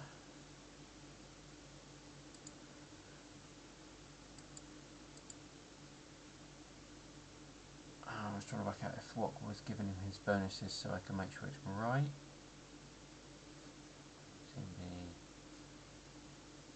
In play special initiative. 2 years later. Yeah.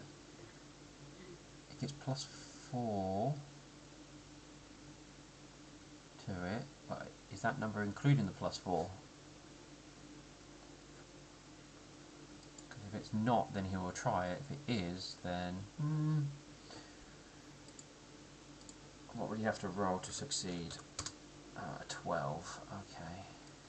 But if it's not including it, then that would make it only an 8, so that will be worth doing.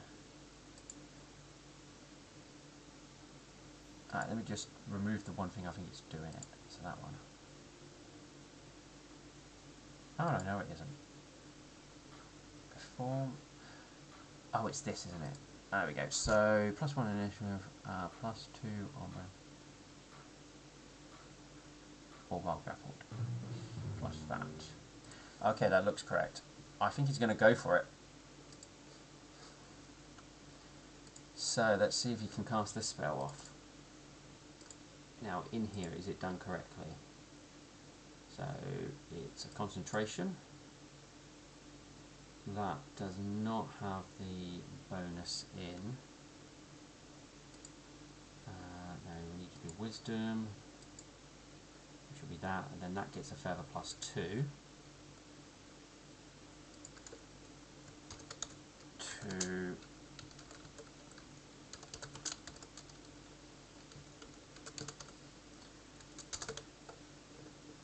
Alright, so I'm hoping that will work.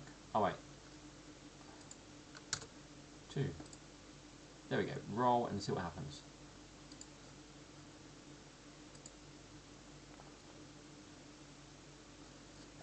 Was that the... Alright, so he has successfully casted it, he's passed the grapple check. Now he needs to cast defensively to get that one off. So that would be a different number. So that's 15 plus double the spell level, which is not as high. So let's see if he fails here. No. He's Oh, really good at casting spells. yes. I mean, I foresaw this, so he's come prepared. All right. So, attack of Nope. No, He he did. succeeded his defensive. Yes. Well, if he failed his defensive, then he would have basically fluffed the spell. Yeah. So he's just done this spell. Oh no. Teleport. No. No. Yeah. He hasn't got teleport. That would be a dick move. yeah, that would be. Oh no, stop. Give it to me as a spell.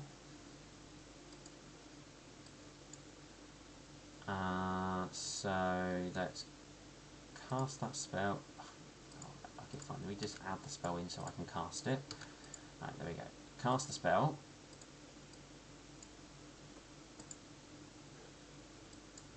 There we go. So he casts his spell, Burnt.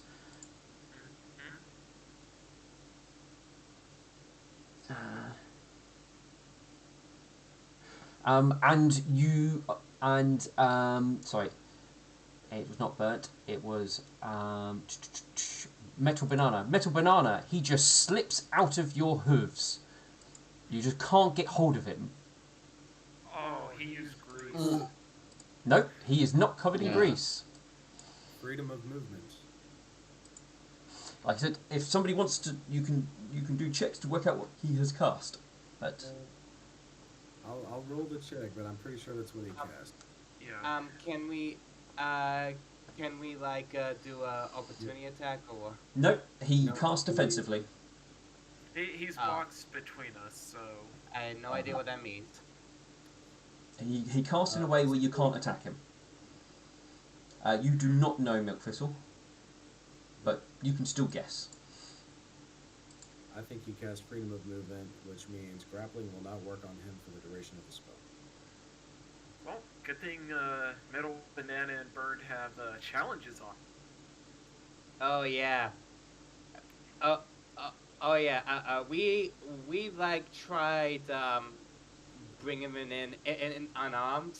Now we're gonna bring him in all bloodied. Yeah, And non-lethal. No, he says different action. Okay, he's going to go there.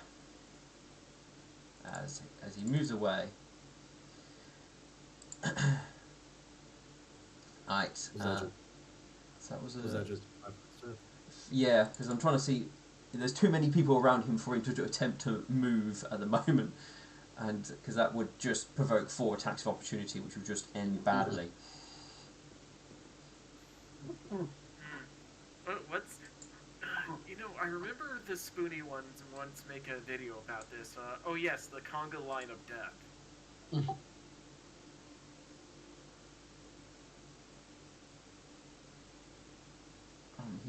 He is the unsure one, so he is kind of hovering. You are running away, so delete you.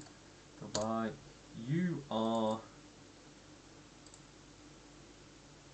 you were the one who fell down. Okay, and got healed. He was not shaken though. Okay, so he is one of those ones who will come up and help. I did say like that was my one heal for him. Yeah, I mean, if he was shaken, he would have run away. But he's one of the only few who was not shaken. What's he going to do? Can he do?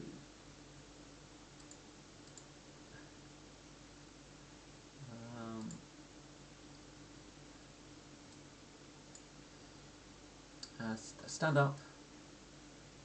Move. No, he's done his move action. He can use his standard to do something, so he'll use his standard to move to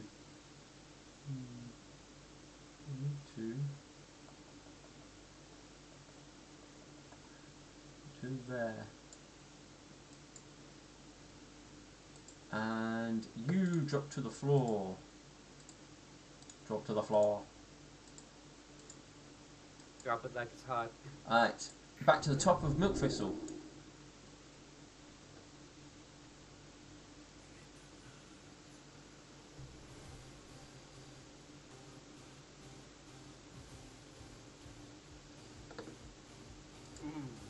Oh no. Major curse. Oh shit. Well, I'll ask you which one you're doing if he fails.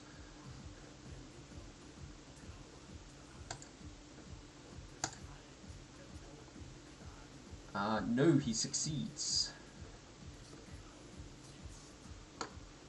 Does it have anything on if he succeeds? Hello? Oh, sorry. My microphone was off this whole time. No, it's a pass or fail spell. Right. He has succeeded. That really stinks. This guy's frustrating me. Mm-hmm.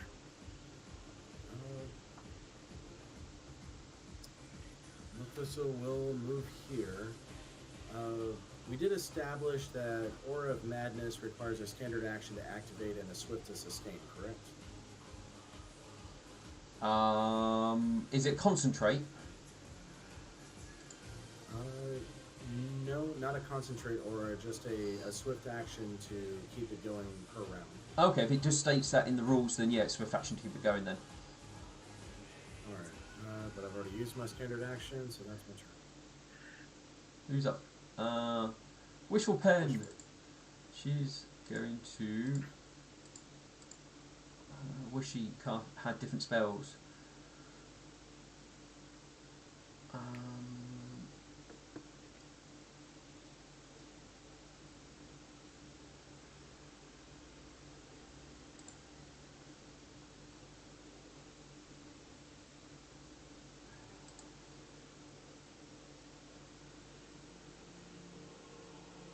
She's just going to try hit him with a quarterstaff because there's not too much else you can do, as most of hers are defensive, and he's... What she needs to do is make him go curb bonk. Yeah. She's going to have to relook at her spells. Alright, yep. No, she can... no, channeling positive energy is not going to help here. But, what will be useful... as a free action, you can... No. She doesn't want to do that. Where's it gone?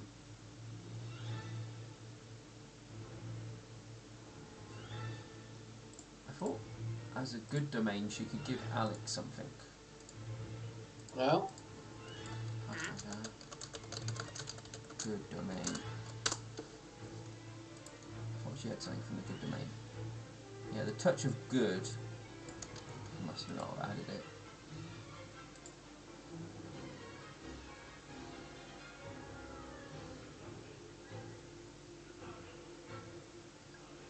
Possibilities.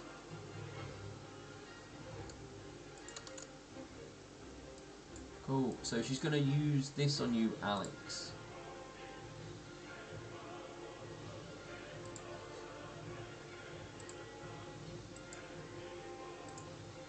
Ooh, nice.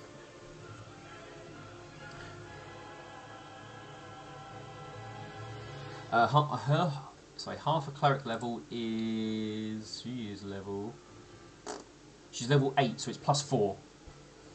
Alright. So she's going to give you that. And stay here with the quarterstaff just to add aggravation. Aggravated. Yeah.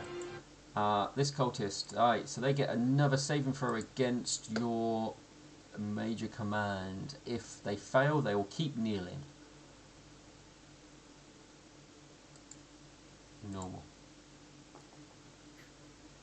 He is still kneeling. DC is 21. Metal banana. Yep.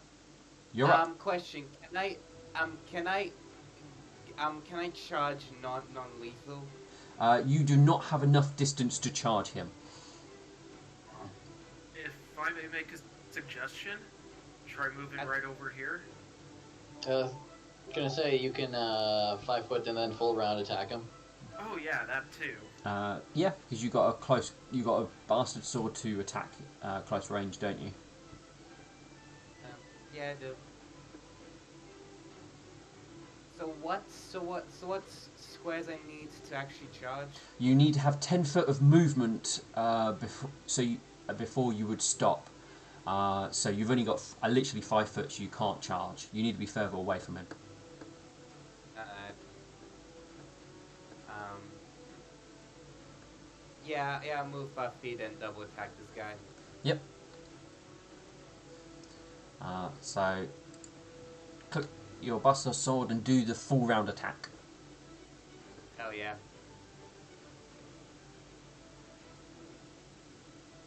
Okay. Bastard sword. Do I want to power attack? So the bless is already automatically added, right? Yes.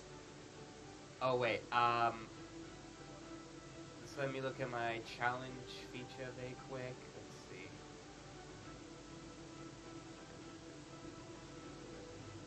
Cavalry's level. Yeah.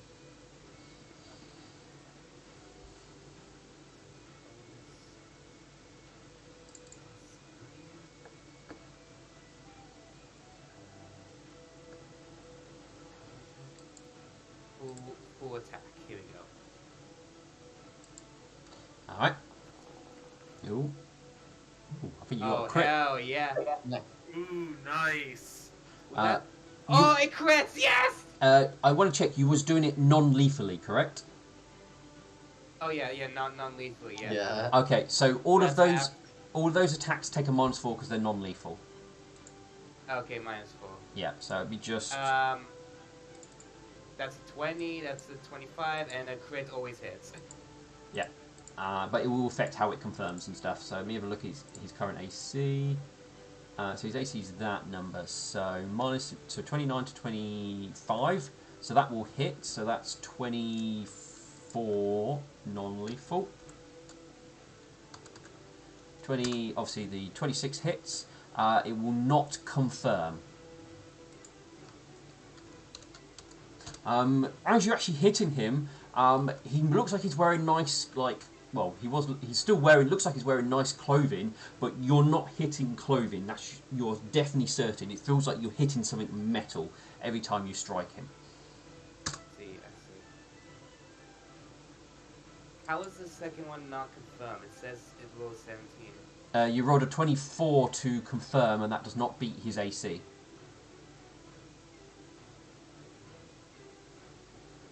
Yeah, that's to I confirm the crit. Yeah. The crit, not the attack roll, does it? Yeah, so you get the 26 is to hit, which you then roll to see if you confirm the crit. You got the hit, but you didn't confirm the crit. It's a 17 in the roll. It rolled. Yeah, but the overall number is 24, and that did not confirm. Okay, don't know how that works. Let's just go with it. Well, basically, you didn't beat his AC on when you rolled to confirm the crit.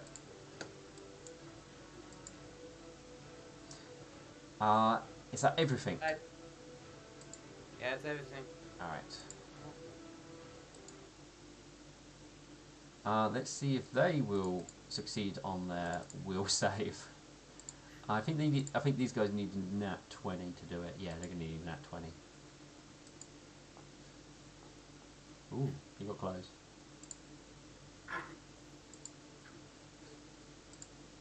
Oh, he got +1 bonus to his. Did he not add them?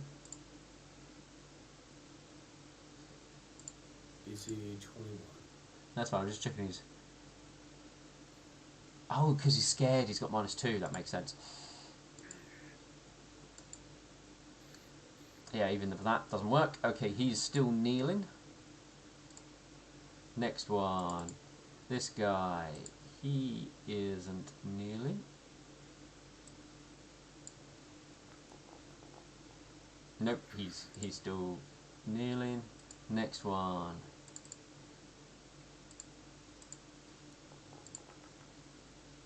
He is still kneeling. Alex. Alright. Alex is going to 5-foot step over here and is going to full round attack. Non-lethally.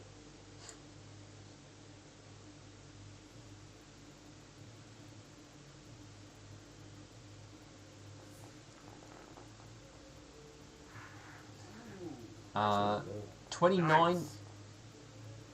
Okay, 29 will hit. The 25 will. Actually, are you including the -4? No, you're not. So No. 25 will not, and your 2 hoof attacks will not as well. Alright. But let's see if the damage is enough.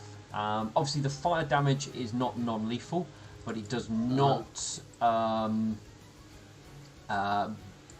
But it looks like the fire damage had no effect. Okay. That is interesting. Oddly enough, the chain he's holding, when you strike him, the chain he's holding glows with a red from the fire. A fellow fire user. So now I need to work out the damage for non-lethal. So that would be. I think that might be enough there. So that's 19. Let's start with that. So 5 plus 19. That. So that's minus the top health he's got, which is that. Then add the extra power attacks. That's that, which is that much over, so that goes into lethal now.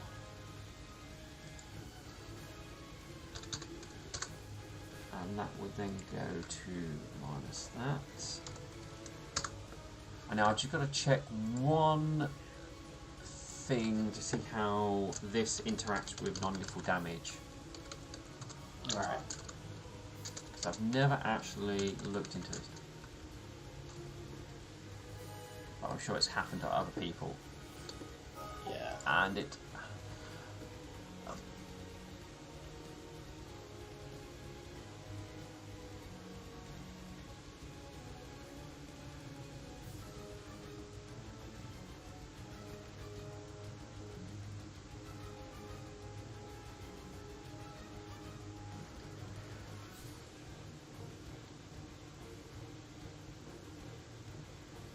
And we technically provoked this fight, so I can't use Change of Hearts. Mm-hmm. It would be better. Actually, Yeah. no, this guy started the To be fight fair- citizens against you. To be fair, he I would say that technically we provoked the fight by grappling this guy. Yeah, Mm-hmm. I would argue that as well. well, technically he like attacked me first, so No, I believe he was aggressively grabbed by a player character. Mm-hmm. That was me. yeah. Then he like attacked me with a sword Yeah, he was just self-defending himself. against a grapple, really. That Yeah, makes if you no grab sense. someone, that's an assault. Yeah, Sounds when like they're trying to something we arrest should go to yeah. court for. I know, right? Yeah, don't argue with the cops, argue with the judge. Yeah. That's why you shut up and you lawyer up. Okay, cool. Yeah. So that would mean he will go unconscious. Okay. And yeah, to be fair, yeah, that was totally my fault. I misheard, or it didn't process in my mind. So Now I just had to see how Die Hard interacted with non-lethal damage. Die Hard just makes you stop dying as easy, not stay conscious if somebody beats you unconscious. I think that's court ferocity you're thinking of. Possibly. I don't think that applies to it.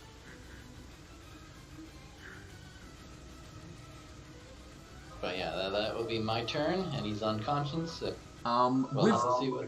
with that would enforce. Basically, at this point, he goes down. the rest of the civilians will scatter. Okay. Out of character, So Sorry, go on. yeah. So I have Mastercraft mono. What's it called? Manacles? Yeah, monocles, and I just like cuff them. Sick. All right. He goes down, and you put your manacles on him. Masterwork monocles. Yeah, your masterwork ones. All right. You should also see that you guys have automatically gained your XP and now are able to level. Huzzah! Huzzah! Yay!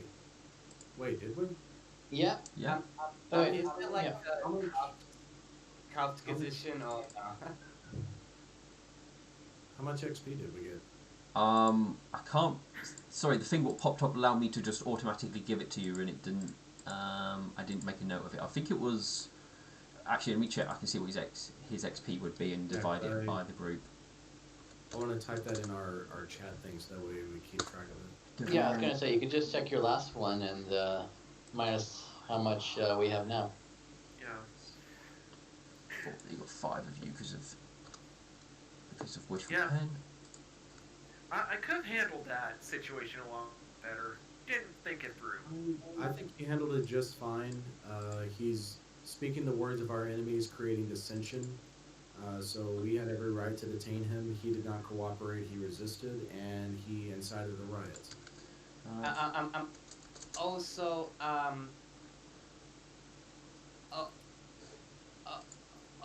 also he attacked the knight with a sword, straight up. You're not a knight of this city, though. Alright, then he assaulted a pony with a sword. A chaos weapon, nonetheless. I assume it should have, based my numbers, or based by my math, should have given you this much XP. 1,280.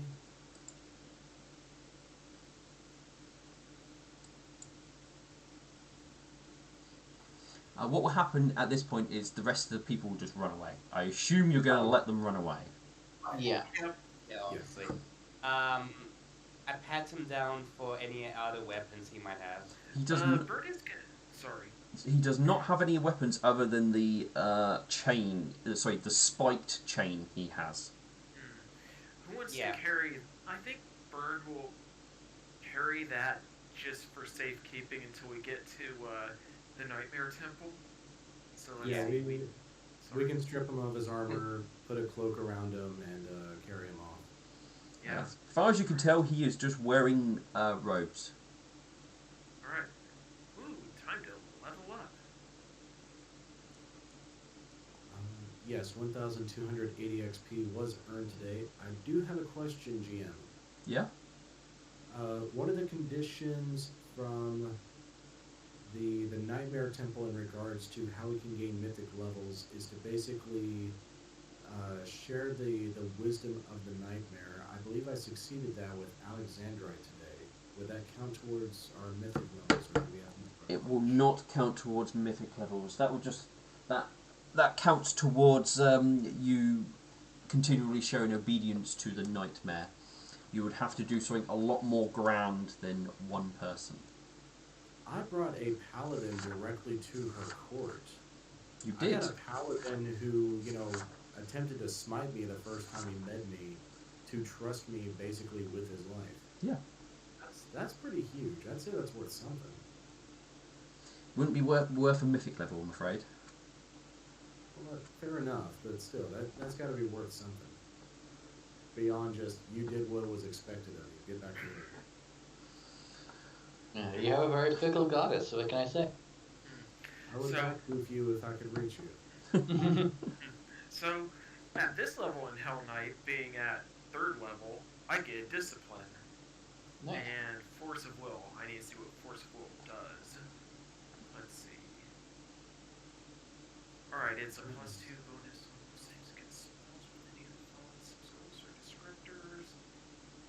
Okay, it's just basically a special save against certain spells from spell schools.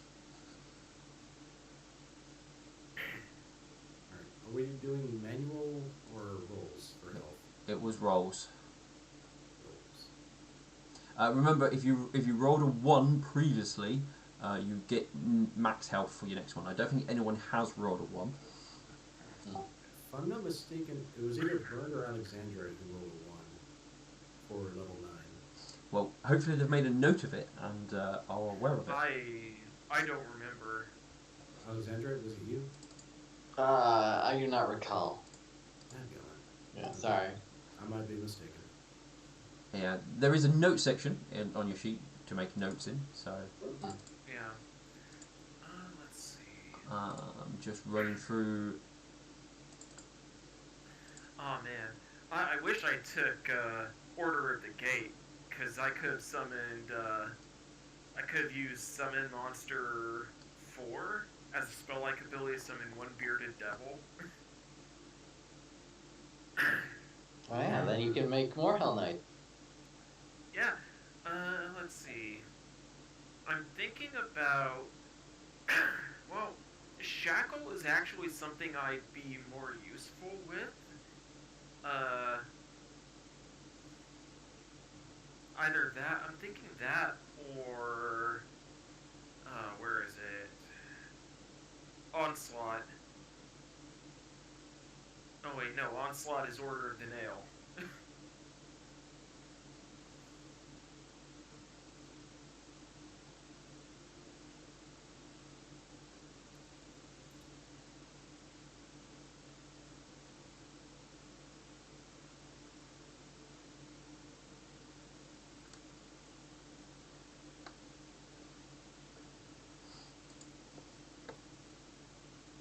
Ooh, I could get Shadow Step. That's a cool thing to have. As a Shadow Dancer, I love doing Shadow Step. I forget, that's one where you basically blend in with the shadows and appear at a different spot, right? I believe you kind of basically just teleport, not like Nightcrawler. I'm thinking either that or Summon Servant of Law. Ooh. Let's see. It acts as if using Summon Monster. At 3rd level, I can summon 1d3 Hellhound. I don't know how useful those are. At this level, against enemies of equal level, they're basically cannon fodder. But what they are useful for is barriers, distractions, etc. Sniffing out things. I was gonna say Hellhounds would have been useful here. Also, remember with level 10 with APB, you gain your deflection increases up to +2 and your resistances increase up to a +3. Yeah, Alright. Try that. it took us months to get to level 10. But I really want level 11 because that's when our mental attributes get increased. Ooh, I could use Mental Intrusion as well. The Hell Knight can use telepathy as a spell-like ability, using her character level as her caster level. Wow. Yeah, I'm kind of waiting for level 12, so that's when my Nimbus can upgrade again. Basically, I can get my light is treated as the daylight for purposes of creature with light sensitivity, and also it gives allies 10 resistance to an energy type You know of my what? choice. I think. Sorry. I was to say, I don't think too many people have anything super interesting they need help with on their characters this level, do they? Not really. No. You did say So what- deflection goes up to +2, correct? Yes, deflection goes up to +2. We should probably say goodbye to the stream before. Oh yes, before we all Yeah. start leveling. Yes. Thank you, stream, for joining us. We are going to be level 10 next time, and we have ourselves a prisoner who's going to be put to the question. I'm Vita Zayn. Thank you for joining us. Goodbye. Have a great one.